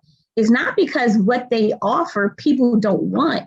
But what people don't realize or didn't realize and may not still realize is that what Walmart failed to do in the urban community is to share the value proposition as it relates to the urban market. So as a career professional, when you're thinking about your product and service, or as a couple, when you're going into a business together, how does your product and service serve the targeted audience, step 2, that you're going after? When Walmart decided to penetrate, or at least think about going into the urban market, grassroots community organizations pushed back. They pushed back because not of what Walmart was, but what Walmart stood for. Walmart is an organization that treats that pays their employees low wages. They overwork them, and they're not really getting the benefits for the amount of capital that Walmart is bringing through the door. And in the South, community grassroots organizations were not having it. Until this day, Walmart has yet to be able to penetrate a Walmart regular center, super center, or regular store in an urban market. And it's not about the fact that Walmart didn't have money, because they do. But what they have not been able to do with their lack of positive reputation in the urban market has been able to pivot their value proposition to meet the needs of that urban market. Now, remember back in step one, when I talked about defining your purpose, as Truett Cathy, the founder of Chick-fil-A, knew right off the bat, not just what she wanted, but the value she was trying to bring to the business. As a career professional, how do you position your product and services so that it benefits others and not just you? Something to think about, right? But it's okay, because that's why you're here. You want to take where you are to the next level. Either you want to scale your business, you want to launch a grassroots initiative with your significant other, or you want to get to the point of being able to build community relationships so that you can take your product and service, who you want to serve, and why you're doing it off the ground. Sounds about right? Absolutely, and I'm glad you're here. So I want you to take out another piece of paper, and I simply want you to think about this for a second. I want you to answer the question, what population of individuals do you serve? And of the population that you want to serve, what value are you bringing to the table through your products and services? And it's not a trick question, and it may take you a few minutes to think about it. If you're able to answer that question right off the bat, great job. That means that you're already on your way to scale your business and achieve that $1 million brand that you're looking for. On the flip end, if you're still pondering over the answers to those questions, it's okay. Because guess what? We all had to start somewhere. The great thing about being in a relationship is that you can bounce your ideas on and off with your significant others or your team to ensure that how you're answering a question makes sense from a business standpoint. So if you're not able to necessarily answer those questions just yet, guess what? It's okay, because when you're able to get it, you're going to be able to either launch that grassroots initiative that you always thought about, or be able to add on to the thoughts that you may have had prior to listening to this webinar. And then when you're able to do so, you're going to be in a better position to now go out and build communities and relationships. And the reason why building relationships is so important, not just from $1 million mindset or growth standpoint, is that there's truly no I in team. So in order for you to elevate, whether it's scaling your business or launching your grassroots initiatives, you need to bring in a community of like-minded individuals that's going to help you take it to the next level, which is why I'm glad that you're here. So let's review real quick. Step one is define your purpose. How do you define your purpose, and what makes it different from anything else that you've ever done? Chick-fil-A is a name brand, 75 years in, and it's not going anywhere. So Cathy Truett knew exactly what she was doing and where she was going when she only wanted that restaurant open 6 days a week with the 7th day off. Identifying your target audience. What makes your audience different from everyone else besides you, right? And then now that you have the first two steps, what is your value proposition that you're offering your client, or offering through a program, or offering through a service that you may not have thought about prior to now? You are on a roll.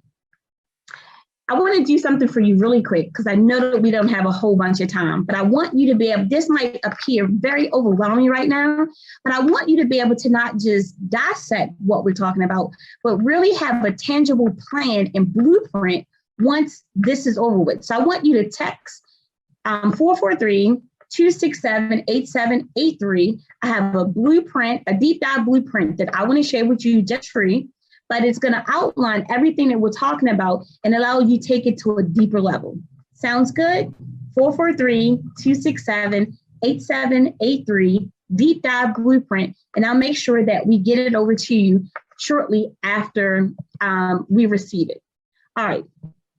We're going into step 4 now, and I can't go in but so deep, but I want you to at least get a basic understanding of exactly why these 5 steps work.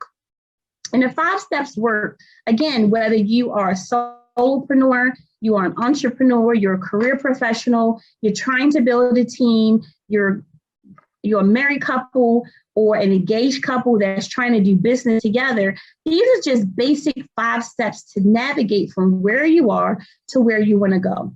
And when you're able to not just answer the questions, but go deep, then you know that you're working on overcoming those barriers that happen to a lot of organizations that may not make it past the first 2 years or 3 years or have to close their doors. Step number 4 is marketing plan. Well, what is a marketing plan?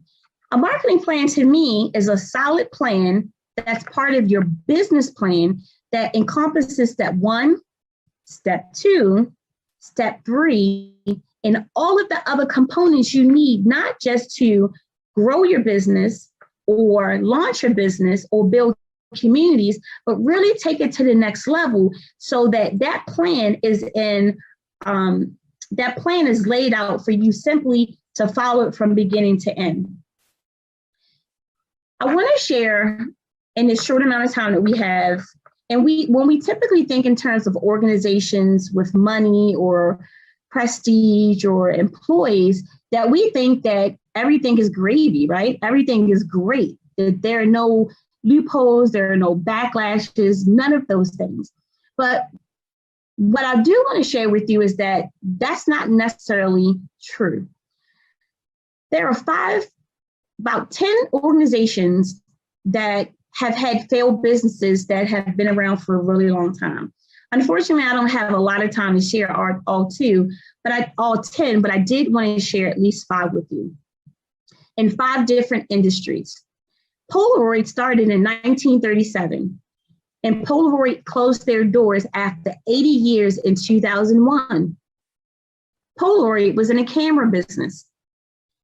Blockbuster started in 1985 and closed their doors in 2010. Blockbuster is in the movie TV industry. Pan Am, you probably don't remember that, but Pan Am is an airliner, older than Southwest, older than Delta, older than Spirit. They started in 1927 and in 1991 closed their doors. That's a really long time, right? Borders, how many book lovers out there? Authors, I know I'm one, love it. Borders opened their door in 1971 and closed their doors in 2011. Long time. And last but not least, and this is an all-time favorite, especially if you're a parent or a godparent or any of those scenarios where you're overseeing young ones, Toys R Us. Who doesn't know Toys R Us or hasn't shopped at Toys R Us, right? Toys R Us started in 1948. And in 2017, closed their doors. Toys R Us is a family-friendly organization. What was it about Pan Am, Borders, Polaroid, Blockbuster, and Toys R Us that had them to close their doors? And these were multi-million-dollar corporations. I don't want you to guess. Let me just share with you. What stopped them from being from continuing on was the fact that they weren't able to pivot their market plan. And their marketing plan, unfortunately, fell flat, just like their business. So I want you to take a piece of paper out, and I want you to write down these 2 questions. What is the importance of a marketing plan, and how does it add value to your business? I want you to think about these 2 things, because without a marketing plan and knowing the value it adds to your business, you could end up like one of these 5 corporations, and that's not what we want to achieve. We want you to scale your business, grow your business, build community relationships so that you can have $1 million product that we know that you desire and you can achieve. And last but not least, step 5 is building your support team. Step 1 is important. Step 2 is important. Step 3 and 4, but step 5. When you think about building your support team, I want you to simply think about the letters DEIA, diversity, equity, inclusion, and access. Why is DEIA important? Because everything about the current trend right now is about diversity, equity, inclusion, and access, which means that your support team should be reflective of who you serve. For example, if you are a nonprofit, career professional, your board should be reflective of the audience, the target audience that you want to serve. If the entire board looked like you, there's a problem. If the entire board is of one gender or one ethnicity, there's a problem. You want to make sure that you have a support team that's not just reflective of who you want to serve, but can very well close the gap in areas that you need help in. The one thing that I recommend to you is that every 6 months, you should engage in a SWOT analysis, strengths, weaknesses, opportunity, and threats, or a needs assessment for your organization to ensure as a career professional or as a power couple that you are filling in those gaps and be reminded of the strength and opportunities to close that gap. In your piece of paper that you've taken out, I want you to list 5 members of your support team. Any 5, just write them down. And if you can answer the question with all 5, I want you to think of the DEIA. Is there diversity? Is there equity? Is there inclusion? And is there access to the 5 people that is part of your support team? And if you're able to do that, you're going to scale your business and take off. And if you can only answer 1 or 2, guess what? Everyone had to start somewhere. But when you're able to do that, you can then begin to build relationships to hit that $1 million mindset and progress in your company and in your relationship that you're looking for. In closing, I want you to think of 3 things outside of those 5 steps.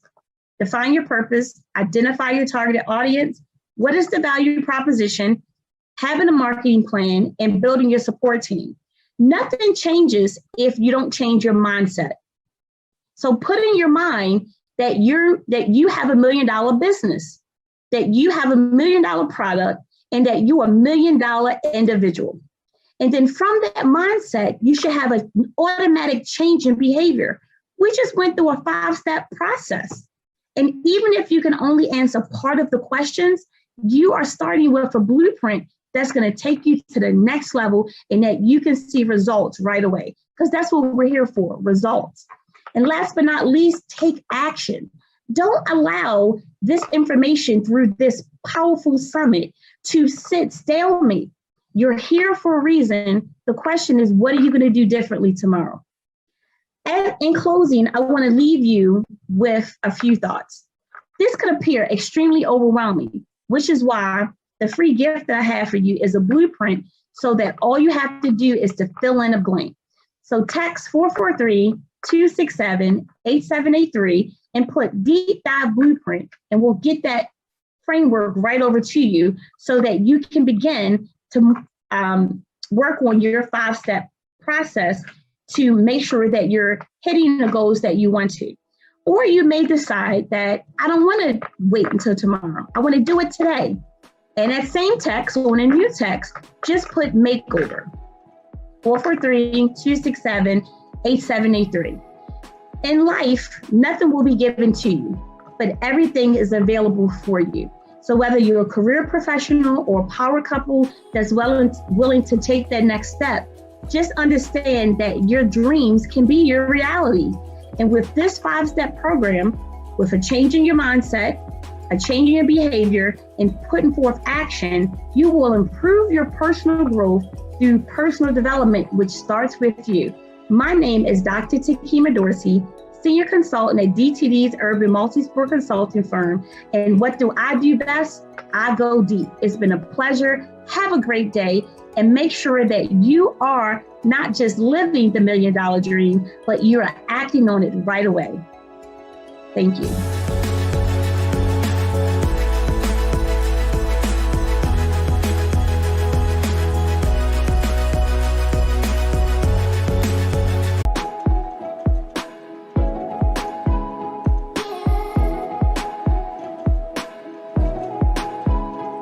Hello, I am Ayana Mills Ambrose, and today I will be discussing how to build a six-figure book business.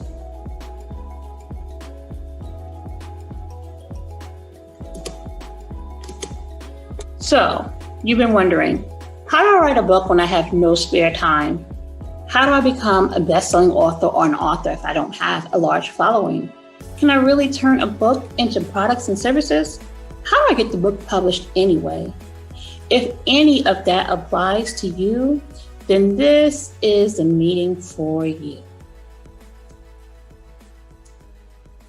This is important to you right now because if you're an entrepreneur or if you have a story that is transformational, people need your book and they need it now more than ever. So your book is not only for you, but it's for other people also. They need your help. This is also important because you can monetize your message into a six-figure book business and get clients to do other parts of your business. If you're an entrepreneur, if you have a coaching business or provide any service, a book will help you to get booked and increase your income. Imagine if you wrote a book on a topic that you are passionate about, that you are knowledgeable about, and people are inviting you to speak in other countries. They're asking you to come put on workshops to teach on that very topic that's of their interest. Imagine that. Imagine if your calendar was completely booked because of your book. This is what happened to me. I wrote a book to help a friend. I was coaching him on the phone, and he said he wished he could hear a message like that every single day. So I said, without any experience at all, I'm going to write you a book. I'm going to write you a devotional so that you have something to read every day. Now, my friend is a male. He lives in New York. He's of a certain age. I wanted to make sure that he read the book.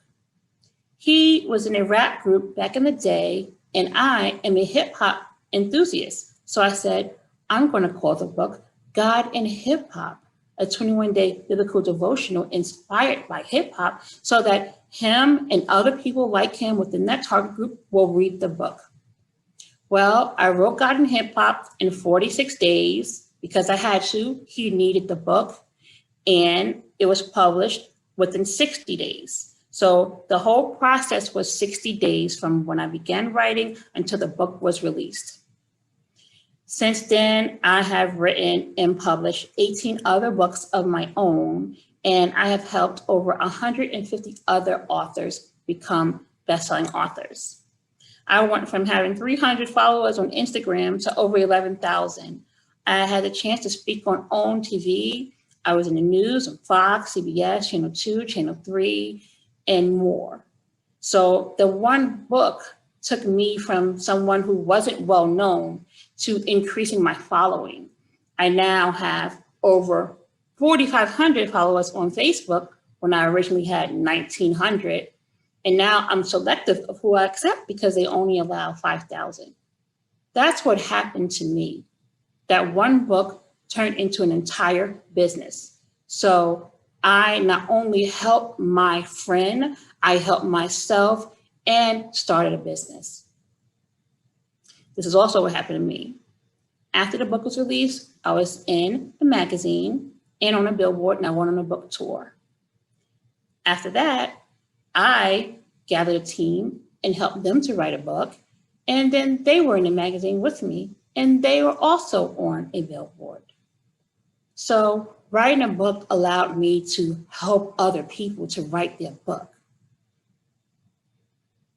The purpose of this is to give you 5 keys to write your book quickly, to walk you through the new way of publishing books, and to turn your book into products and services so that you can get that 6-figure book business. So you're wondering right now, who is this woman? My name is Ayana Mills Ambrose, and I am an 18-time Amazon bestselling author. My books are not just bestselling in the United States where I live, but they're bestselling in the US, the UK, Canada, Japan, India, and Europe. I went from a corporate professional, 20 years in corporate America, winning awards for compliance and marketing and sales, to becoming an author and then an authorpreneur. I took my corporate experience and combined it with being an author, and that's how I turned my book into a business. And I also am a publisher where I help people to publish their books through my company, Thanks A. Mills. I was silent as a child due to trauma. I was conceived and raped and born 6 weeks after my mother's 13th birthday. But when I wrote God in Hip Hop, I learned that I wasn't alone. My story that I revealed in God in Hip Hop opened up the door for other things.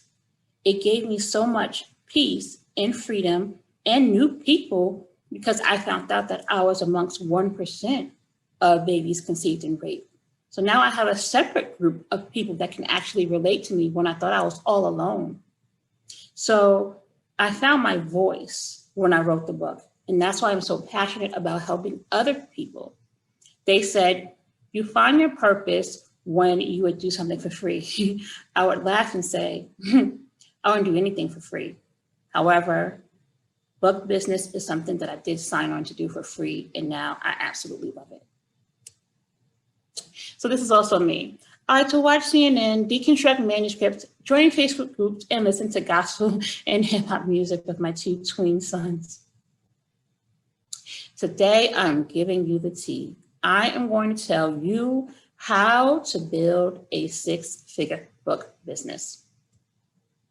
In my first 6 months as an author, I spent $10,000 on self-publishing and marketing. And let me tell you, I was determined to make that initial investment back. 6 months later, I learned how to become a best-selling author the right way and made over $20,000 without an email list, without a large following, without a website. And over the past 6 months, I've made an additional $60,000 as an author without a website, without a funnel, or without any paid advertising. So are you ready to secure the bag? Let's go. Secret number 1 to building a 6-figure book business. You have to write a book quickly and intentionally, even if you are scared to tell your story, and even if you don't think you are a good writer. Write with the intent to sell the book. Secret number 2, self-publish your book with mass distribution without paying someone else to do it for you and without sharing royalty payments.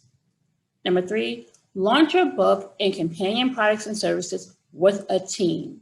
2 can go much further than 1, and 10 can go even further than that. So let's break down the secret number 1. How to write a book quickly without knowing how to write a book. Most people think you have to go away to a cabin and write a book. People think it takes years to write a book. Some people think it takes 10 years to write a book, and that's not correct. When you think it takes 10 years to write a book, you never get it finished or published. Do you know that over 80% of people think they have a book in them, but less than 2% of people actually write and publish a book? So why the disconnect? People need your help and they need your expertise now. So if you have a book in you and you're within the over the 80% that do, then you have to write it the right way. Instead of saying, I'm going to write a book, this is what I said. There is a problem with people not knowing how to write a book. And I want more people to write a book to help them solve more problems. Therefore, I'm going to write a book on how to write a book. So that's what I did. I wrote a book on how to write a book. Once I realized so many people wanted to know how, and so many people told me they had books in them. So I developed my own writing methodology to help people to write a book quickly. My writing methodology is called WRITE. Creative, I know. But when you write with this in mind, this will not only help you to write your book, but also to sell it once you write it and convert it into products and services. And that's where the big money comes in. So the W in WRITE stands for what, why, and who. What is the book about? What is the topic? Why are you writing it? And who is it going to help? Once you know your who, what, why, you got to do some research because you want to be an expert. So you got to grab some statistics, some things that's going to show that you know what you're talking about. The I is the inspiration. That comes from your own unique story. Whatever book that's in you, it's because of something that happened in your life that made you passionate about that. And then the T is transformation. You're going to teach them the transformation. This is a big part of the book. You're not selling a book, you're selling a transformation. You were in one place and now you are here. Those things that you did to get from A to B, those are the things that you're going to teach them. Those are your chapters. I said I was going to write a book to teach people how to write a book. So everything in between is the meat of it, me breaking it down. And then you'll explain it and bring it all together. But one thing you don't do is write a book and then as you're writing the book, think of new ideas, stop, write about those new ideas and keep going. No, when people do that, they don't actually finish the book. So you draw yourself an outline and you write the book using the right method and voila, it will not take you a long time at all. So after I wrote the book, I created a coaching program to help people to write it. And then from the coaching program, I turned it into a published course online. So I created 3 streams of income: the book, the coaching program, and the course. It took me 8 hours, start to finish, to write that book because I had a problem to solve, as I did with God and hip hop, and it converted into 2 additional revenue streams. So that's why you want to write a book. You see how easy it is? You're selling a transformation when you write a book. You're not selling a book.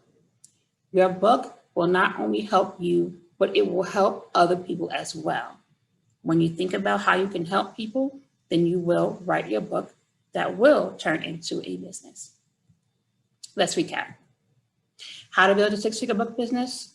I intentionally wrote a book to solve a problem and then created a companion program followed by a course. And so can you. No worrying about if the book won't sell. What if they don't like it? Get over fear. Fear is what keeps people from writing the book. No, you're writing a book because people need it. They need your help. You know how to get them the transformation. So it's your responsibility. And after that, you can set up a coaching program and a course and so many other things, a podcast, a radio show regarding and around that same topic of your book. Secret number 2 to building a 6-figure book business. You must own the rights to your book and publish it yourself. There are people like myself and other self-publishing consultants that will help you publish it the right way in your own name where you retain all the royalty payments. You ensure the success of your book. So we don't do it the traditional way anymore where we get a big publishing company because you still have to market it anyway and you have to pay them to do it. If you create the book, you deserve the right to capitalize on it, not the publishers. So you should publish the book. There are so many ways to publish the book. You can publish through Amazon, English Sparks. That's just 2 ways to help you with mass distribution. So it will have the book in the United States and in other countries that they distribute in. How to self-publish. You can do it yourself. All the tools are there online. You can Google it. You can hire a self-publishing consultant like myself. You can pay someone to do it for you, or you can enroll in a course like I have at the Bestselling Authors University. Let's recap. You can do it yourself or with a self-publishing consultant to help you with publishing your book and not worried about paying anyone else again once the book is published. Secret number 3, launch with a team. You go so much further together than you do alone. Who is your team, you're wondering? Who is your team? Your team is the people that you support. Your team are the people that if you got married, they would be in your wedding. They would help you plan your wedding. They're your closest family members, they're your closest friends. That's your team. Don't think you don't want your people to know about it because you're embarrassed about it. No, less than 2% of people publish books. You're within the minority, you're special. They want to help you with the book. They want to help you sell the book. So give them a chance. You must believe in yourself, because if you don't, then no one else will. This is my methodology to selling a book as well as companion products and services. Think of it as a wedding. You have a goal. Your goal is how many people you can have at the wedding. Okay, that's how many books you want to sell. You make a list of the people who you want to invite. That's everybody you know. You send out invitations for the theme of your book as you would a wedding invitation. You tell everybody, everyone you know, as if you had just gotten proposed to and you were excited about getting married. You create momentum. Before the book launch, you have flyers, create an Eventbrite. You do whatever is necessary to keep the momentum going. And the people who's on your team, you hold them accountable. When I had my first book launch, I had my book team have a contest. I said, whoever brought the most people to the book signing and the book launch, I would give them a present. And of course, they said, you don't need to give us a present. But of course, they agreed to do it because they want to help. People actually want to help you sell your book and your products and services. So no matter what you are selling, you have to enlist a team, a launch team to help you. So let's recap. 2 is better than 1, and 10 will lead to 100. You post it on social media, you tag people, you ask your audience to share it, you ask your book launch team to tag 10 people as well. So, did you learn how to build a 6-figure book business without a large following? I want to recap. First, you write a book with the intent to sell it. You write a book to solve a problem that can be solved through a book that will also require coaching and a course to help. You self-publish it with mass distribution. And you launch your book and your companion products and services using the glitch method so that you can attract your target book and you can become a best-selling author and maximize your book sales. So I am Ayana Mills Ambrose. You can find me on Instagram. You can find me on Facebook. I look forward to helping you. I love everything books. And shoot me a message or send me a DM if you would like to book a free consultation. I am on Instagram at Thanks and Mills. I look forward to receiving your DM. Bye for now.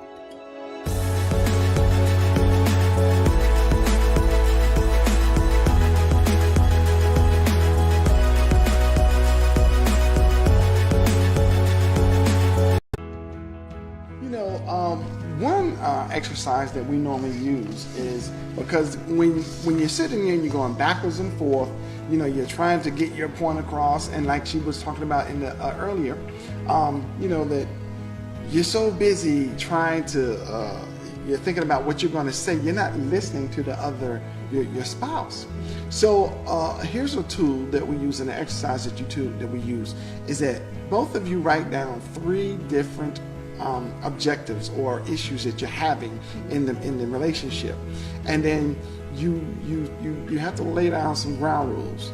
You have to meet somewhere where there's not going to be any distractions, and it's going to be quiet, and you can take your time, so there's no rush. And then you bring those 3 things that you'd like to have addressed, and then you take turns reading them. So you first, one spouse will go ahead and read the first 3 things that they have, and then the other spouse should read those 3 issues. And then during this time, there can't be any interruptions, there can't be any distractions. No cell phones. No cell phones. And then, so once you finish, then you're going to say, okay, now here are 3 things that I'm going to do to obtain those goals or those issues, or how am I going to resolve those issues. And then that's going to give you a chance, because you're verbally trying to, you can't get your point across, so you have to write it down. And then you have to schedule another time, maybe a couple days later or even a week, and then come back together and see what kind of progress you've made on those steps. Now, one of the important things to remember, like even as a woman, we tend to communicate with a lot more words than our husbands. Yes. So we have to be mindful to be able to kind of hone it in. That's why we focused on those 3 things, because if not, we can come up with a laundry list of 20 things that we would like to have addressed. And it's unrealistic to expect someone to change overnight. Yes. But if you narrow it down to say the 3 topics that are really, really pressing you, I mean, just like, I can't take this anymore. You put those 3 things on the list, and then you guys have that discussion. You have that uninterrupted time to talk about it. Mm-hmm. Now, one of the ground rules you have to be mindful of, when one person is talking, the other person has to be silent. That's why you have to be actively listening. That's one of the key tools in communication. Being an active listener, a lot of times we're kind of like double dutch, just ready to jump in. We're like, is it my turn yet? Is it my turn yet? How can you communicate that way if you're not even actively listening to your spouse? So just be mindful of that. You have to be an active listener.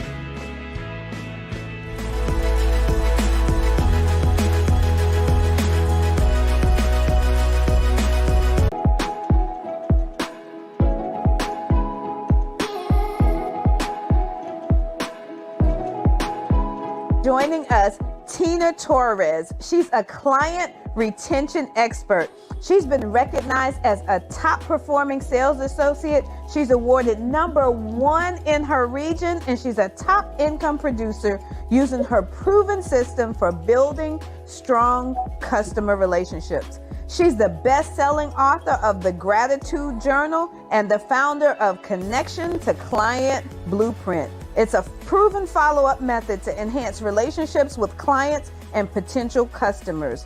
Her mission is to show the world how implementing gratitude into your daily life can change your business. Now, Tina's a morning TV show host. She's a best-selling author and global speaker. She's from she lives in Charlotte, North Carolina, and she is living a life of attitude with a attitude of gratitude. And she's showing the world how to build relationships that matters. She's commonly referred to as the queen of follow-up. So everybody help me welcome to the show, Tina Torres. Tina, how are you doing today? Hey. I need some comeback music.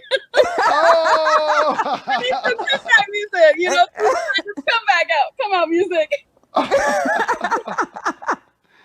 Guys, thank you guys for having me on. You guys have never been on this show. Like in the green room, we were sitting there like cracking up. Tears, like I gotta fix my makeup.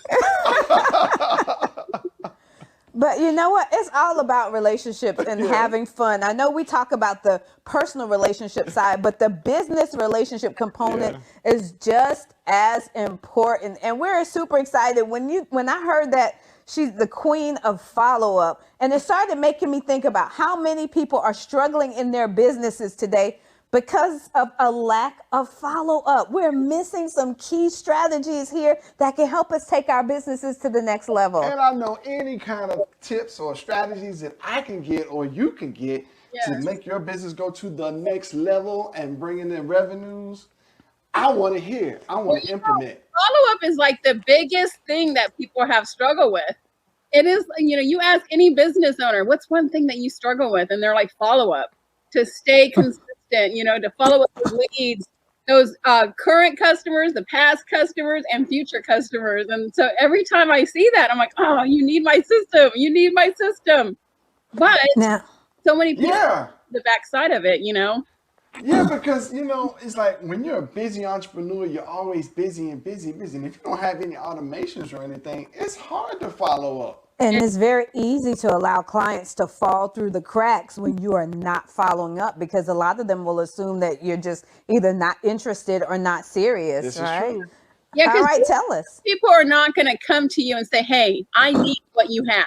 Can you sell me what you have?" I mean, That's true. the people that do that are Starbucks and a gas station. Oh gosh. They're not That's going true. to go after you and be like, "You need what I have." No, we go to them. Right. That's That's true. true. That is That's so true. true.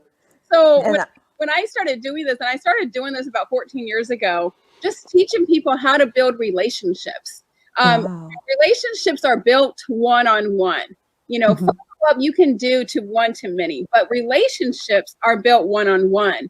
And if you treat your customers with like the utmost respect and like step outside of the box and send them a birthday card and send them all these things, they will be able to not only refer you to other people, but they're going to want to stay with you and stay Yeah. only. And you're Wow. a customer for a lifetime. And That's that's what we true. need. Customers That's for lifetime. yeah. But you know what? That's really true. When you think about it, there are little things that we can do on a regular basis that builds that relationship and makes them. When I think about it, I've been in the healthcare industry for 20 years, and as a pharmacist, I had clients. They drive by plenty other Walmarts, plenty other Walgreens, and they would come to my store and they say, "It's because of the way that you treated me. You understand me. You know me. You know my family. You You say, "Hi, know." Mrs. Torres, how you doing? Where's your baby at? How was his? Yeah. Did he graduate?" Because you remember little things. Yes. And I think that's really, really important. So I know one of the things, I don't want to jump around, but there's something else we were talking about. You're talking about turning those connections into cash flow. So when we have build those relationships for business owners, you're establishing relationships, but let's be realistic. We have businesses because we want them to be what? We want them to be profitable. Exactly. So Turn into clients. So yeah. it takes 7 to 12 touches, and probably even more right now because of all the social media inward of everybody's inundated with all of these things, right? So, Yeah. what I tell people is have a couple of different steps. Obviously, I wrote a book on it. I have a course on it, but I do have a couple of tips that I'll give to your audience members, a little bit later. But I want them to understand the reasoning behind it, to have gratitude into your life first. So, a couple of years ago, and you guys know this, but your audience members do not. But a couple of years ago, I lost everything that I had. Like I finalized my divorce after being married for 20 years to a very toxic man. I became an empty nester when my youngest son decided to join the Army at 19 years old. I lost a figure income job, and I moved to a town where I knew no one at all. And all of that in a 6-month period of time. Wow. And then on top of that, I had family members turn on me when I needed them the most. And so I fell into a very bad depression for about 90 days. And me being the gratitude specialist, I was like, there's just no way I can do this.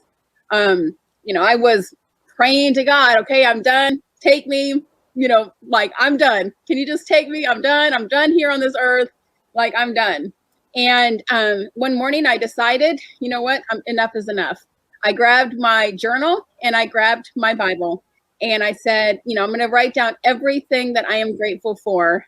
And I did. And God started bringing all these people into my life to help me rebuild my business. So I relaunched my business.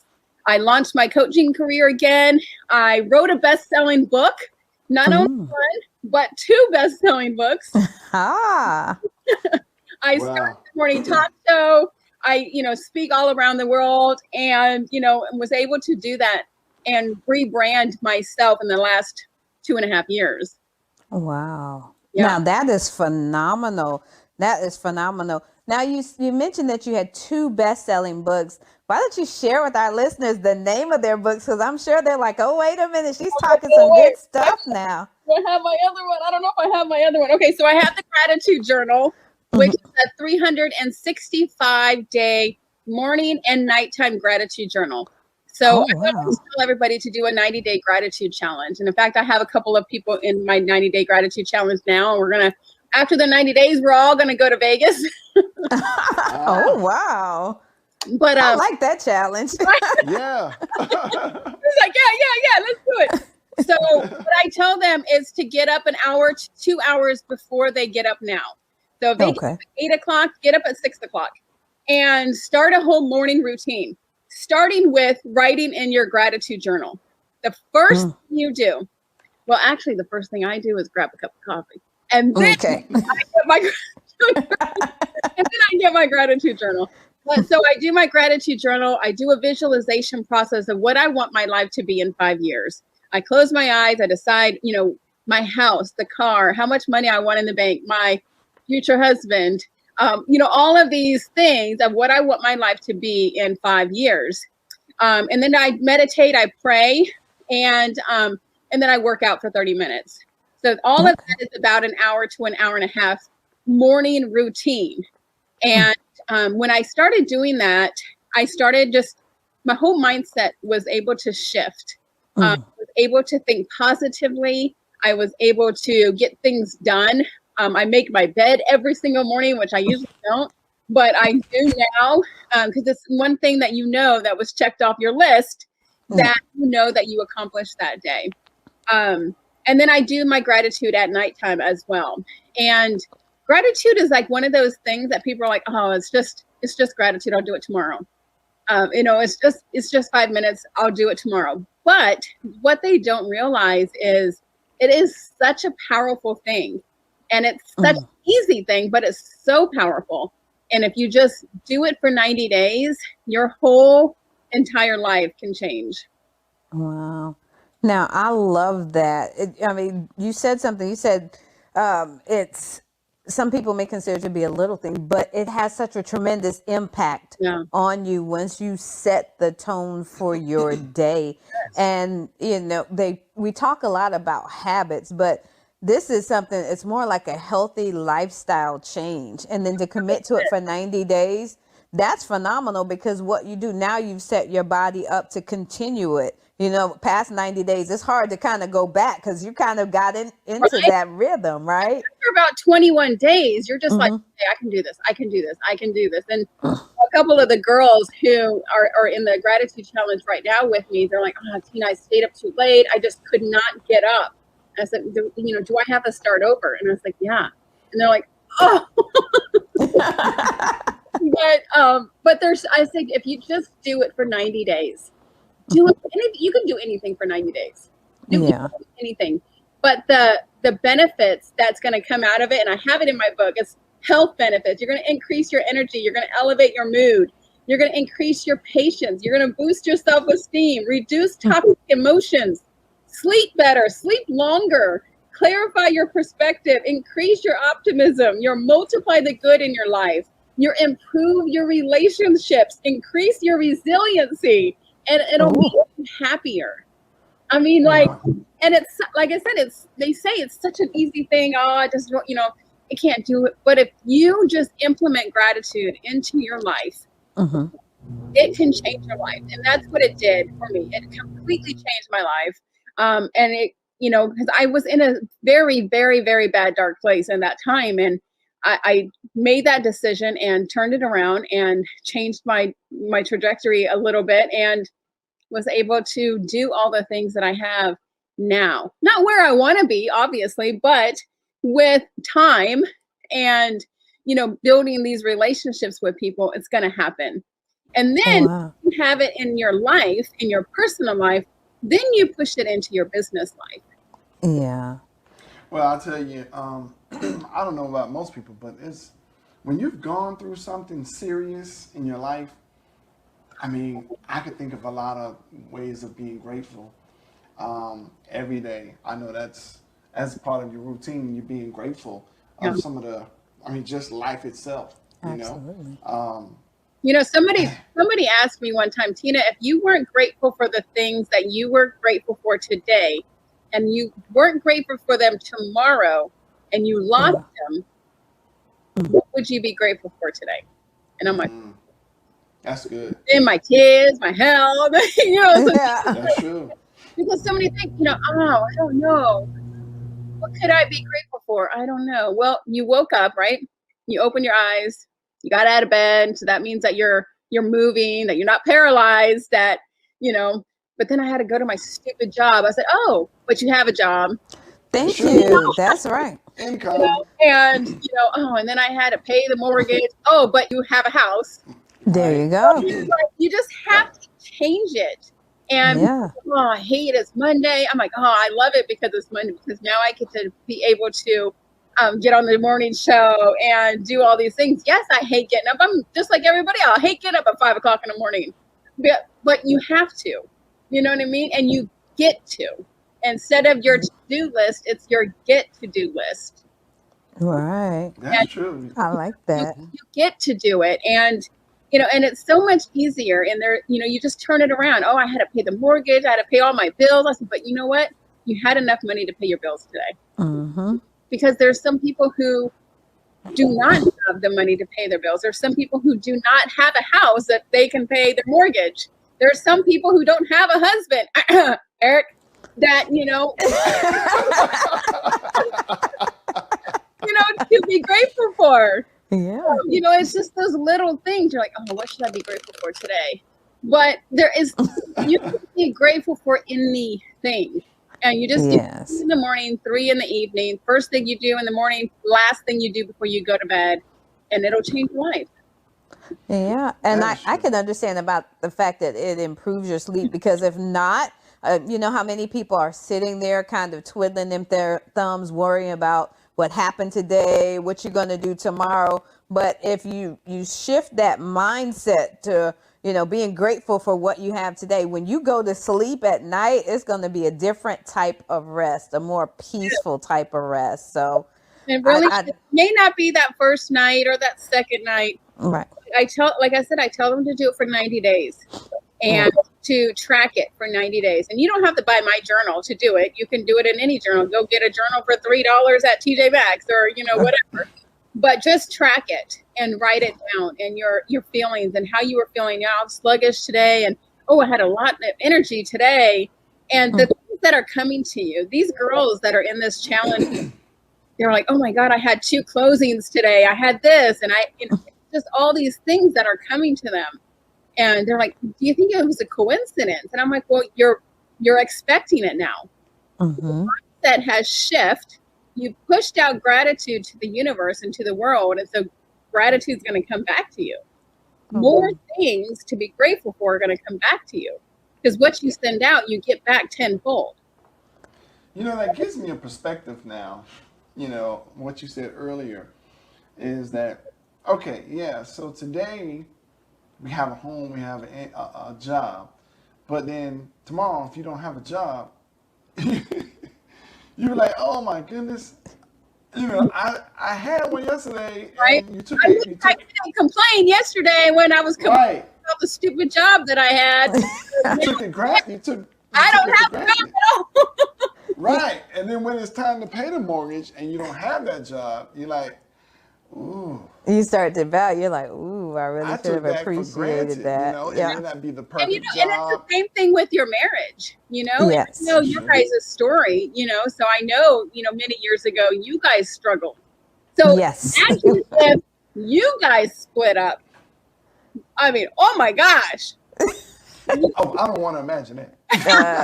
Well, if we split up, I'm going with you. So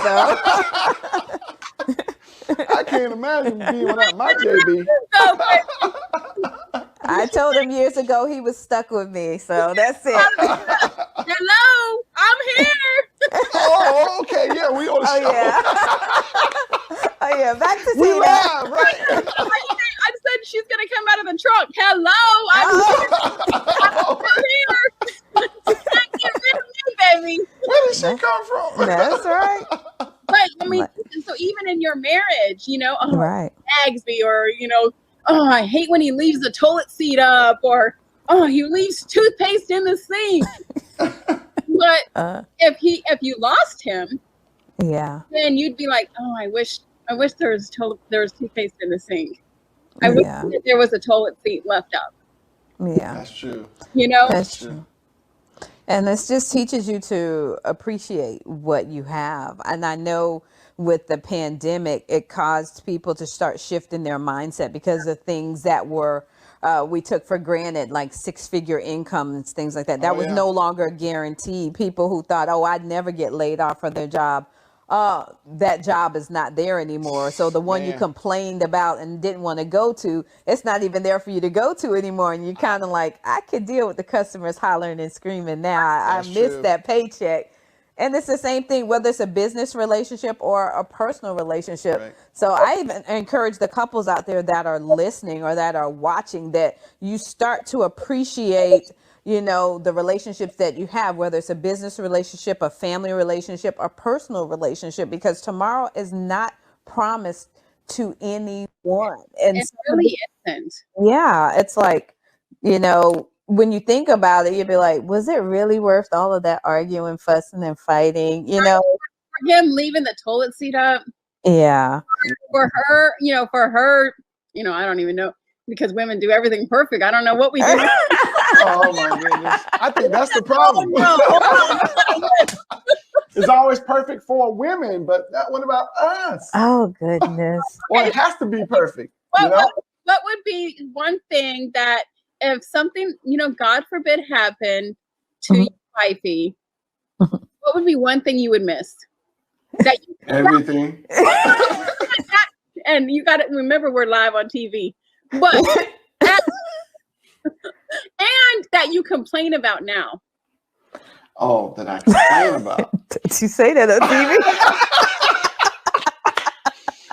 Well, because I'm like, even when we first started dating, I said I was just happy to have her in my presence. So if she's not in my presence, that right there just destroys everything about, for me. I love that. But let's see. Does she leave her clothes on the floor? Well, I'll tell you what. Oh gosh. She likes She likes to arrange the remotes all the time. She comes on my side of the room, on my side over where on my nightstand. I like to arrange.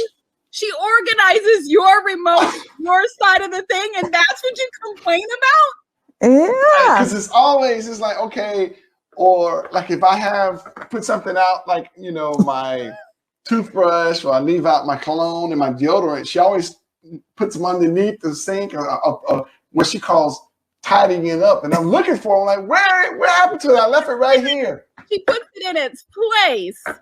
Yeah. But its place is where I put it. Girl, I'm on your side. Yeah.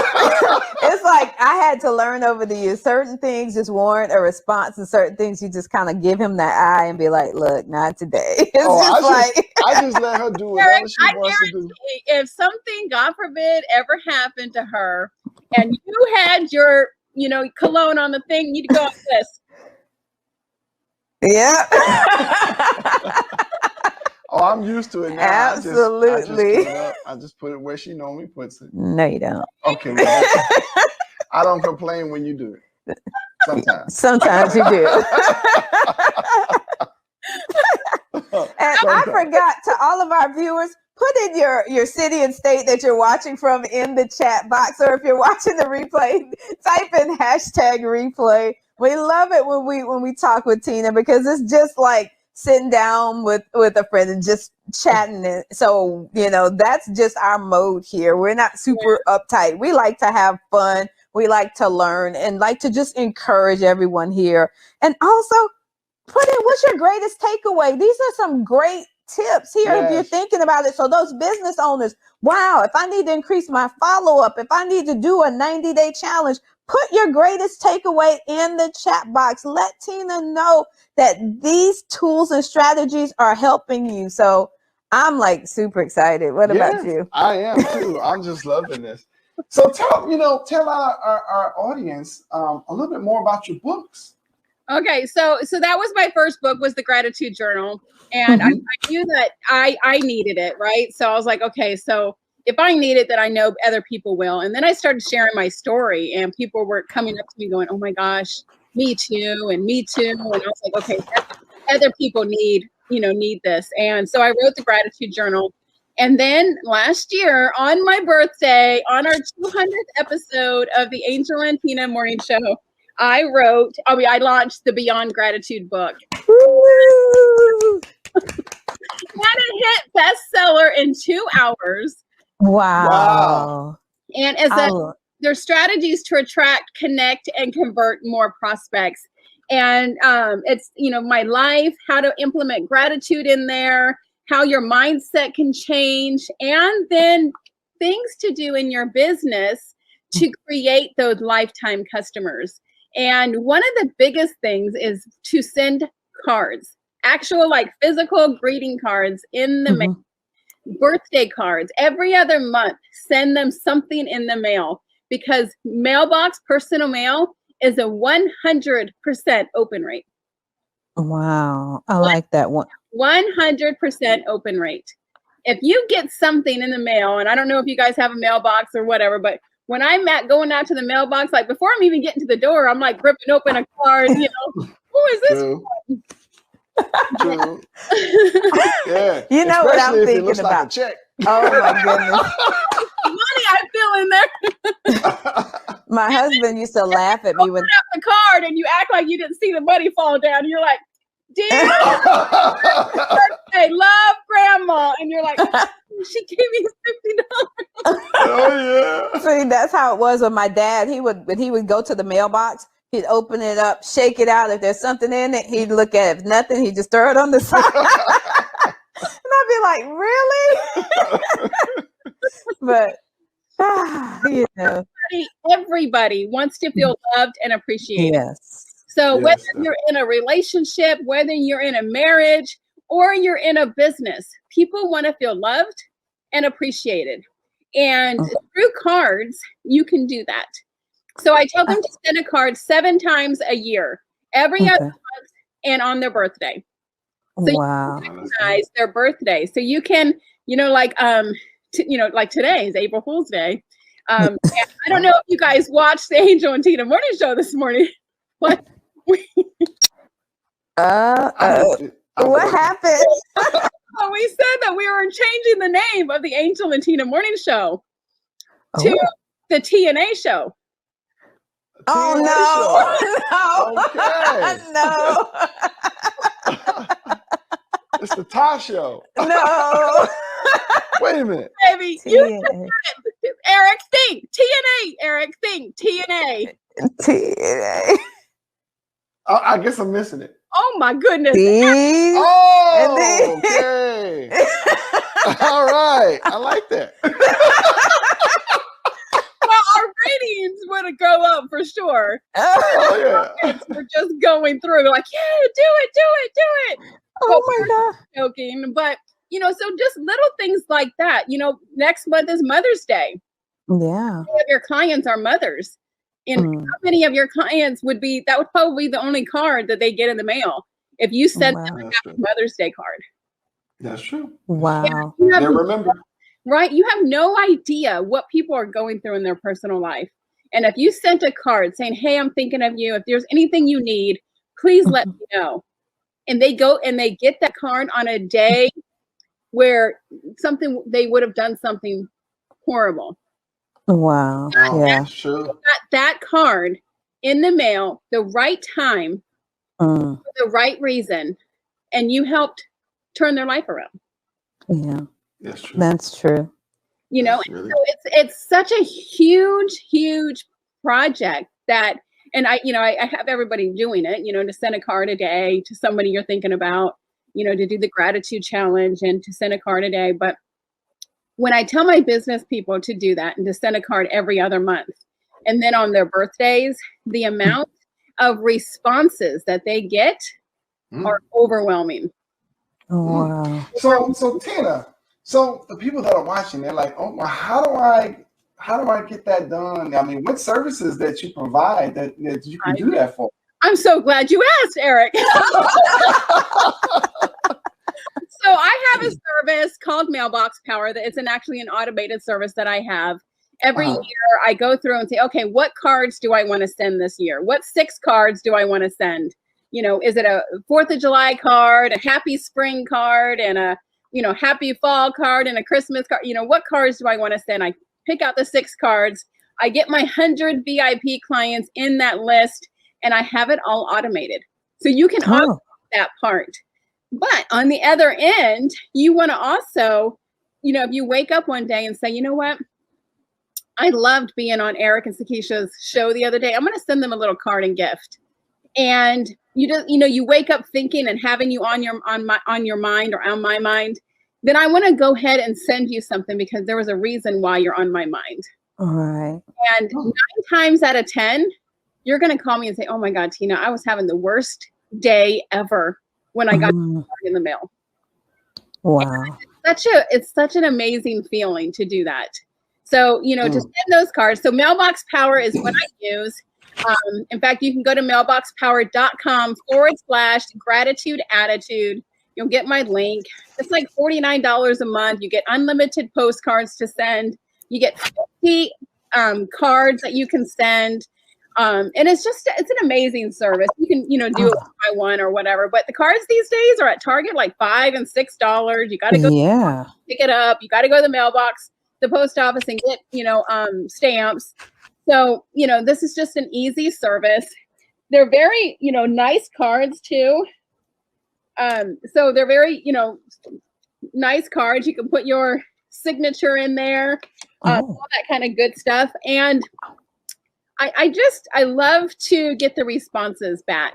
Yeah. So one of the tips is to send a card. And the other tip is to send 2 gifts a year to your VIP clients, whether it's a box of brownies or a mug. Like your marriage can win mugs, you can do those on Mailbox Power and send them to your guest. Wow. And that's what we do on the Angel and Tina Morning Show. You can buy an Angel and Tina Morning Show mug or a water bottle. So it's like, little logo branded items that you can do. I have gratitude coasters that I like to send people. Gratitude quotes on it, but they love it. They absolutely love it. I had a girlfriend of mine. I used to watch her daughter 25 years ago, and they came to Charlotte, and we all met for dinner, and we took a bunch of pictures. And now she has a son, and I took some photos off of her Facebook, and I sent her a set of coasters with all of her photos on it. And she was like, Tina, we had a family outing, a family dinner that one night, and everybody was like, who sent you these coasters? I want some. Oh, wow. That's awesome. Just things like that. And things like that will create your client for a lifetime. You make them feel loved. You make them feel appreciated. You do some of the strategies that are in this book. You're going to create more clients. You're going to gain more clients. You're going to keep more clients. And you're going to make those clients refer you to other people, helping you work smarter and not harder. Wow. Now I really, really hope that everyone out there is listening is taking lots of notes, because I'm running out of room on my paper here. What was that? He said, note takers and money makers. I'm like, these are some good ideas, because when you think about it, you always want to be creative in your business. You want a way to show appreciation for your clients. And I'm thinking, I was like, oh, wow. We thought about, you may send a gift every now and then, but sending cards on a regular basis, just letting them know, hey, I'm thinking of you. And then also those that, especially since we deal with people in relationships, just to get a card saying, hey, we're thinking of you and your spouse, or, you're like, oh, wow. Happening. So I Facebook stalk people. So if they say, oh my God, I got a promotion today at work, I go and create them a little card and send them a congratulatory card. If they just had a baby, their first baby picture is on Facebook. My card is usually the first printed photo that they have of their child. Oh, wow. I take that photo off of Facebook, I put it on a card, and I send it to them. That's special. Wow. I like that's that. Really special. You guys, hey, we're going through a big thing with our marriage, and go through their Facebook. If they, they're going to put their wedding photos on there, send them a card with their wedding photo on it to remind them of the love that they shared with one another. Wow. It's just things like that will help people. And you do that. And I mean, people get on the phone with me and on a call with me, and they're like, okay, well, this is my type of business. I'm like, okay, this is the kind of card you can send. And they're like, oh, I never thought about that way. Mm-hmm. I never thought about this. Like a real estate agent, 4 times a year, there's 4 seasons. What should you do in your house 4 times a year? You should change your batteries and your smoke alarm. You should change your air conditioner filter. Why not send them a card of things to do that says happy fall, here's your to-do list, Wow. That's a good idea. I like that. That's a good idea. I So, like Tina, that. also, you have a website, or do you have any gifts that you can give to our audience? Did you really say gifts? Hey, I'm grateful that she's giving out. Hopefully. Okay, so these are truly organic conversations, right? Because he comes out of nowhere with stuff. I just love you guys. Okay, so I'm gonna send you guys something too. So I want you guys to send me your address. So DM me your address, because I'm gonna go through your photos on Facebook. And I'm gonna send you something good. But, I was just saying. We should have had the camera in the green room. Hey, remember this? Oh, yeah, remember this? Hello, you guys need a room. Let me just tell you, in the green room, it gets a little bit steamy. Yes. Marriage can't win. That's right. It was just quick, my God, but it got a little steamy. So if they go to thegratitudespecialist.com, they can get to me. But I do have a freebie for all your audience, all your listeners out there. If you text the word connection to 26786, you're going to get my free 7 ways to attract, connect, and convert more prospects. It's a little 7 tips on what to do, but you're also going to get a bunch of emails and newsletters of different tips and tricks that you can do to keep your customers, attract more customers, and to keep them for a lifetime. Wow. Oh, that's awesome. So super thank you. So I hope you guys are writing it down. She said text the word connection to 26786. We got it right up there on the screen for you. Also, or go to that website. That's right, thegratitudespecialist.com. Yeah. And And beyond gratitude, because I know I have my copy of the book. Yeah. Can they get it from your website, or do they should go straight to Amazon? Look, they can go to beyondgratitudebook.com. The book is only $5. What? Yes, beyondgratitudebook.com. It's a 20-chapter book. You can read it like in an hour and a half. But I mean, the people, they're like, Tina, I think I need a new book because I have it all highlighted. That's what you call actively working in there. But you know what? That's a good idea to sew into clients. Yes, you know? it is. Oh yeah, we'll talk to you one off about that. Yeah. And I have a new Mastering Your Follow-Up course coming up that I'm working on now. Me and my staff are like morning to night working on different things. So it's called Mastering Your Follow-Up. And it's just taking what you do in your business and putting it on steroids. Wow. 100 times it. So you can show them your love and appreciation. You can attract more customers. You can connect more customers, and you can convert more customers into paying clients. No, I love that. I love that. And just be mindful, even for those of you, in addition to your business relationships, let's think about our personal relationships, because you need to make sure you're demonstrating gratitude in your personal relationships as well, that you're doing those special things. Yeah. Like Tina mentioned, sending the unexpected cards, just being thoughtful, and you know. To each other. Yeah, you see each other every day. You go to bed every night. He complains about you organizing his remote. But send him a card in the mail and say, Eric, I just wanted to tell you I love you.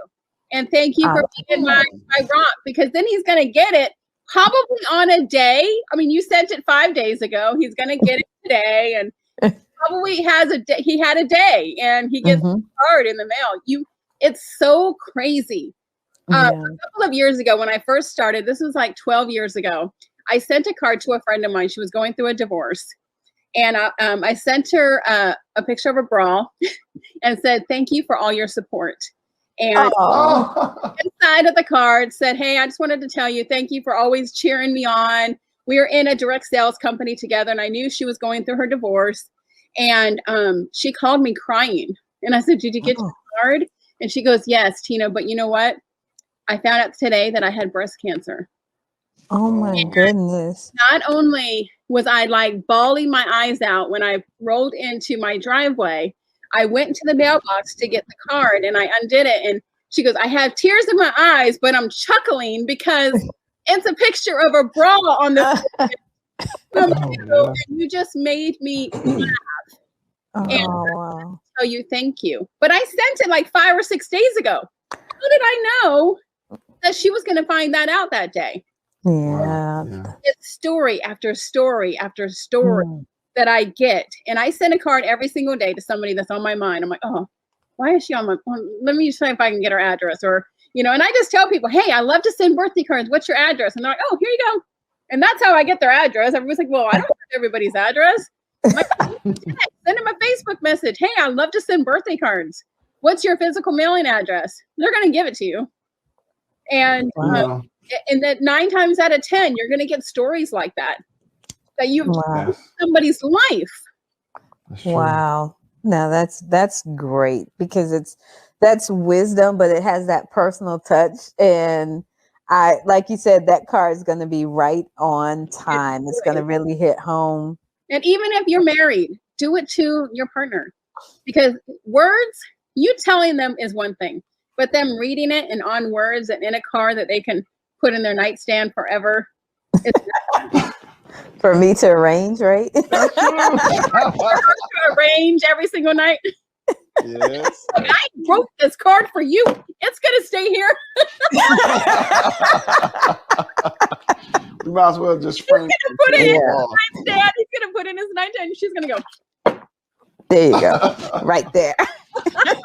Well, you know, if you're just naturally full of gratitude and you're always grateful, it'll show in your business. Yeah. I would think. You know? No, I mean, what you send out is what you get back tenfold. And you gotta be grateful. You gotta be grateful for even the smallest things. That's true. Well, I guess, you know, we don't want to just belong the time. So tell us, are there any last minute strategies or tips or something that you want to share to the audience? So send a card a day, join the gratitude challenge. You can do that by going to gratitudespecialist.com, but just have an attitude of gratitude every single day. And I know the world is in a completely different space right now. There's so many things going on, but there's always something to be grateful for. Always something to be grateful for. You turn that around, you be grateful for it. You have a mortgage payment that you have to pay, at least you have money to pay in. At least you have a house to, live in. You have a husband that, complains that you arrange his remote.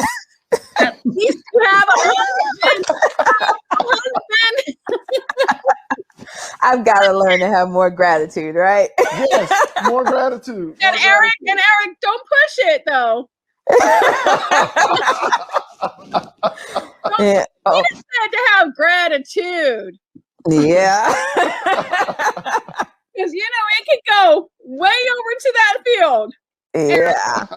It could go from gratitude to attitude. No, we don't want to take the grat off and put at. No. We went through that phase already. Yeah. You don't want to go back, right? No. It's like, I have gratitude. Yeah. It's like, that's a totally different Sakisha. I don't want her back in there. Write little notes on your mirror for each other. It's the little things that you do for one another that, and maybe one day God's going to bless me with a nice guy. All right. Well, we're going to believe God for you. Definitely. Amen. Thank you, Jesus, to my mouth to God's ears. All right. 3 years, so he heard you. And make sure he has a little bit dark skin and some money.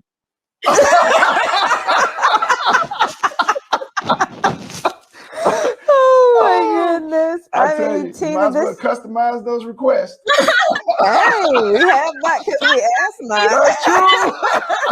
You got to be specific. Listen. I got a whole list. By the way, can you have this? And I want to have a Benz and a house that's about 5,000 square feet. A pool. An accent might help too. Of course, maybe an English accent. Right. Oh my goodness. She speaks Spanish. What about Spanish accent? Spanish accent, you know. French, you know? Latin lover, you know. Oh my God. Latin lover route. I think that route's gone. I think they under construction. Now, Tina, this has been amazing. Yes. And I mean, to all of our and hang out with you guys. Oh my gosh. I think I'm gonna make a special trip just to go down there.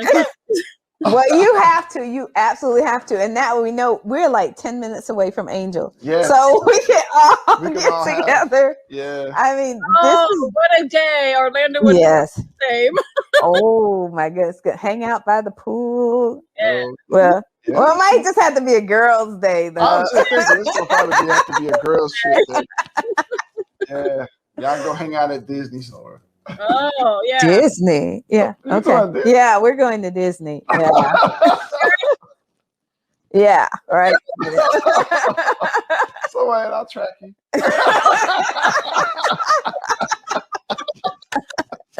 Oh my My goodness. husband. He can't track me. Which money? How much money you spending? Where are you?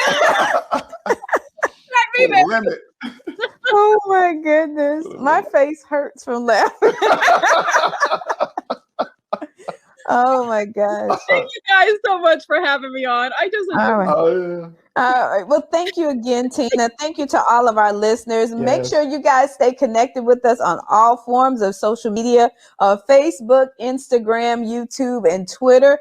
Don't forget, we have the Making Love Last retreat right here in Orlando, September 17th through 19th. We have one more spot available. yeah, Make that's sure for me, my husband. All right. And I mean, he's not my husband yet, but you know. hey. And don't forget about our Marriage Can Win Academy, where you can work on building your marriage in the privacy of your own home. So we're Yes, super but excited. Also, go to the Marriage Can Win Academy and download the app to Yeah. your phone. It's on Android and Apple. So that's the marriagewinacademy.com. Yeah. And download your app. And that's Android and iPhone. So just remember, you can be the change that you want to see in your relationships. So until next time. bye.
The way this all started is because I wanted to pull my best girlfriends together so that we could sit around the fire and talk about real life topics. I didn't want to talk about Hollywood. I wanted to talk about topics that could help people to navigate their lives. Here we are, Zandra TV. I never saw this coming. When many of the opportunities were given to me, they were given to me with really having only 2 shows to televise. I then started to hear, I'd like to have a show on your network. And I was like, you do? I heard people saying, I want to be interviewed by you, Zandra. And I said, you do? That's how Zandra TV Network all came about. It was because I wanted to spend time with my girlfriends and have it recorded and do like everybody else and put it on social media and let people see our conversation about who we are. And here we are today, Zandra TV Network, not only with just 2 shows, but we have a plethora of shows. And why do we have those shows? Because we want to encourage, inspire, and motivate you to live the life that we know you deserve. I'm a baby boomer with millennial tendencies. I was born in the baby boomer stage, but I yet have this millennial tendency to embrace technology. I'm literally creating a platform for small business entrepreneurs to have the exposure that they really deserve, to really create a space for small business entrepreneurs to be able to tell their story. I want to make sure that people are equipped with the skills that they need in order to be able to tell that story more effectively. Never minimize humble beginnings, because where we started and where we are today, it is leaps and bounds in the direction to help people to be able to maneuver their life. We started with 2 shows, and today we're looking at well over a dozen different shows. That means that we're trying to help you on every level that we possibly can to live your life, the life that you deserve. This is not just a network. This is a community. This is a tribe of people that have a desire to be able to tell their story and to tell it well. And we believe that it's important that we help you to tell that well. I want you to experience the new Zandra TV network, where you will be heard, you'll be seen, and yes, you're going to grow. So until we meet, as I always say, continue to be the best you. Peace. Hi there, my name is Zandra Evans. I'm the founder and CEO of Zandra TV Network, located in Dallas, Texas. And I want to talk to you today about why your digital footprint really does matter, and why does streaming TV really matter as well. You know, when you look back over the history of just the last 18 months, a digital footprint is critical if you want to remain in business. I think a lot of people found out, in 2020 that it was really tough and that they didn't have that digital component to their business. And so a lot of people went out of business, which really saddens my heart. I think that is why I'm on a personal crusade to talk about streaming technology, why it is important, and why you must start digitizing you and your business now. Because if you're not, you're slowly on a slow leak to going out of business. So, I'm a baby boomer. I just happen to have millennial tendencies. I say that all the time because really, the age group I grew up in, it wasn't anything about digital technology. But somehow I've got this millennial side of me that really believes in the power of technology when it comes to being heard, being seen, and being able to grow. So when I think about my journey, I got to share a little story with you. When I first started out, and I got, golden handshake from corporate America after 40 years, I looked around and people were really crying, but yet I was skipping the halls. And I had to ask myself, why are you skipping? And they're crying. And it's because I had an exit strategy. But what I did is I digitized that exit strategy and I began implementing. Now, what was that exit strategy about? It wasn't to be on TV. It was actually to be a leader in the space of coaching women on how to really earn a seat at the corporate boardroom table. And I felt like I was good at that because why? I had done that for my entire career, 40 years in corporate America at the corporate boardroom table. But I also thought, you know what? I need to write a couple of books because writing those books would make, my digital presence better. It'll get picked up on Google. Everybody is on Google every day. In fact, if you think about the number of searches that are done a day, maybe 5 billion Google searches are performed daily. Now, if you don't have a presence on Google, you're already in trouble. And that's my point. I tell people, just go put in your name. That's the first sign. If you put in your name and you don't really see yourself, or you only see a couple of lines about yourself, you might have a problem, right? And so we want to change that. And we really want to change that trajectory for small business entrepreneurs. But when I did leave corporate and I did those things, that was a great start for me from the very beginning, right? But I think about social platforms. And when I left corporate, I just believed that my name was powerful enough as Zandra that I didn't need a presence on social media. And I could not have been more wrong. I was not right about it. So I have millennial children and they were like, listen, you need to get on social media. Nobody knows you, Mom. Nobody knows you. And I'm like, well, I think they know me. My name is Zandra. But what I found is that it's critical in the journey, right? And so 5 years ago, I got engaged and I said, okay, I'm going to change my mindset because this is really all about your mind, your mindset. What are you going to do that is different, that is going to capture the digital market? This digital market is flooded with content. So you've got to rise like cream to the top. How do you rise like cream to the top? I'm going to share some tips with you at the end of this that just you have to do it. I know you don't want to do it, but you got to do it, right? If you want to survive in business, that's what it's going to take. So I started with social media, and I probably on every single platform, I may have had 50 people that were following me. You know, today I can say, you know, between all of my platforms, well over 10 or 15,000 people. I ain't gonna say that's a whole bunch, but it's a whole bunch better than where I was. But here's the thing, over time, things change. And sometimes we don't pay attention. You know, my daughter loves to tell me, Mommy, read the tea leaves. No, better yet, steep them and read them. So, you know what? You need to read the tea leaves about what's going on in society. And when you think about what's really happening, you have no other choice but to start your digital journey. Now, I'm not telling you you have to be on my TV, but I'm telling you you better get on some streaming TV so that you can have that interview, so you could have that information digitized that will really help you. Here's the other thing, and this is why I'm on a personal crusade. Do you realize that 82% of the searches done on Google are video? What? Are you kidding me? Do you really mean this, Sandra? I mean it. 82% of the searches that are performed on Google are actually video.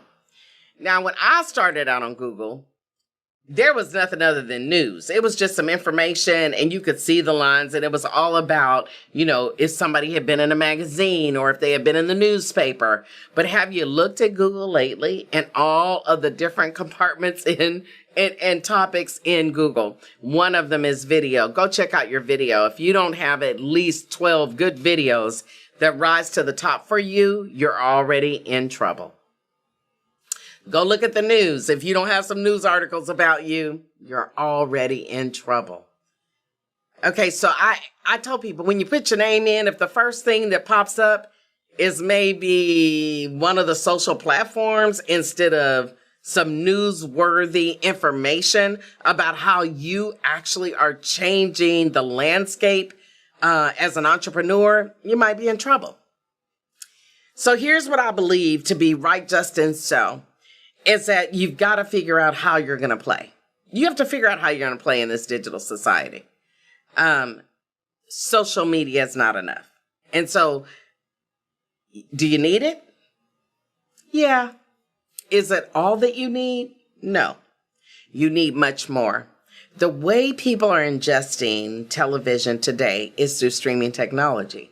And if I was to ask each one of you, if I were there live and I could get a show of hands, how many of you have either a Roku, Apple, or Amazon device in your home? And 100% of the room, I bet all the hands would be raised. Why do I believe that? Because nobody is actually, recording their favorite show on a VCR because they actually want to be at happy hour at 7:00, but my favorite show comes on. Nobody's doing that anymore. What do people do? They go to on demand. You can be on demand. And then the ways that you look at TV today is so different. My projection is that over the next 10 years, every home will have one major big screen TV, and the TVs that we now go and buy and put in our children's rooms and in every room and bedroom in the house, that's going to go away. And I believe it's going to go away because look at the size of your phone. The size of your phone is an indication to me that technology, we are going to be watching everything from our phone. We're going to be watching everything from our tablet or either our laptop. That's really real. You know, casting your device, right? You can cast your device. Think about all how things are just playing out. Tells you got to get into digital. Now, you might ask me, how do you get into digital? What do I do, Zandra? I don't know what to do. My number one question is, how many of you have ever had a press release written about you and your business? And when I ask this question live, 95% of the room raise their hand saying, I have never had that happen. Well, that is the first step to creating your digital footprint. Yup, it is. But here's the thing. A lot of times we don't really know what to do with a press release once we put it out there on the wire and it comes back. See, the secret sauce is in what you do with the results. It's not so much that you wrote it. What do you do with the results? And when I have my clients, they say, well, I wrote it and then I burnt the edges and I put it on my website. What? That doesn't make sense. How many people do you really believe go to your website every day? Very few. And so what we do is we teach you how to get an impact on social platforms with that press release. But if you haven't had a press release, that's the first step at being able to start your digital journey. Now, the second thing is geo-targeting is extremely important. It's extremely important. You know, it's called geofencing, geo-targeting. It's called proximity marketing. It has a lot of names to it, right? But you're going to have to get into digital marketing and advertisement. And so what does that really mean? That means, you know, this favorite pair of shoes. You know, you looked at this favorite pair of shoes, and then all of a sudden, every time you get on Google, every time you get on any search engine, you end up, that shoe pops up and looks at you and it makes you want to buy it. That is digital marketing. That's proximity marketing. That's target marketing, you guys. And so if people are putting in life coach, don't you want to pop up with your digital ad? Well, we do that for our clients because we want to make sure that you experience a digital advertisement in the zip code or in the city or in the state of your choice so that people could see you. Like, people do business with people that they see a lot now. It's not just like know, like, and trust factor, right? Everybody want to go KLT factor. It's a great thing. But to be honest with you, it's really about how well you've told your story and how frequently you see that particular business in the spotlight. And I'll give you an example. If you take Stanley Steamer and a neighborhood carpet cleaner, and they use the same product, what is the difference between the neighborhood carpet cleaner and Stanley Steamer? The advertisement, exposure. That's what it is. Because the minute I said Stanley Steamer, I know everybody wanted to sing that song, Stanley Steamer. Don't you? You've heard it a million times. That's a difference. The neighborhood guy is not advertising. He's not doing any exposure marketing. So how do you expect to compete and become the number one business if you're not doing any exposure marketing? You've got to market your business. Okay, streaming technology is here, and it's the most affordable way that you're going to be able to make a significant difference in your business. This is how you're going to be able to sit right in your hometown or city and become a global mogul. You could do it. It can happen. So digital marketing allows you to be able to drop information in an area that you want to grow in and then just watch what happens over time. It's not a one and done. If you think marketing and advertisement, and by the way, marketing and advertisement has been the same thing for years. It's never been conversion. It's all about exposure. And the more exposure you have, the better your conversion possibilities are. That's really what it's about. So if you take and say, okay, I need digital marketing. I done told you two things already. You need a press release. You need an online digital marketing campaign. Yes, you do. Both of those things are totally in reach of a small business entrepreneur. It's not going to break you. So those two things are important. And then the third thing that I want to tell you that you must do, you've got to figure out where and when I'm going to be featured on streaming TV. It is going to make a difference in your life. Now, you don't want to be on streaming TV with just anybody. Now, what do I mean by that? You want someone that's going to help. We're in edutainment, not entertainment. So Zandra TV Network is in edutainment. Some place that's going to help educate you on what to do with that TV interview. You could have a TV interview all day long, but if you don't really tell the story right and then understand how to pitch that story so that other people hear and see it, what good is it?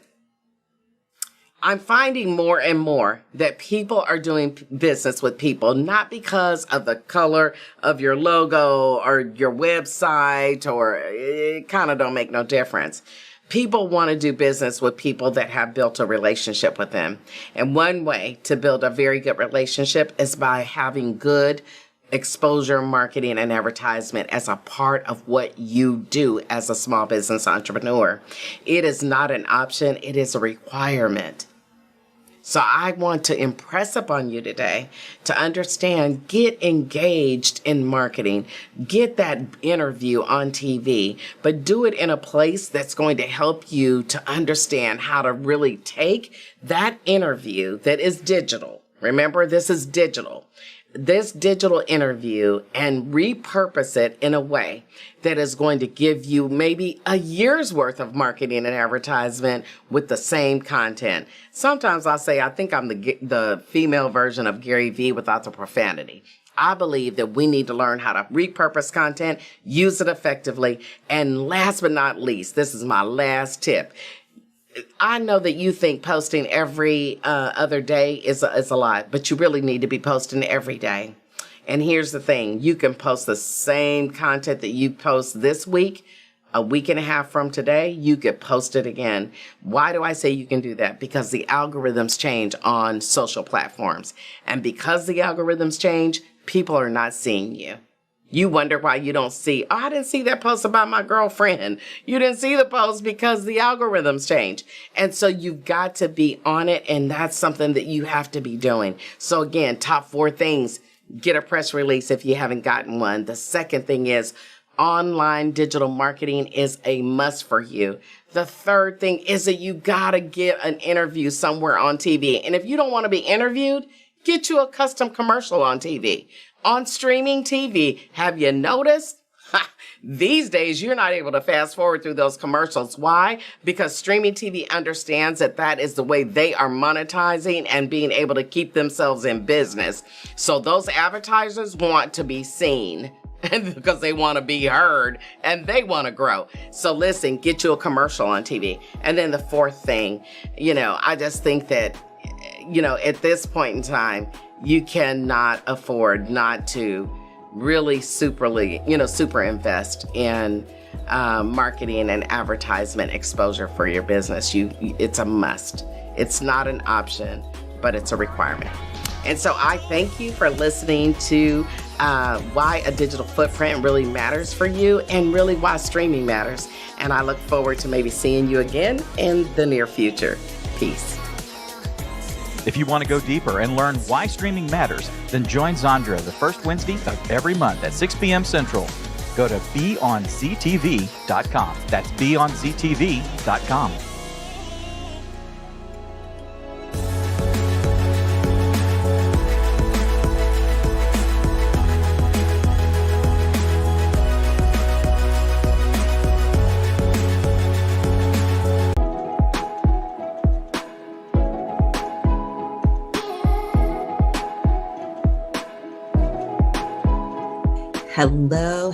Hello. I want to say thank you so much to the Hilux for this opportunity to speak at the Millionaire Power Couple Conference. I'm so elated, I'm grateful and honored to be a part of your conference.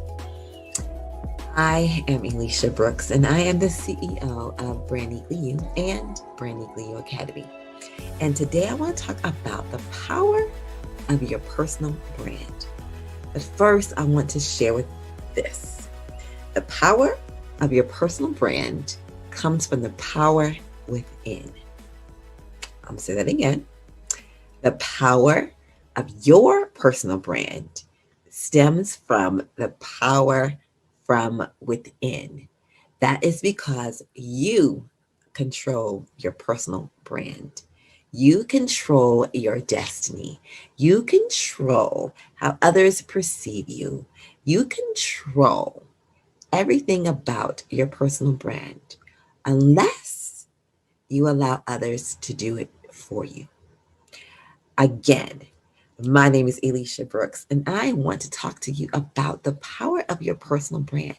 There's so much in you. There's so much that could be out into the world, but a lot of us get stifled by what personal branding is, and we get it mixed up with branding, marketing, sales, PR, all of it. And so your personal brand essentially is your reputation. Your reputation precedes you. So I want you to look at it this way.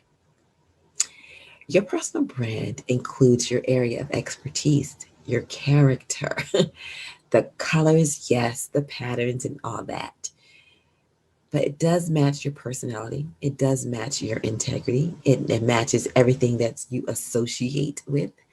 Your catchphrases, it's your specific teaching styles. It's how people actually perceive you. Your brand expresses everything about who you are and how different, how brand-unique, how unique, how amazing you are. It defines your style. It defines who you are. So think about it as this way. I call it the 4 VPs. You have your purpose, which is what grounds you. What is your purpose? Everyone has a purpose in life. And knowing what your purpose is gives you the foundation for what it is you want to do and how you're going to show up in the world. Then you have your vision. Your vision is your big why. How are you going to do it? How are you going to make things happen? Right? So you have purpose, you have your vision, you have your passions. We have a lot of passion around different things, and that can be different for different people. But your passion is what keeps you going. It what fuels you. It makes your life vibrant. And so your passion gives you energy around who you are and how you attract people to you.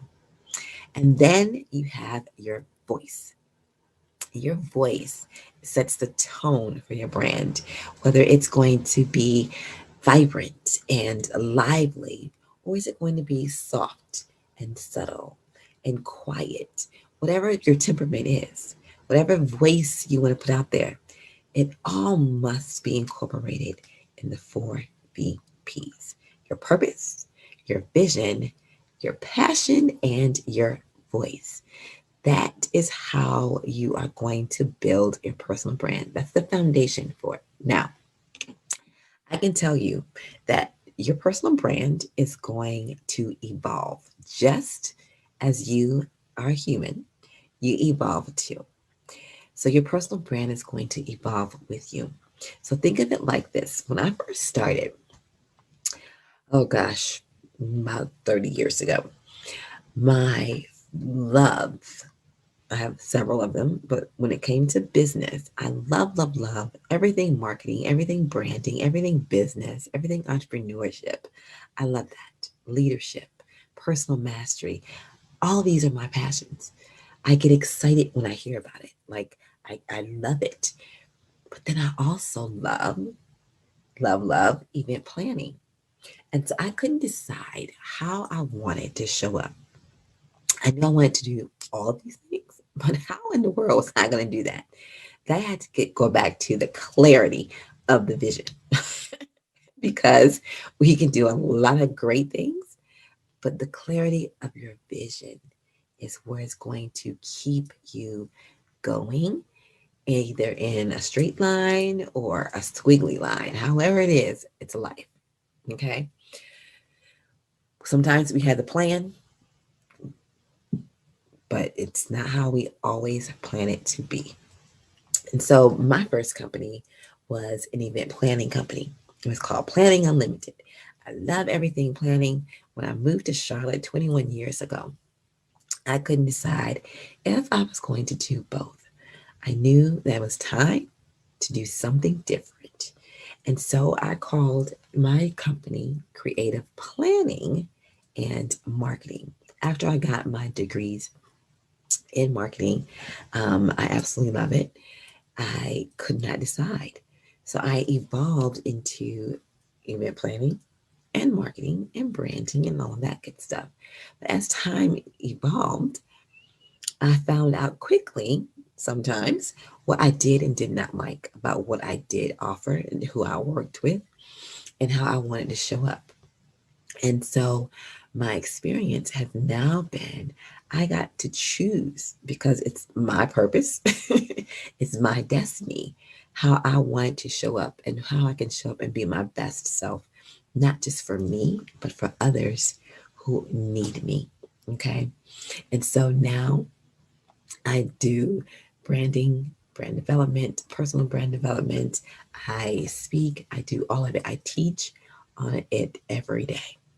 Now, when you're looking at your personal brand, as mine evolved, yours will evolve too. So don't think you have to be locked in to one particular thing at one time because again, we're multifaceted and we have so many amazing talents and passions that we want to put our hands to, but making sure that it's glued together, so to speak, with your personal brand. Because I can guarantee you, if it's not something that elates you, that makes you want to pop up out like toast to get out of bed every day, or you get to do something, it's not going to be fun, okay? You're going to find different ways to get out of it. You're not going to want to do it. And that means it's not really your purpose. It's not really what you are passionate about. And so you want to make sure that as you build your personal brand in a way that you want to grow, make sure it's something that you absolutely love, that you can't wait to get out of bed to do every day. Because otherwise, you're going to find yourself going around the mountain trying to figure it out. Okay? So now looking at 3 things to grow your brand and how you want to show up today. That goes into your emotional influence. Okay? How are you feeling about your brand and how you're making others, your clients, your friends, your network, your audience to feel about your brand, what they like and what they don't like. You provide the emotional connection, the emotional influence around your personal brand and how you want to put that out into the world. The second thing is your brand unique distinction. The way doing things is your own unique way. You have your own methodology. You have your own way of teaching. You have your own style. You have your own flavor. Okay? So, how does that make you different? Stick to that. Will it evolve? Yes, it probably will. But stick to what makes you different. Own it. Own it. Okay? So, a lot of people go and look at other people's brands and they're like, oh, I like this, I like that. But then you're taking bits and pieces of other people's brands and you're not making it authentic. You're making and having bits and pieces of other people's brands, which is not making you distinct. It's giving you an opportunity to be like other people, which is why I tell clients when we do a competitive analysis, only look at 3. 1, 2, 3. Because there's so many out there, we can pick so many things that we like about different people and their brands. But if it's not at the core of who you are, the essence of who you are, then that is a challenge. Okay? You're not going to stay the same. So having a brand unique distinction, Then the third one is have an authentic connection. You have to have an authentic connection. Engagement. How are you going to share your story? People relate to stories. People remember you by stories and how you made them feel. Maya Angelou says that well. People will remember not what you did for them all the time, but how you make them feel. So, what does an authentic connection look like for you? How are you reinforcing that in your personal brand every single day? For instance, my authentic connection is engagement. I'm always going to engage with people. And I made it simple. For me, I made it 3 E's because my name starts with E and I can remember that. I'm always going to engage with people, regardless of where I am, what I'm doing. If I'm on stage, if I'm meeting somebody in the grocery store, I'm always going to engage with people. Number 2, I'm always going to educate you on something. I'm always going to teach you something. I am a lifelong learner, right? So I'm always going to teach you something. And then number 3 is I'm always going to empower. So regardless if you leave my presence, I want to make sure I've empowered you to do something, to feel good about yourself, to be that great person who you are and bring that out. A lot of times we are carrying so much and we're putting the weight of our shoulders. And what are we doing? We're not living that. And so when people leave my presence, I want them to be empowered. So pick 3 words that you are able to connect with authentically with your audience. All right. I'll say those 3 again. Your emotional influence, your unique distinction, and your authentic connection.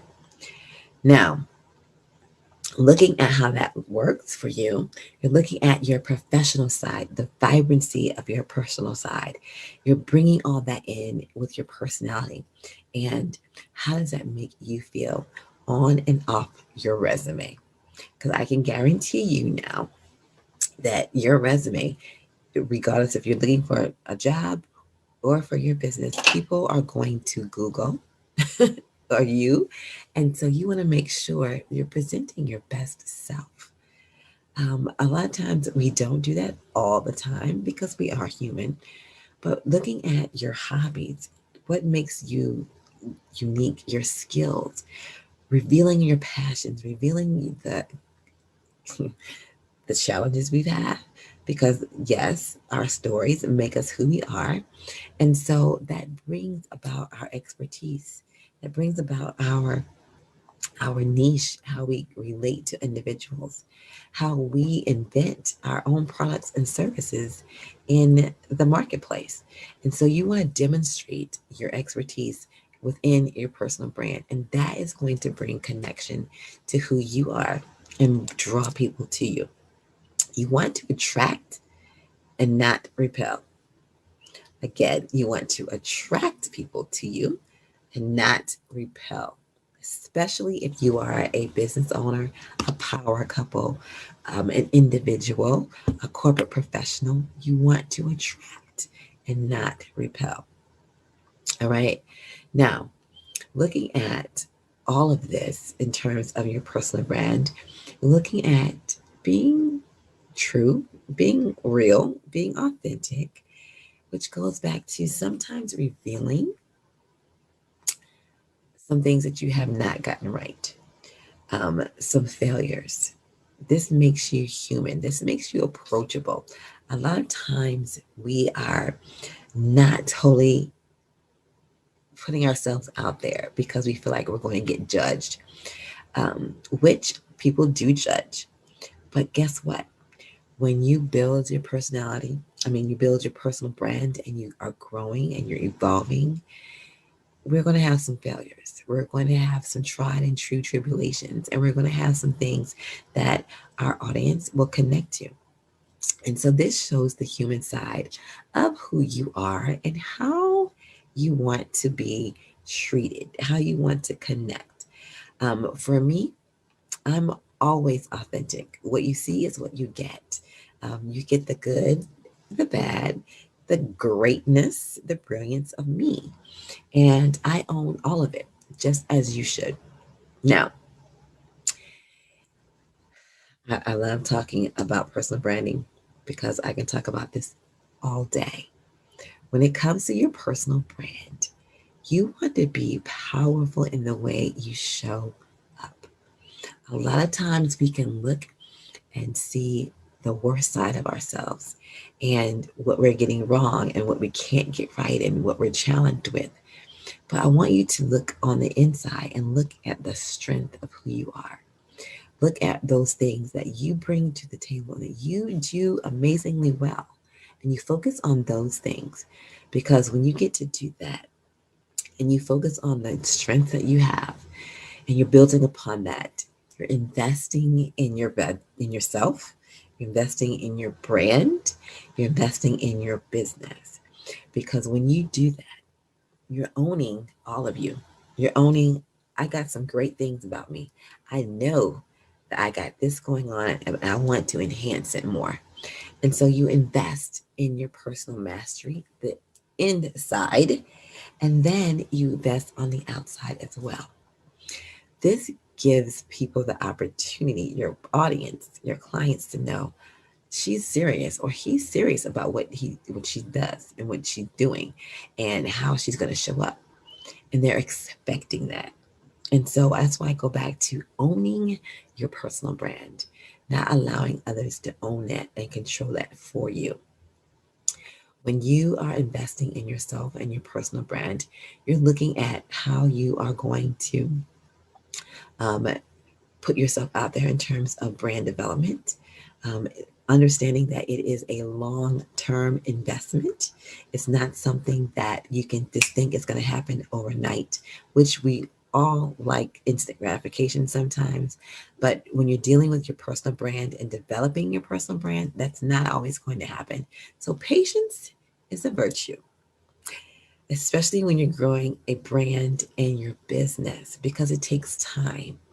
And when things happen, you're looking at having big breakthroughs with your brand. You're looking at the long term, the legwork you put in, the investment, the promotion, the positioning. All of that is entailed in the long-term investment of developing your personal brand. Then you're looking at your target audience. You are not for everyone, and everyone probably can't handle you. Let's just face that. And so you have to be specific about who you want to work with. I can tell you there's so many, being in business for years, I know when I don't want to work with somebody because I feel their energy, I feel their spirit, and I'm like, that's not going to work. I own that. I'm okay with that. And that goes back to you owning your personal brand too. You get to say, yeah, I could do business with that person or that group or that organization, or you don't have to. You own it. All right. You're not doing things that you don't want to do. That's really being true and honest, because everyone is not going to buy your prices. Everyone's not going to connect with you, but your tribe, those people who want to hear from you, that was inside of you, that's going to make their baby leap. That's who you're called to. That's who your assignment is. And those are who you need to work with. Those are the cream of the crop. I call them your divine clients, because they know your worth. They will pay you your worth. They understand. They speak your language. They understand your language. They understand the pain body. They understand the things that they've gone through. And you are the conduit to assisting them and going to the next level in whatever that is. All right. And then the third thing is you want to promote your brand. Show up where you are best going to get the results. Because if you're going to spread yourself thin, you're not going to be the best at every single thing. promoting yourself. I can tell you, I have a love-hate relationship with this one because I can promote everybody else, but when it comes to me, I don't promote myself. And I have a love-hate relationship with social media. So you want to find what is the best fit for you, whether that is speaking engagements, whether that's showing up live on social media, whatever platform that is, multi-channel platforms. Find your niche. Find where you best can serve your audience. That is where you're going to get the best opportunity to engage with them. Being everywhere is not always the best thing, but you want to do the market research so that you know what's best for you, okay? In your business. Allowing ourselves to be everywhere and be all things to everyone it will wear you out. Trust and believe it will wear you out. Now, let's look at 3 tips on building your personal brand and taking it to the next level. Another 3 tips. Develop, design, define, and redesign as many times as you need to get it right. Now, will we get it right the first time out the gate? Absolutely not. Because a lot of times we're starting from one place and we see the vision. We haven't gotten there yet, but it's coming. So you are able to give yourself grace to redefine, reset, regain what that looks like for you. Knowing that your brand is always evolving, is what I said at the beginning. It's always evolving. Now, I want to go get over the 8 M's for this. The 8 M's for building your personal brand is having the right mindset. Your mindset, whether you have a $5 mentality or a 7, 8 figure mentality, all of it's your mindset. It's your thoughts. You will only go as far as your self-esteem and your thoughts allow you to. So get your mindset right. Then your mission. What is your mission? Go back to your vision. What is your mission and your vision? How are you going to make your mission happen? Your messaging. Your messaging has to be clear. That's why I said you can't be all things to everyone. Yes, we would like to, but we can't. So what is your messaging, which goes back to your voice, your tone in terms of building your personal brand? Then what is your mastery? What are you a master at? What can you do in your sleep? What, again, do you get to pop up out of bed every day because you're excited to do it?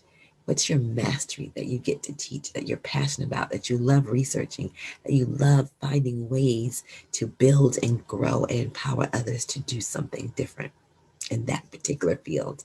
What's your mastery? What's your methodology? How have you been teaching it? How are you going to get it across to other people? Then you gotta have a makeover. We will have multiple makeovers, all right? So that goes back to redefining, redesigning, redeveloping yourself, always investing in yourself. Your makeover is ongoing. We're always going to change. We're like chameleons and butterflies. We're going to change with the time. So own that. And let them know, let you know it's okay. It really is okay. And then being memorable. How are you being memorable? What's a shock factor you can put out there? How are you being disruptive? What are you putting out there to engage with other people? What are you putting out there to make people think? To say, oh my gosh, I didn't think about that. What are you doing to be memorable? There's a lot that people can do, and I've seen a lot. Even just this past weekend, I've seen a lot. What can you do to be memorable? And know that all of these equal your money. Your money is the key. That's what people want. That helps life, makes it easier, right? But everything does not evolve around money. So it goes back to your mission and your mindset. All right. And so how you want to show up? How do you want to level up?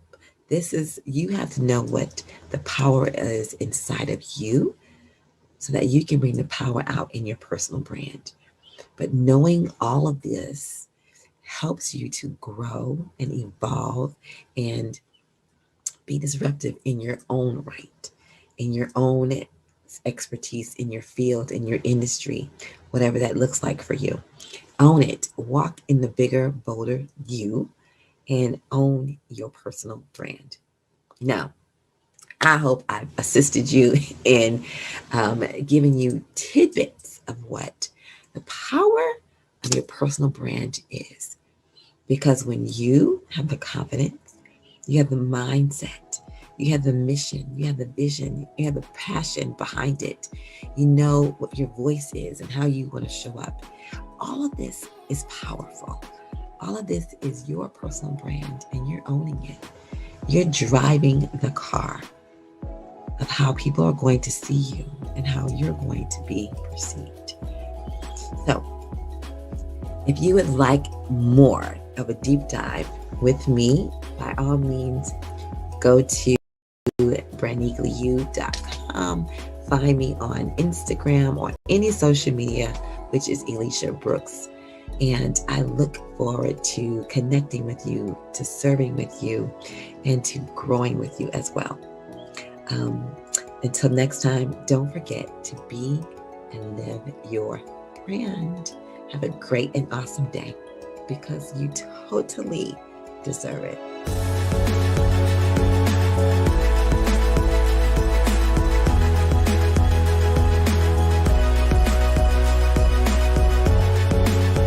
We know that you are loving the information and all the wisdom that's flowing through here. But guess what? It does not have to stop here. Wouldn't it be amazing to get into an environment where you're in there with other like-minded couples that want to build strong marriages, that want to build successful businesses, and want to build their generational wealth? Well, I'm sure that you want that, and we want to provide that for you. Make sure that you click on the link below and join us today. Take advantage of this opportunity. There's going to be a fast action bonus for those that take action today. Join us at the Millionaire Power Couple Institute, specifically for couples in business. You can join from the comfort of your own home. Connect with couples around the world so we can all join together, build strong, healthy marriages, build successful businesses, and build generational wealth for our families. Again, go to Millionaire Power Couple Institute or MillionairePCI.com today.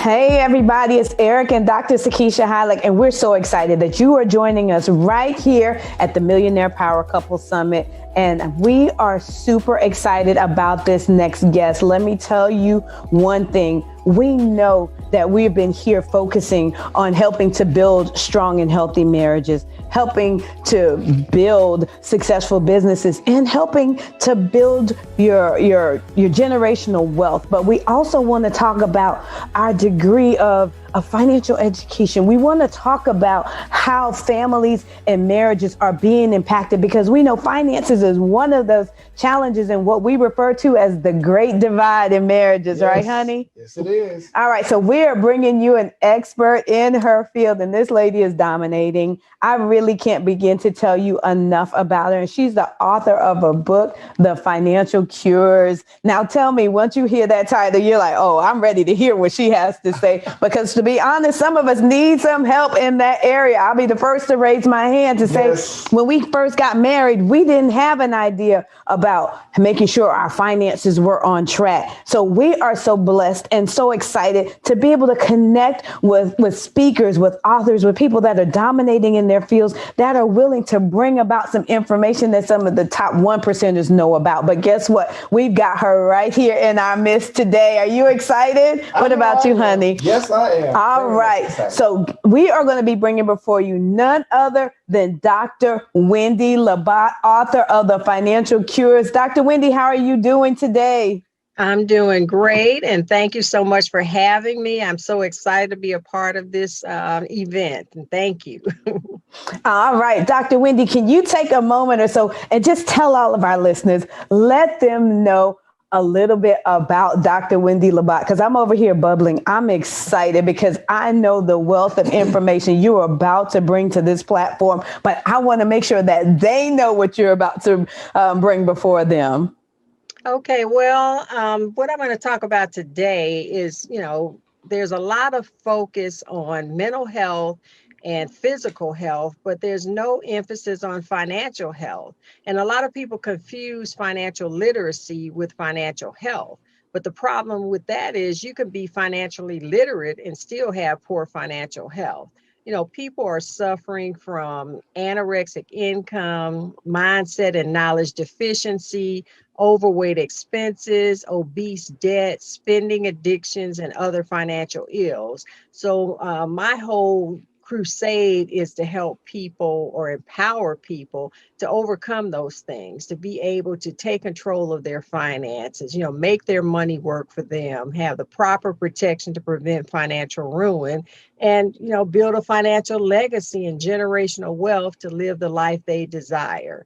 Robert Kiyosaki says it's not how much money you make, but how much money you keep, how hard it works for you, and how many generations you keep it for. So we need to keep our money for several generations. The Bible said a good man leaves an inheritance for his children's children. So that's where we have to go.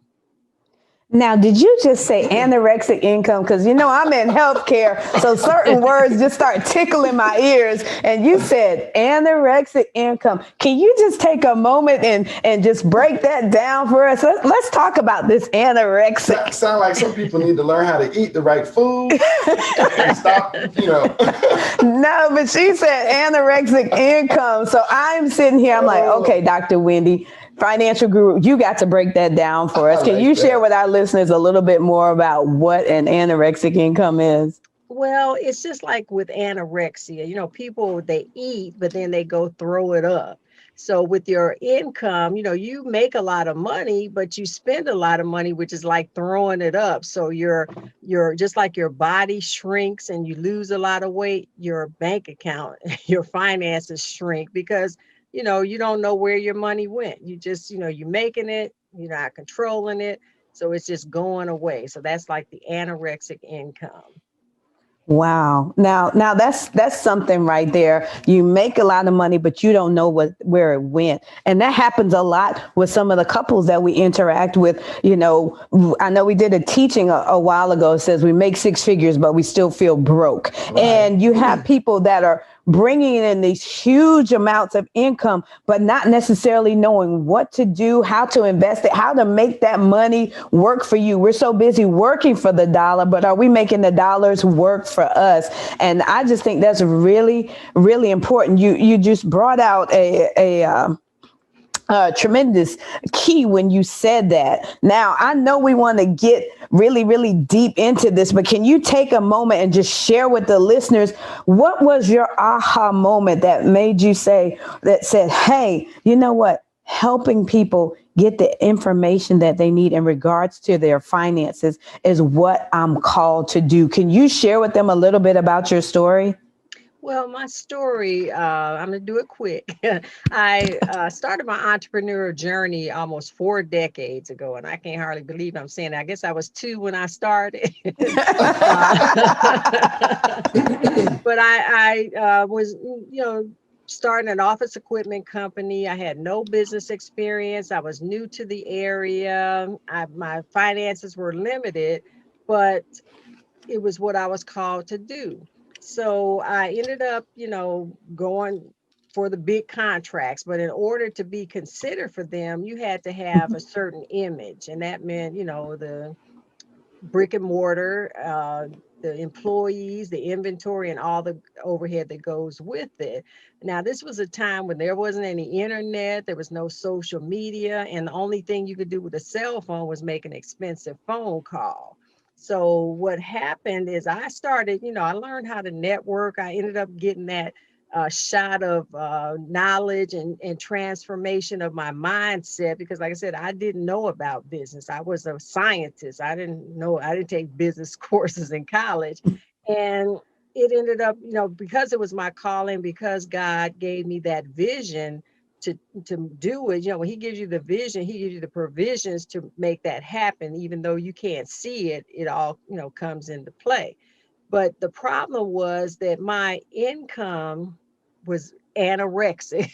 My cash flow was anorexic, because I was getting the business and, getting the big contracts, but my cash flow wasn't matching that. So I ended up learning how to negotiate, and I started negotiating with my clients, because when you're dealing with corporate America or even government agencies, they're going to pay you when they want to pay you, whether it be a 60-day cycle, 90-day, 30-day, but it wasn't in enough time for me to meet my vendors' payment terms, which was net 10.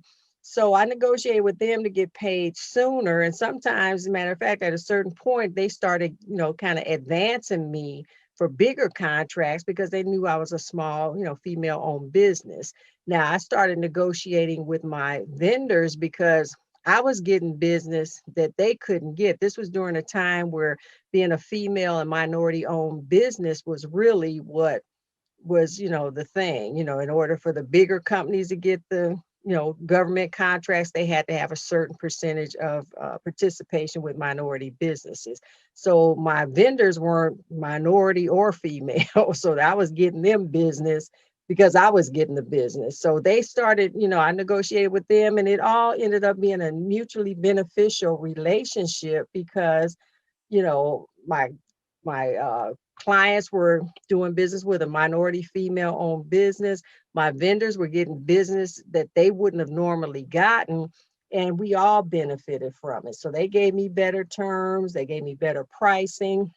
And then I negotiated with my employees, which sounds a little off, but your employees represent you. And if they aren't representing you, now I could have said, hey, I'm gonna fire you and all that, but I let them know up front, look, this is a small business, and if you work and represent the company well, then the company will work and represent you well, and you'll benefit. So it all came together, and those challenges caused me to be, a pretty savvy businesswoman.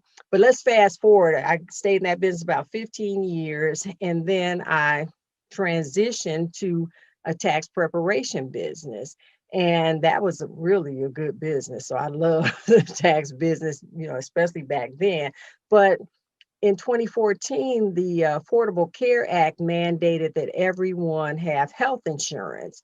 And because of the mandate, all the subsidies were tied to your tax return. So I, expanded my business to include insurance and financial services. And I didn't want to be a hypocrite. So I bought all these products and services that I was selling to my clients, not from a, financial planning perspective, from my personal, but from a business and marketing strategy.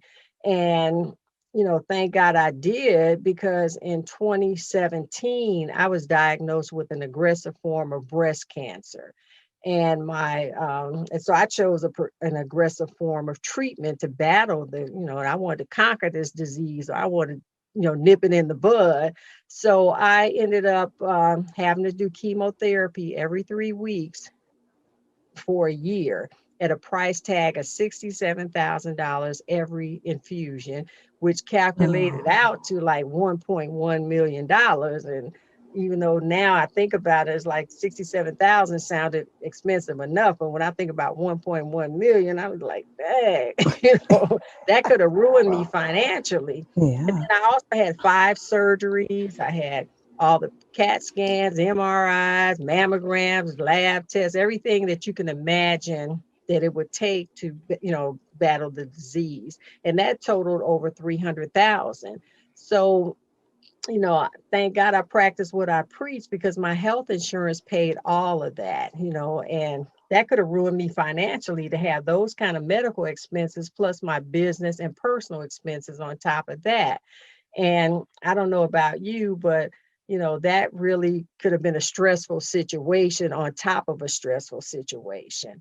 So I was able to look back at all the, things that I bought, trying not to be a hypocrite and practicing what I preach. I ended up having additional supplemental coverage that gave me multiple six-figure tax-free financial shots in the arm. And you're talking about financial cures and financial healing. That was it. So I was like, thank you, Jesus. I could focus on my recovery, not worry about money. And once I was well, I'm like, okay, Lord, I'm happy, I'm healthy, I'm wealthy, I'm good. And he's like, no, you're not good. You're going to get out. And I brought you out on the other side of this better than you went in. So you're going to go on a crusade to empower other people to, be in a position to take control of their finances, get the proper protection and optimize their financial health. So that's what I'm doing with the financial cure system. Well, you know what, Dr. Wendy, that is so powerful. And just for everyone out there that's listening, you need to make sure that you are optimizing your financial health, to make sure that you are taking advantage of a lot of times. And I'm going to be transparent. We were one of those couples where we had someone approach us initially many, many years ago, and they were talking to us about the proper protection and things we can put into place even for our children when they were really, really young. And we were like, oh, that's too expensive. But when you look at the flip side. Look at what has transpired when you take advantage of those, you make that investment. Look at, we had no idea what was going to happen down the line to you. So just imagine if you had not taken that precaution. You mentioned $67,000 every 3 weeks. Right. How many of us can honestly say that we're in a posture to afford that kind of treatment? I mean, that's just something to be mindful of when you're talking about, like you said, a lot of people talk about things about gun violence. They talk about mental health. But when your finances are not under control, when your finances are dictating what you do instead of you dictating what your finances do, that can definitely have impact on you emotionally. It can impact your marriage, other relationships, business relationships. And I think that's really, really important. And you just shared something that's an eye opener. We need to really be serious about building generational wealth for our families and, make sure that after this, that you get in contact with Dr. Wendy and have a discussion with her about these opportunities that she has available to you. And it's, a lot of times people are like, are you trying to sell me something? No, we're trying to help you. We need to learn, as people to learn to respond to situations instead of having to react because we didn't get prepared. Now, what I think is a big barrier for people is that they're not accustomed to investing in the long term. Right. And then they look at the dollar signs. They say, oh, I got to pay that much more a month. But that's going to cut into me going to the mall. That's going to cut into me, buying my Starbucks. That's going to cut into me getting my new shoes, my hair. Yeah, but then, 5-10 years down the line, you won't be able to afford those things because you didn't invest early. Absolutely. Into your long-term care. Absolutely. And I think that's really, really important. Go ahead, Dr. Wendy. And then two, there's so many people that say they can't afford it, but they can afford it. You mentioned going to the mall and, getting your hair done. And now I'm not against any of that, but you have to change, transform your mindset, your thinking, and you have to, you're your biggest investment. Your health is your wealth. And you don't realize that until you can't get insurance. You don't realize it till you don't have insurance and you go to the doctor and it costs you $5,000, because you didn't have the proper protection. And, I'd like to quote Dr. George Fraser. He said, other cultures prepare, for 3 generations and we prepare for Saturday night. And we got to get out of that mindset. We got to start preparing not just for, Saturday night, but for, our kids, and we have to think long term. We have to transform our mindset and our thinking. Now, something that you said that hit the nail on the head when you were talking about what Dr. Fraser said. Let's look at it. A lot of times what you're saying, we can't afford it. No, we're choosing not to. Let's be honest. If you are in a predicament where your child needs money for something, we come up with those funds, don't we? So let's think about it. and I love my children dearly, but $200 sneakers not coming in this household. And I'll come up with some money to invest for your future. Just imagine if you put that money away and you start early when your child is ready to go to college. If they don't have a scholarship and you have to pay, if you're able to draw from those funds, if you experience health challenges and you're able to draw from those funds, you know, how much more peace of mind did you get from knowing, hey, you were able to get those financial injections when you had a challenge with your health. Now let's just think about it. You know, that's a different mindset. You know, back to you, Dr. Wendy. I just had to put that out there. Well, one thing in my financial cure system is I challenge my clients. I give them a spending challenge, because when you talk to them, they say, oh, I know how much I make. I know how much my expenses are, but they don't factor in the spending.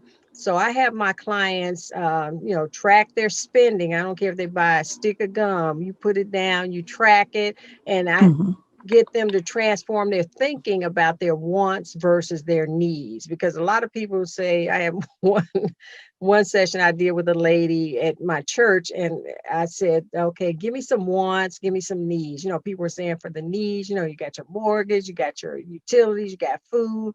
And then one lady shouted out, paper towels. It's like, paper towels. I said, now I love paper towels too, and I use paper towels, but that is not a need. And if it comes down to it, you can forego those paper towels and use a regular towel. You know, and people think, okay, Starbucks is I need Starbucks. You don't need any of that. When you start saying you can't afford it, when you look at what you're spending, that's where the money is. You know, another one of my clients took the spending challenge, and after 30 days, he said, well, Dr. Wendy, I spent $800 eating out. I said, well, okay. You know, he was a businessman. I said, would you take out clients or something? You know, what's wrong with 800, eating out? He said, no. He said, it was just me, my wife, and my grandkids sometime. And it wasn't that he couldn't afford it, but it was an aha moment for him, saying $800, I could increase my, cash reserves or my emergency fund, or I could have invested, overfunded my IUL or something. You know, at $800, you can do some things, especially if money is tight. And I have some clients that, they make a lot of money. I have one young lady that took my course, and she's a nurse. She's and it was so funny because she said, I used to be a stripper. I was a stripper to help pay, for my nursing school. And she's used to getting the cash. So now she's not married. She does own her own home and stuff. She doesn't have any kids. She said, well, Wendy, I just kind of spend. I spend a lot because I got it. I said, yeah, you've got it. And there's nothing wrong with spending, but do you have your reserves? Do you have your proper protection? Is your money working for you? You have to answer those questions. If the answer is yes, then, spend money if you want. She said, what about if I go on vacation? I say, you still want to allocate a certain amount. You don't want to go wild. So, I'm one that, hey, I believe in getting what you want, but at an affordable price. My daughter calls me the thrift shop queen because I like designer stuff, but I can get that at a consignment shop without having to pay retail price. And now she's going online making a killing, selling stuff, that she buys at thrift stores online. I said, all right, Miss Thrift Store Princess, So, but there are ways to make that happen without going overboard and jeopardizing your future. Absolutely. And then my daughter makes fun of me because a lot of times when we go to these stores, and I've signed up for some of their, every time you go and you spend money, you get rewards and you build money back. I'm like, okay, wait a minute. Before you buy that, let me see if I have a coupon for that. Let me see if I have any rewards. And she's laughing, but my family will look, what is that, in Chick-fil-A? Don't laugh, y'all. I got over 21,000 points at Chick-fil-A. But when our daughter goes to school, look, you can take those same points. If you need something to eat, you can use it at that time. I'm storing up for a rainy day. But one of the things that we encourage our clients is that start to replace where I want this. Well, I decided this was more important than this. I decided. And then sometimes that makes you take a second look at the choice you're getting ready to make. I'm deciding to get these $200 sneakers. you're deciding, okay, what else is everything else taken care of in your household? The one thing the pandemic has taught us that we had to learn when to pivot and that things were not promised. These 6-figure incomes are no longer promised. Some of the people that thought they were never going to lose their jobs lost them during the pandemic. So are you prepared for those unexpected expenses? Making sure we're building up these emergency funds. So those people that had 6 months, a year and a half or so of emergency funds, some of them were kind of breathing a little more easier than some people that had not planned and were paycheck to paycheck. It's one thing to say, hey, man, I just lost my job, but I'm okay for about 2 years. Yeah, that's different. Okay, maybe I got 2 months because I got a 2-month severance. That's a big difference. That's true. And how many people do you know that can say that? They're not too many. Most people are like, when they started getting that unemployment here, Congress and these politicians are saying it's too much money.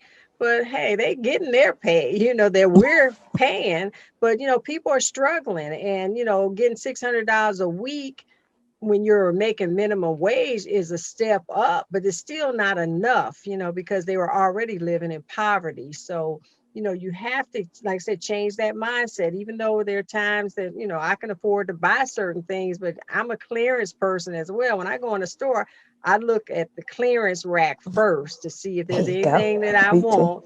And then in the meantime, I look at the regular, items, but then I know at a certain period, they're going to go on clearance. So it's, it's a mindset, you can still get what you want, but you don't have to pay regular price. I'm a rewards person. I've taken trips that would have cost me $5,000, but it only cost me $11.20 because I had points. I flew and I stayed in the suite at the hotel, a full service Marriott, because I'm that kind of point person, so that's how you make your money work for you. The thing is that $5,000 that I would have spent had I not been a point person went, I don't know about you, but I could do some things with that 5,000. So, it doesn't have to be chump change. And even if it is chump change, like my mom used to say, pennies make nickels and nickels make quarters, and on up to making dollars. So the bottom line is, it's not necessarily penny pitching, but it's making your money work for you. It's being wise about your money. I have clients, I tell them, don't buy those expensive video games. Don't buy those, gym shoes for your kids or your grandkids. Take that money, put it in an IUL. So when they, like you said, when they go to college, when they want a car, when they get married, you got the money to cover those expenses, or they have the money because, it's the money that they ain't going to have if they spend it on that. So you have to be wise with your spending. Now, it's something that you said that's really it's got me thinking. We were talking about our income and how the fact that many people lost their jobs as a result of the pandemic. But is there a suggestion that you have for people that so they don't have to go and look and say, I need 2 jobs now, I need 3 jobs to kind of make up for what I've lost?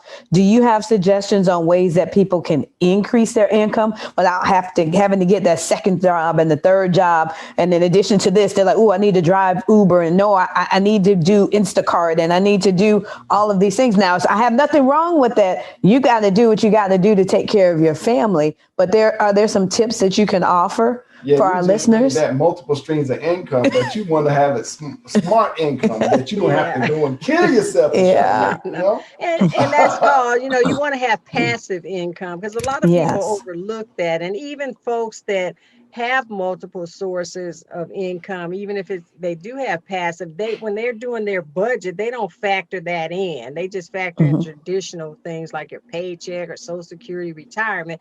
But there are ways you can do it. And during the pandemic, my son cleaned out our garage and he found a big case of these big bottles of hand sanitizer. Back then that was a premium item. What you would have paid, $4 for, you're paying $25 for. And we gave some to some people, but my son, of course, he's an entrepreneur. he goes and gets things that were in the garage that we weren't using and sells it online, making a killing, off of some of the stuff that was ours. But then they've been doing for years, they've been taking they like the designer clothes and all that, and they're thrift store and, kids as well. And they're not kids, they're grown men now, but they go in their closets every, quarter. So clear out stuff they're not wearing and sell it online, and they make a killing. So you can, you take that gently used stuff, there's sites like Etsy and Poshmark and all kind of eBay that you can just find stuff in your house and put it online, sell it, and that's a source of income. And it's not getting a second job, but it's kind of training you for entrepreneurship. Like we talked about the rewards, everything you do and wherever you go, whatever you shop, where everybody has a loyalty or rewards program. So when you go buy those groceries, swipe that card or put your phone number, you don't even have to have a card now. Those, will build up the points that will keep you from having to spend your cash, and you use that. Like you talked about your Chick-fil-A. Chick-fil-A ain't cheap. So if you go in there, you got those kind of points, you can eat pretty good for a while. And it's those kind of little things that thinking outside the box that gets you that passive income. So you just have to, think about it. You have to be conscious about it. You have to make it a habit. I have several people that came to my course, and I talked about this, and I asked them, well, what, are you a part of a loyalty? Well, no, I go in there, especially guys, when I see a guy in front of me at the grocery store and he don't want to put in his number, like, look, can I put my number in on your stuff? They got a basket full of groceries and they ain't using their rewards. It's like, come on now. So you got to take advantage of that, I would tell people that you're listening, she just dropped some nuggets of wisdom. Stop leaving money on the table. Something as simple as a rewards point. Yeah, they want your information so they can keep you updated. Sometimes the same products that you buy, they'll text you and let you know, hey, it's going on sale. And not only that, they're going to reward you because you're continuously spending with them. So why not take advantage of it? I know my rewards point bought you your brand new purse. Yeah. That's too involved. Yeah. But I mean, just think about it. So that's when you're using wisdom. Things go on sale. Then you have your rewards points. Mm-hmm. All of that stuff adds up. You're getting the same item, but keeping a lot more money in your pocket. Exactly. And that's a way to even start teaching our children in regards to entrepreneurship. Like your son, that was wisdom. Get some of the things out of the garage, sell it online, and you can make some money off of it. Get a percentage of that, though. Well, yeah, of course I had to get some. It's like, hey, that is my stuff I paid for, so I'll give you your commission on it. But they do that, and then you talk about the rewards points. I know for me, like at Kroger, I'm a Kroger shopper. I know you guys have Publix down there, and they don't do rewards for some reason. But yeah, I put in my points. You can get up to $1 worth off a gallon of gas per gallon. They send you coupons. They track what you buy, and then like for my dog, I get these treats for her. I get $2 off a bag, because they sent me that coupon. Where if I would have gone somewhere else, they would have, I would have paid regular price. I got these little cookies I like to buy, and they send me $2 off that because the bag of cookies is $4. So I can get my cookies for $2, so it's, those are the kind of things that, my vehicle, I got a big SUV that uses diesel. And when I can get $1 off, especially now that diesel is the most expensive gas you can get, I'm happy about that. So, those things add up. When you're talking about saving $20 to $25 a gallon of, a tank of gas, that makes a difference. So, You mentioned that, Dr. Wendy, are you still offering that course? So for any of our listeners out there, are you still offering that spending challenge or that course? I am offering the course. It's a 6-week master class, and they can come. I've got some discounts that I'll give to this audience only, and you can go to thefinancialcures.com/money and register. And if you put the code, I think it's DRL in, you can get I believe it's $500 off the course. So, Wow. and then come to my That's a big session and we'll savings. get more into it and I'll make that offer again. Yeah. Now make sure that you guys, if you're listening, Dr. Wendy has a 45-minute workshop that's coming up, and it is going to be phenomenal. It's going to help you optimize your financial health. So make sure you stay connected with her. Make sure, can you give that website one more time, Dr. Wendy? Okay, it's the Financial Cures with an S, excuse me, /money.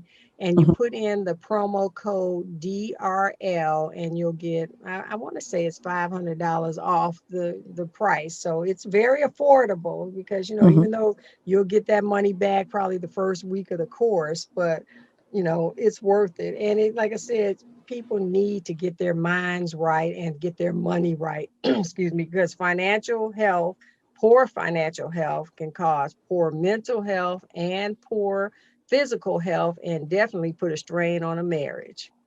Yeah, now that is true, because we know like over 70% of couples have disagreements in regards to their finances. So anything that we can do to help minimize or help couples be prepared to be able to respond to those situations. Preparation is key when it comes to your finances, and you're looking for someone to spend the rest of your life with. So just make sure that you are having those conversations. So I know before we close out this session, Dr. Wendy, can you give one closing nugget of wisdom to our listeners that will help them to either build a strong marriage or build their generational wealth, you know, just something that they can take away from and say, yes, Dr. Wendy told me about that. I already got that nugget about that anorexic income. I don't think anybody's going to forget that.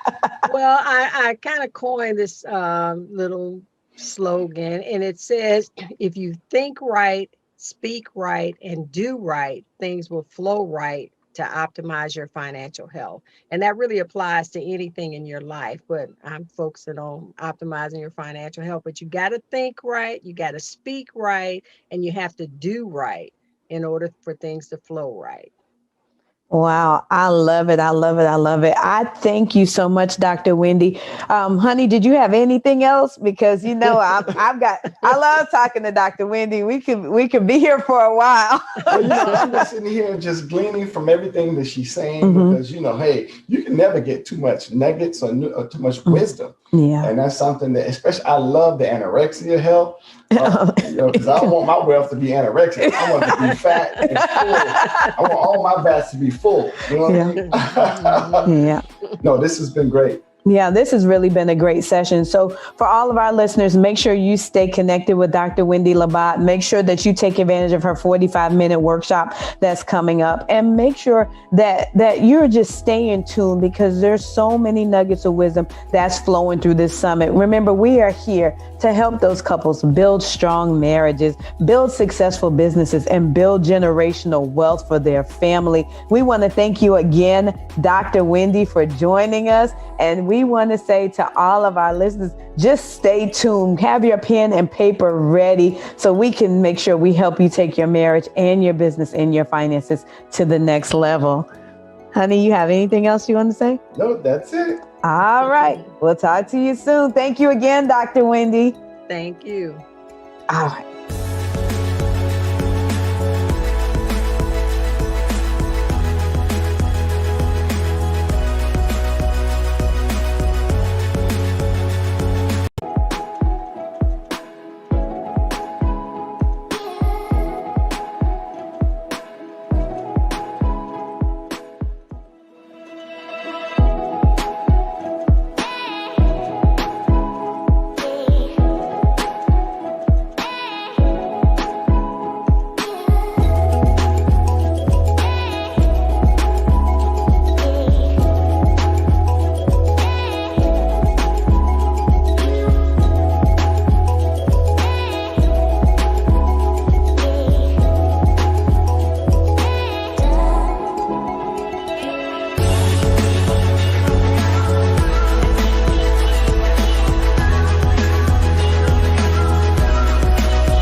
Hey everyone, it's Eric and Dr. Sakisha Heilig here, your marriage and relationship success strategist. And we are here at this Millionaire Power Couple Summit, and we're overly excited about all of you that are coming in. And you know what? We promise to be totally transparent, and we're going to do just that. We know that being a couple in business together, it ain't always easy. So we want to tackle some of those challenges that being a married couple in business can present. So today we're going to talk with you really briefly about what we call being in a partnership versus being in a help me ship. Let me say that again. Yes. Being in a what? A partnership versus a help me ship, because this falls right into our mission that you build your marriage, you build your business, and you build generational wealth. But it's not all about self. It's selfless, because it's not about help me. It's partnership. Absolutely. Absolutely. So one of the things that you will need when you're a couple in business together, you got to have a blueprint, kind of lay out what it is you plan to do. Just think about it. When you're getting ready to build a house, you got to have a blueprint so you know exactly what it is you're doing. But some couples get stressed out because they feel like they have to have it all worked out. Right. Remember, the blueprint is just for you to have an overall layout. That's when you can go in and recognize those areas that need adjustment, that need changes. So make sure that you have a blueprint as a couple if you're going to be in business together. Now, let's talk about some characteristics of what a partnership is. All right. Okay. So number one, most important, I think, is really is support. Mm-hmm. But as you see, there's skills, teamwork, vision, Mm-hmm. goals, strategy, and success. Yeah, that's true. But let's think about it from the flip side of it. What does a help me ship look like? Because a partnership is going to be healthy. What does the help me ship look like? It's all about me, Yeah. me, and me. Okay. All right. But there are going to be pros and cons to each. So let's dive into that really quickly. When you're dealing with a help me ship, the thing is that only one person is really being blessed. One person is benefiting from the situation. And what happens, that can cause the other spouse to start feeling resentful, Yes. angry, frustrated, and it can cause division, not only within the relationship, but in the business as well. They start feeling like unappreciated, like, what's in this for me? Exactly. That causes a division. Yeah. So how do you handle it? Well, I'll tell you one thing.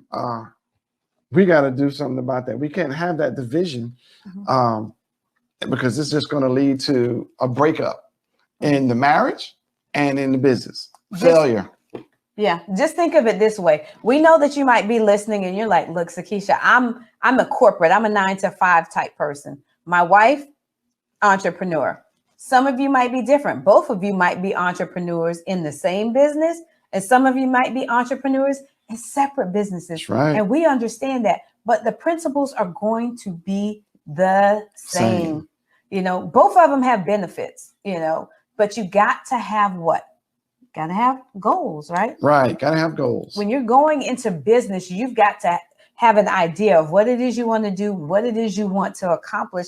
And the truth is, we all want to add extra zeros to our bank account. You want your business to be profitable. So you've got to make sure you're taking the necessary steps in order for it to be profitable. But in order to do that as a couple, you got to do what? Work together. Yeah. Not against each other. Meaning you got to complement one another instead of competing against one another.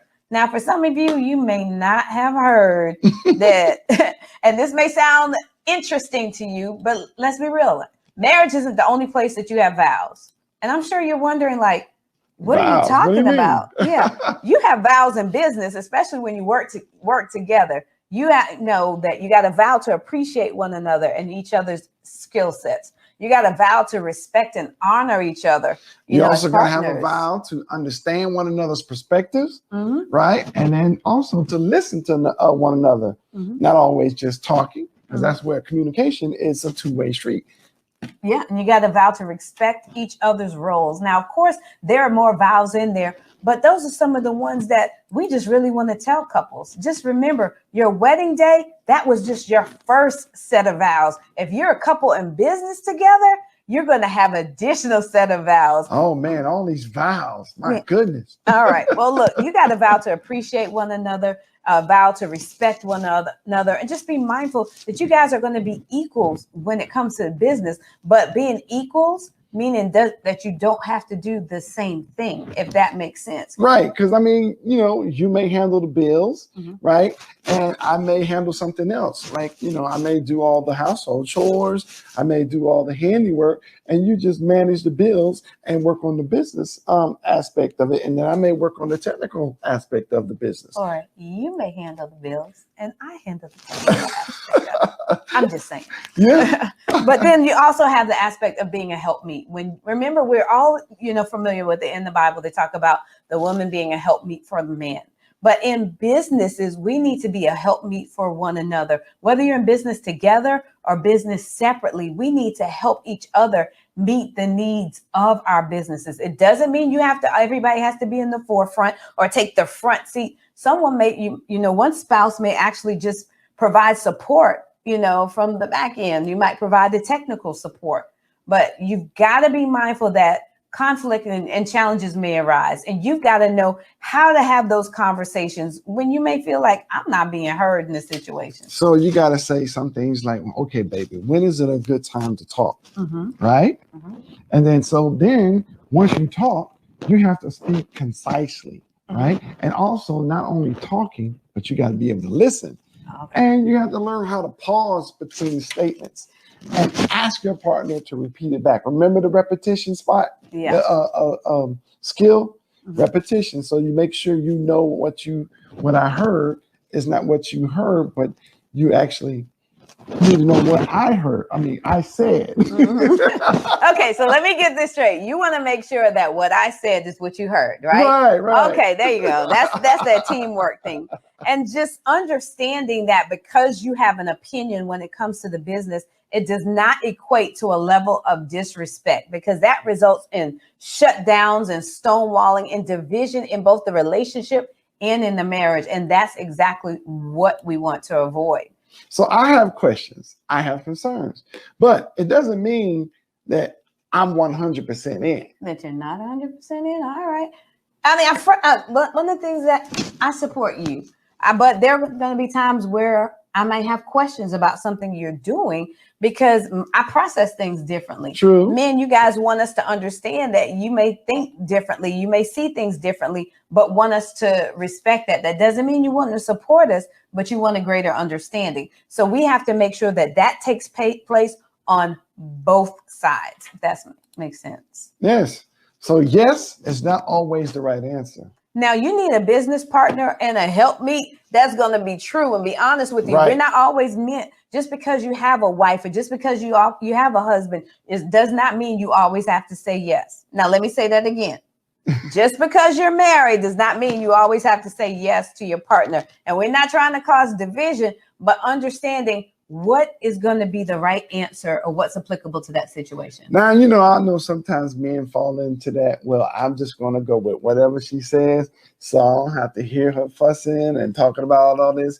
But when it comes to that partnership in the business, if you go that route, it may not necessarily be the right route. So you need to at least ask questions, stop and recognize it, maybe do some research together and agree, so you don't go down the wrong path and it leads to loss versus profit. Okay, that makes sense.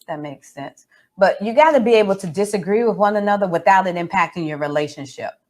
Let me say that again. Okay. You have to be able to disagree with one another without it impacting your relationship. And so now that we're in this partnership, right, we have to understand that it's no longer that I'm the CEO and you the vice president, or you the CEO and I'm the chief operating officer. Now, we do have to understand the different roles, but in this partnership, we both come together as a team, not individuals.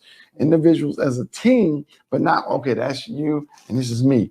I'm looking after what I need to do. You look after what you need to do. And we don't necessarily communicate with each other. We're not in silos, right?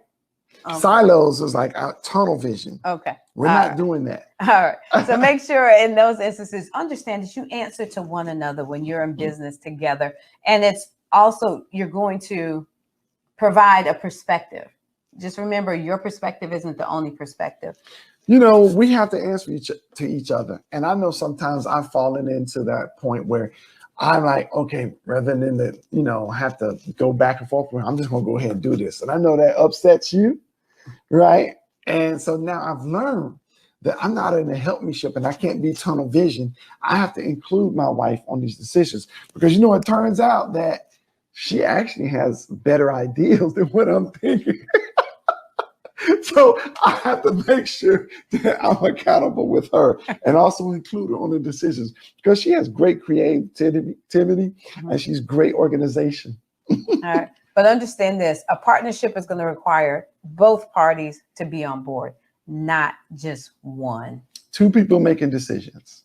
Yeah. So let's think about it. There's also going to be an emotional part of business. And I'm sure you're wondering like, what? Yeah, there's going to be an emotional aspect because we can allow our emotions to influence our decisions. And I know particularly for women, we can be more emotional. Yes. But we've got to be able to separate that part out when you're in a partnership. We've got to make sure we keep our emotions intact, but at the same time, make sure that I want to say validating your partner, meaning you're acknowledging their feelings, you're acknowledging how they feel. They're not saying just because it's business, I don't care about you, but you've got to be able to draw the line between the two, So now how do we run the business? Teamwork. It boils down to teamwork. Right. Exactly. We have to support one another. Just like we do that in our marriage, we have to do the same in our business.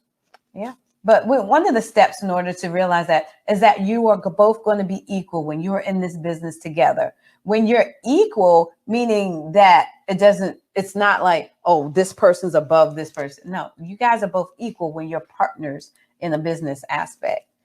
Step number 2, we always got to try something new.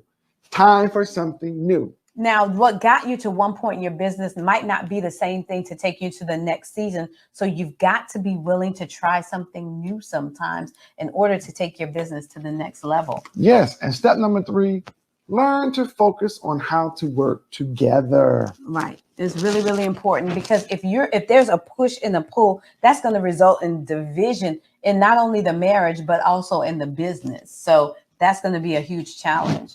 So there's some things that each couple should have, any couple in business. So let's talk about them. There are a couple things. Number 1, we call it the marriage can win business model, meaning that the two of you as a couple, you get together and make sure that you have outlined a model for your business. Right. That you know where you're going and how you're going to get there. And so as marriage can win, we also have to have a financial model. Absolutely. We have to have everything laid out, all the outcomes and the incomes. And we got to make sure that the outcomes are not more than the incomes. Actually, because if not, that's going to be that's a whole totally different conversation. But the last part is going to be the marriage can win communication model. Communication is everything, whether you're in a marital relationship or in a business relationship. If there's a breakdown in the communication, whether it's in the business, it can trickle over into the marriage. If there's a breakdown in the marriage and communication, it can trickle over into the business. So that's something to make sure we are mindful of. That means it affects each other. And so that's why that core marriage, building that marriage has to be as a strong foundation because this spills over into the business. But what is the one key benefit?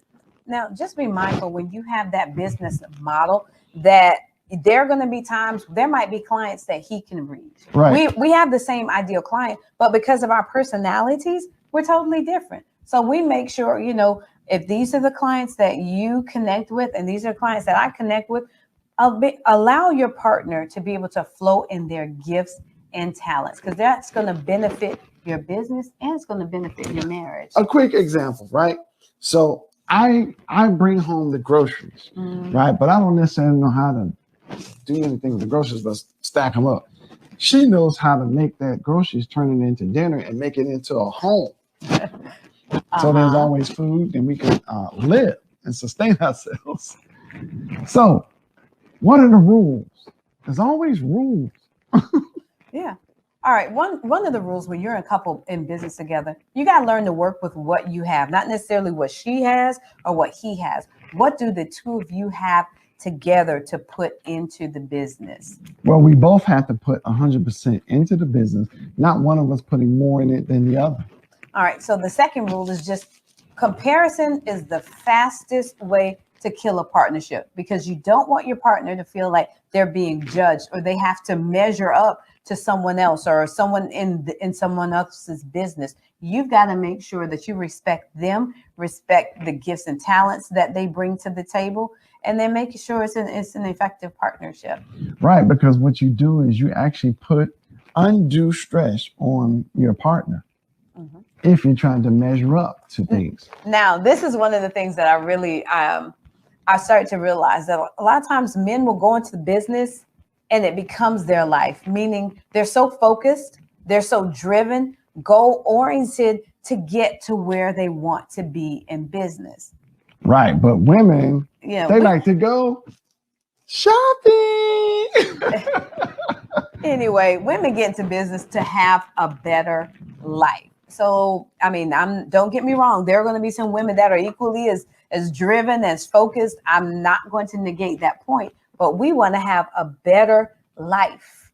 But we need to understand that certain things tend to change, but we can't change our spouse. We have to try to understand them because we're different. So in conclusion, your marriage is going to start the same way. It's going to start with a vow. And then a successful marriage is going to be based on our ability to keep the vows. What are those vows? For better or for worse, for richer, for poor, for in sickness and health, until death do us part. Now, you know what? We also have a book and some workbooks called Struggling to Keep the Vows. So that falls right into this part right here. Is successful marriage is based on the ability to keep the vows. So in that case, just because you have vows, you also can have some keys and some strategies to make sure that you're able to help you to keep those vows, because there's always challenges in your marriage. And remember, the marriage is the foundation. You got to have a strong foundation in your marriage before really having a strong foundation in your business. Absolutely. All right. So what you might want to recognize is that sometimes it's time for you to create some new values, meaning making sure that the two of you are on the same page. The person that you are at the beginning of your marriage, the beginning of your business, could be different from the person that you are becoming. So you need, instead of saying maybe establish new values, you need to make sure that your values are in alignment as you're both growing and learning. Then you need to make sure that your values are also still in alignment. So make sure you're constantly still doing that check-in. Synchronizing, making sure, communicating each other's expectations and in alignment with each other's perspectives and expectations. That's a part of that communication. Look, one of the things that you do have to promise that you're going to agree to work out and keep to the best of your ability. Meaning, if you are constantly breaking promises, be it in your marriage, how are they going to trust you in the business? And vice versa. If you're breaking promises in the business, how are they going to trust you in the marriage? So some people become vow deficient, meaning they are lacking in their vow department, aka lacking in some necessary quality or element. So there is some vow that maybe she is expecting to keep or she is expecting me to keep, but we didn't know about. So OMG, let me say that again. This is what causes frustration when it comes to trying to keep in those vows, and it's a lack of communicating what each other expects, right? All right. So what's next? Sometimes there's an expectation, but we don't know about it. We always stress with our couples to express what they expect, because your partner is not a mind reader in the marriage or in the business. If there's an expectation and we don't know about it, how can it be met? You have to be realistic in terms of your expectations, both from your spouse and from your business partner. Now I'm gonna go back to Star Trek. Everybody remember Mr. Spock? He had to do a mind melt, right? So she didn't tell me what she expected. So let's do a mind melt. We got to do a mind melt. I got to do my mind to your mind so I can understand what she's saying, what she wants me to do. So that's where we have to express what we expect. Mm-hmm. But a lot of times we find ourselves placing limits, as if the terms of our relationship can't be expanded, meaning that as we get older, we learn, we grow, we evolve, our thought patterns change. So your relationship, your business, it's going to constantly be growing and expanding, if we're doing the right thing. Exactly. That's the goal, right? Remember, the goal is to make a profit. Mm-hmm. So partnership is the only way to create a true power couple. Your partners in marriage, and a lot of times your partners in business, Exactly. But in order to do that, you're going to have to overcome certain obstacles. You're going to have to be the one to inspire others, to be in business together. You're going to have to be that leader instead of a follower. There be many obstacles in your business, be it financial, be it in the communication aspect, could be totally just differences of opinion, but you have to be able to overcome those obstacles in order to have that successful business and a successful marriage. So if working together creates a power couple, then couples who are unwilling to work together, what's going to come of that? Hey, look, the power of partnership is key in any relationship, be it your marital relationship or your business relationship. And we're going to break it down into 3 key areas that you want to focus on making sure that you have an effective or efficient partnership. Number 1 is going to be something that we're always talking about. What's number 1? Communication. All right. Communication, it has to be a active aspect. It can't just be passive or, selective. When the other person is talking to you, you must be listening and not waiting just to jump in to respond because you're thinking about the next words or next paragraph that you want to say. You're not really listening to the person who's actually talking to you. So, and then again, too, once you start to talking, you got to realize that it's not always about talking and getting your point over first. It's about listening and responding to what the other person is saying. So you have to actively listen to the other person, listen, and not always trying to talk all the time. You know what? That makes me think about one of the things that we teach our couples is to avoid the jump rope mentality. And that's kind of what Eric was referring to. Like when you were younger and you played double dutch, you're like sitting on the side, just waiting for your turn to go in. You're not really paying attention to other than when it's your turn to shine. And that's what happens a lot of times in communication and relationships. That other person is just waiting for their time to shine, their time to step up, their time to tell you what they did right, their time to point the fingers.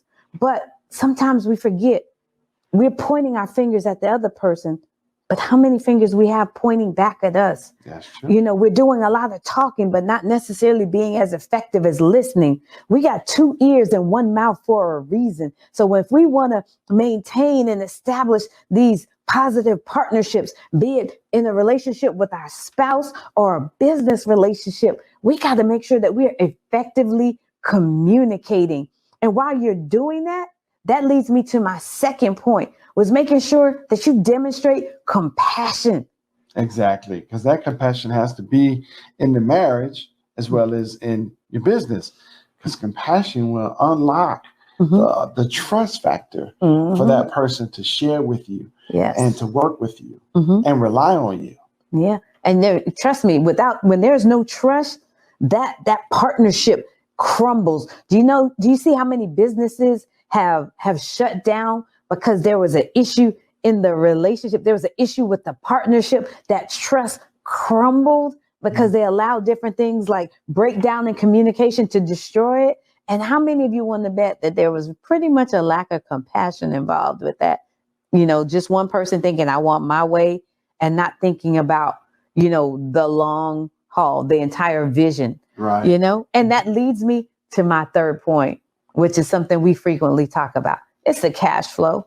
AKA the finances. That's a third part of the partnership that's really, really integral. When you have a healthy partnership, you focus on your financial aspect, meaning you've got to have that communication, that discussion in regards to how the finances are going to go, where you're going to invest, what's for now, what's for later, and what's not ever. Making sure that you have those candid conversations that are going to make sure that the two of you are on the same page. And I know you're listening and you're thinking, well, I'm a spender, he's a saver.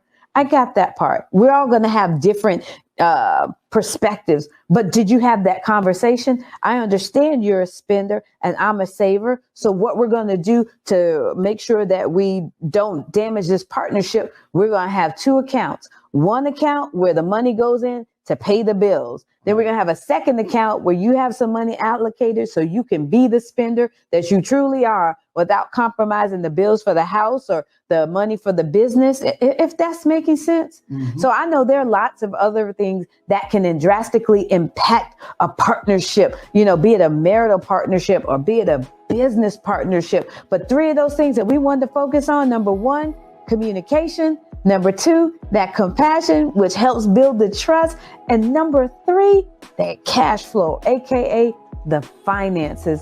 So let's just make sure that we're taking these things into consideration when we're building these solid partnerships, solid relationships with our partner, AKA our spouse. And also, even when it comes to our business relationship, making sure that we're incorporating those three simple tools to help make sure that we're flowing in an effective partnership, and which is going to be selfless versus a help me ship, which is selfish. So again, it's Eric and Dr. Sakisha. Thank you so much for joining. Stay tuned. We've got more Power Pack speakers coming your way.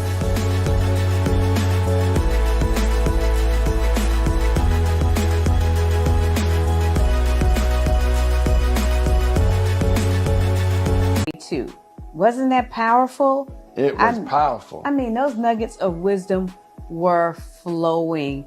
Just being taught about branding, being taught, about showing up as your authentic self. Just the mindset change that was flowing through each and every one of the speakers. It was amazing. This is really $1 million education. Because you don't just get this. This is like an MBA for entrepreneurs. Absolutely. And guess what? It's not over yet. We just finished the second day.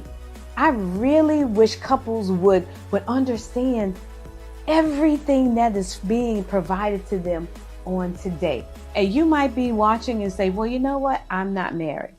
Guess what? The principles for building a successful business are exactly the same. Well, Keisha, if you don't know what a Millionaire Power Couple is about, how are you going to know as a single person what to expect when you're looking to get married, what to look for, and looking into business, generational wealth, and how to have a successful marriage?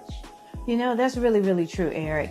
But I was just thinking and reflecting over the speakers for today and how that information is just going to transform my mindset so that our business can go even to the next level, because we're constantly a work in progress. We're all learning, all wanting to take our businesses to the next level and not lose our marriages while we're in the midst of doing it. So I think it's really important that we're bringing those two concepts together to make sure you have that solid, healthy marriage while you're building that successful business and being able to bring the two together. So guess what? We want to extend an offer to you to continue to keep the information flowing right from your home. You can sign up today. Click on the link below at millionairepci.com and become a member of one of the premier business couple institutes for couples. We are super excited. This is going to be amazing. Lots of the speakers that you see today will be coming in as guest speakers, and you will be able to schedule one-on-one consultations with them. You're going to be able to build and schedule times for strategies for your business. And if you're struggling even with the communication, because we know communication is huge, yes, it is. Be it in business, be it in the marriage, and you learn how to do the two successfully, because relationships are everything. You have relationships with other business owners. You have relationships with your spouse or significant other, and you need to know how to bring those two concepts together. And we're providing that for you at a reasonable, really, really affordable rate right now. So go to millionairepci.com and join us today. All right. Say, look, we just wrapped up day 2, but guess what? There's still more coming. Still wisdom, knowledge, information, strategies, tools, all coming your way on day 3.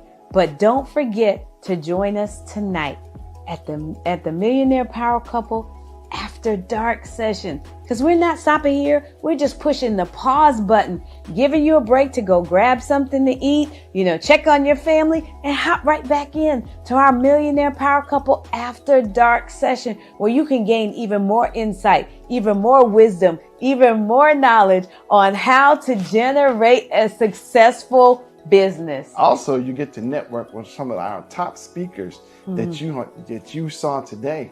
So remember, make sure you attend tonight's session. And don't forget, send us an email at info@millionairepowercouple.tv if for some reason you misplace your access. We'll see you then.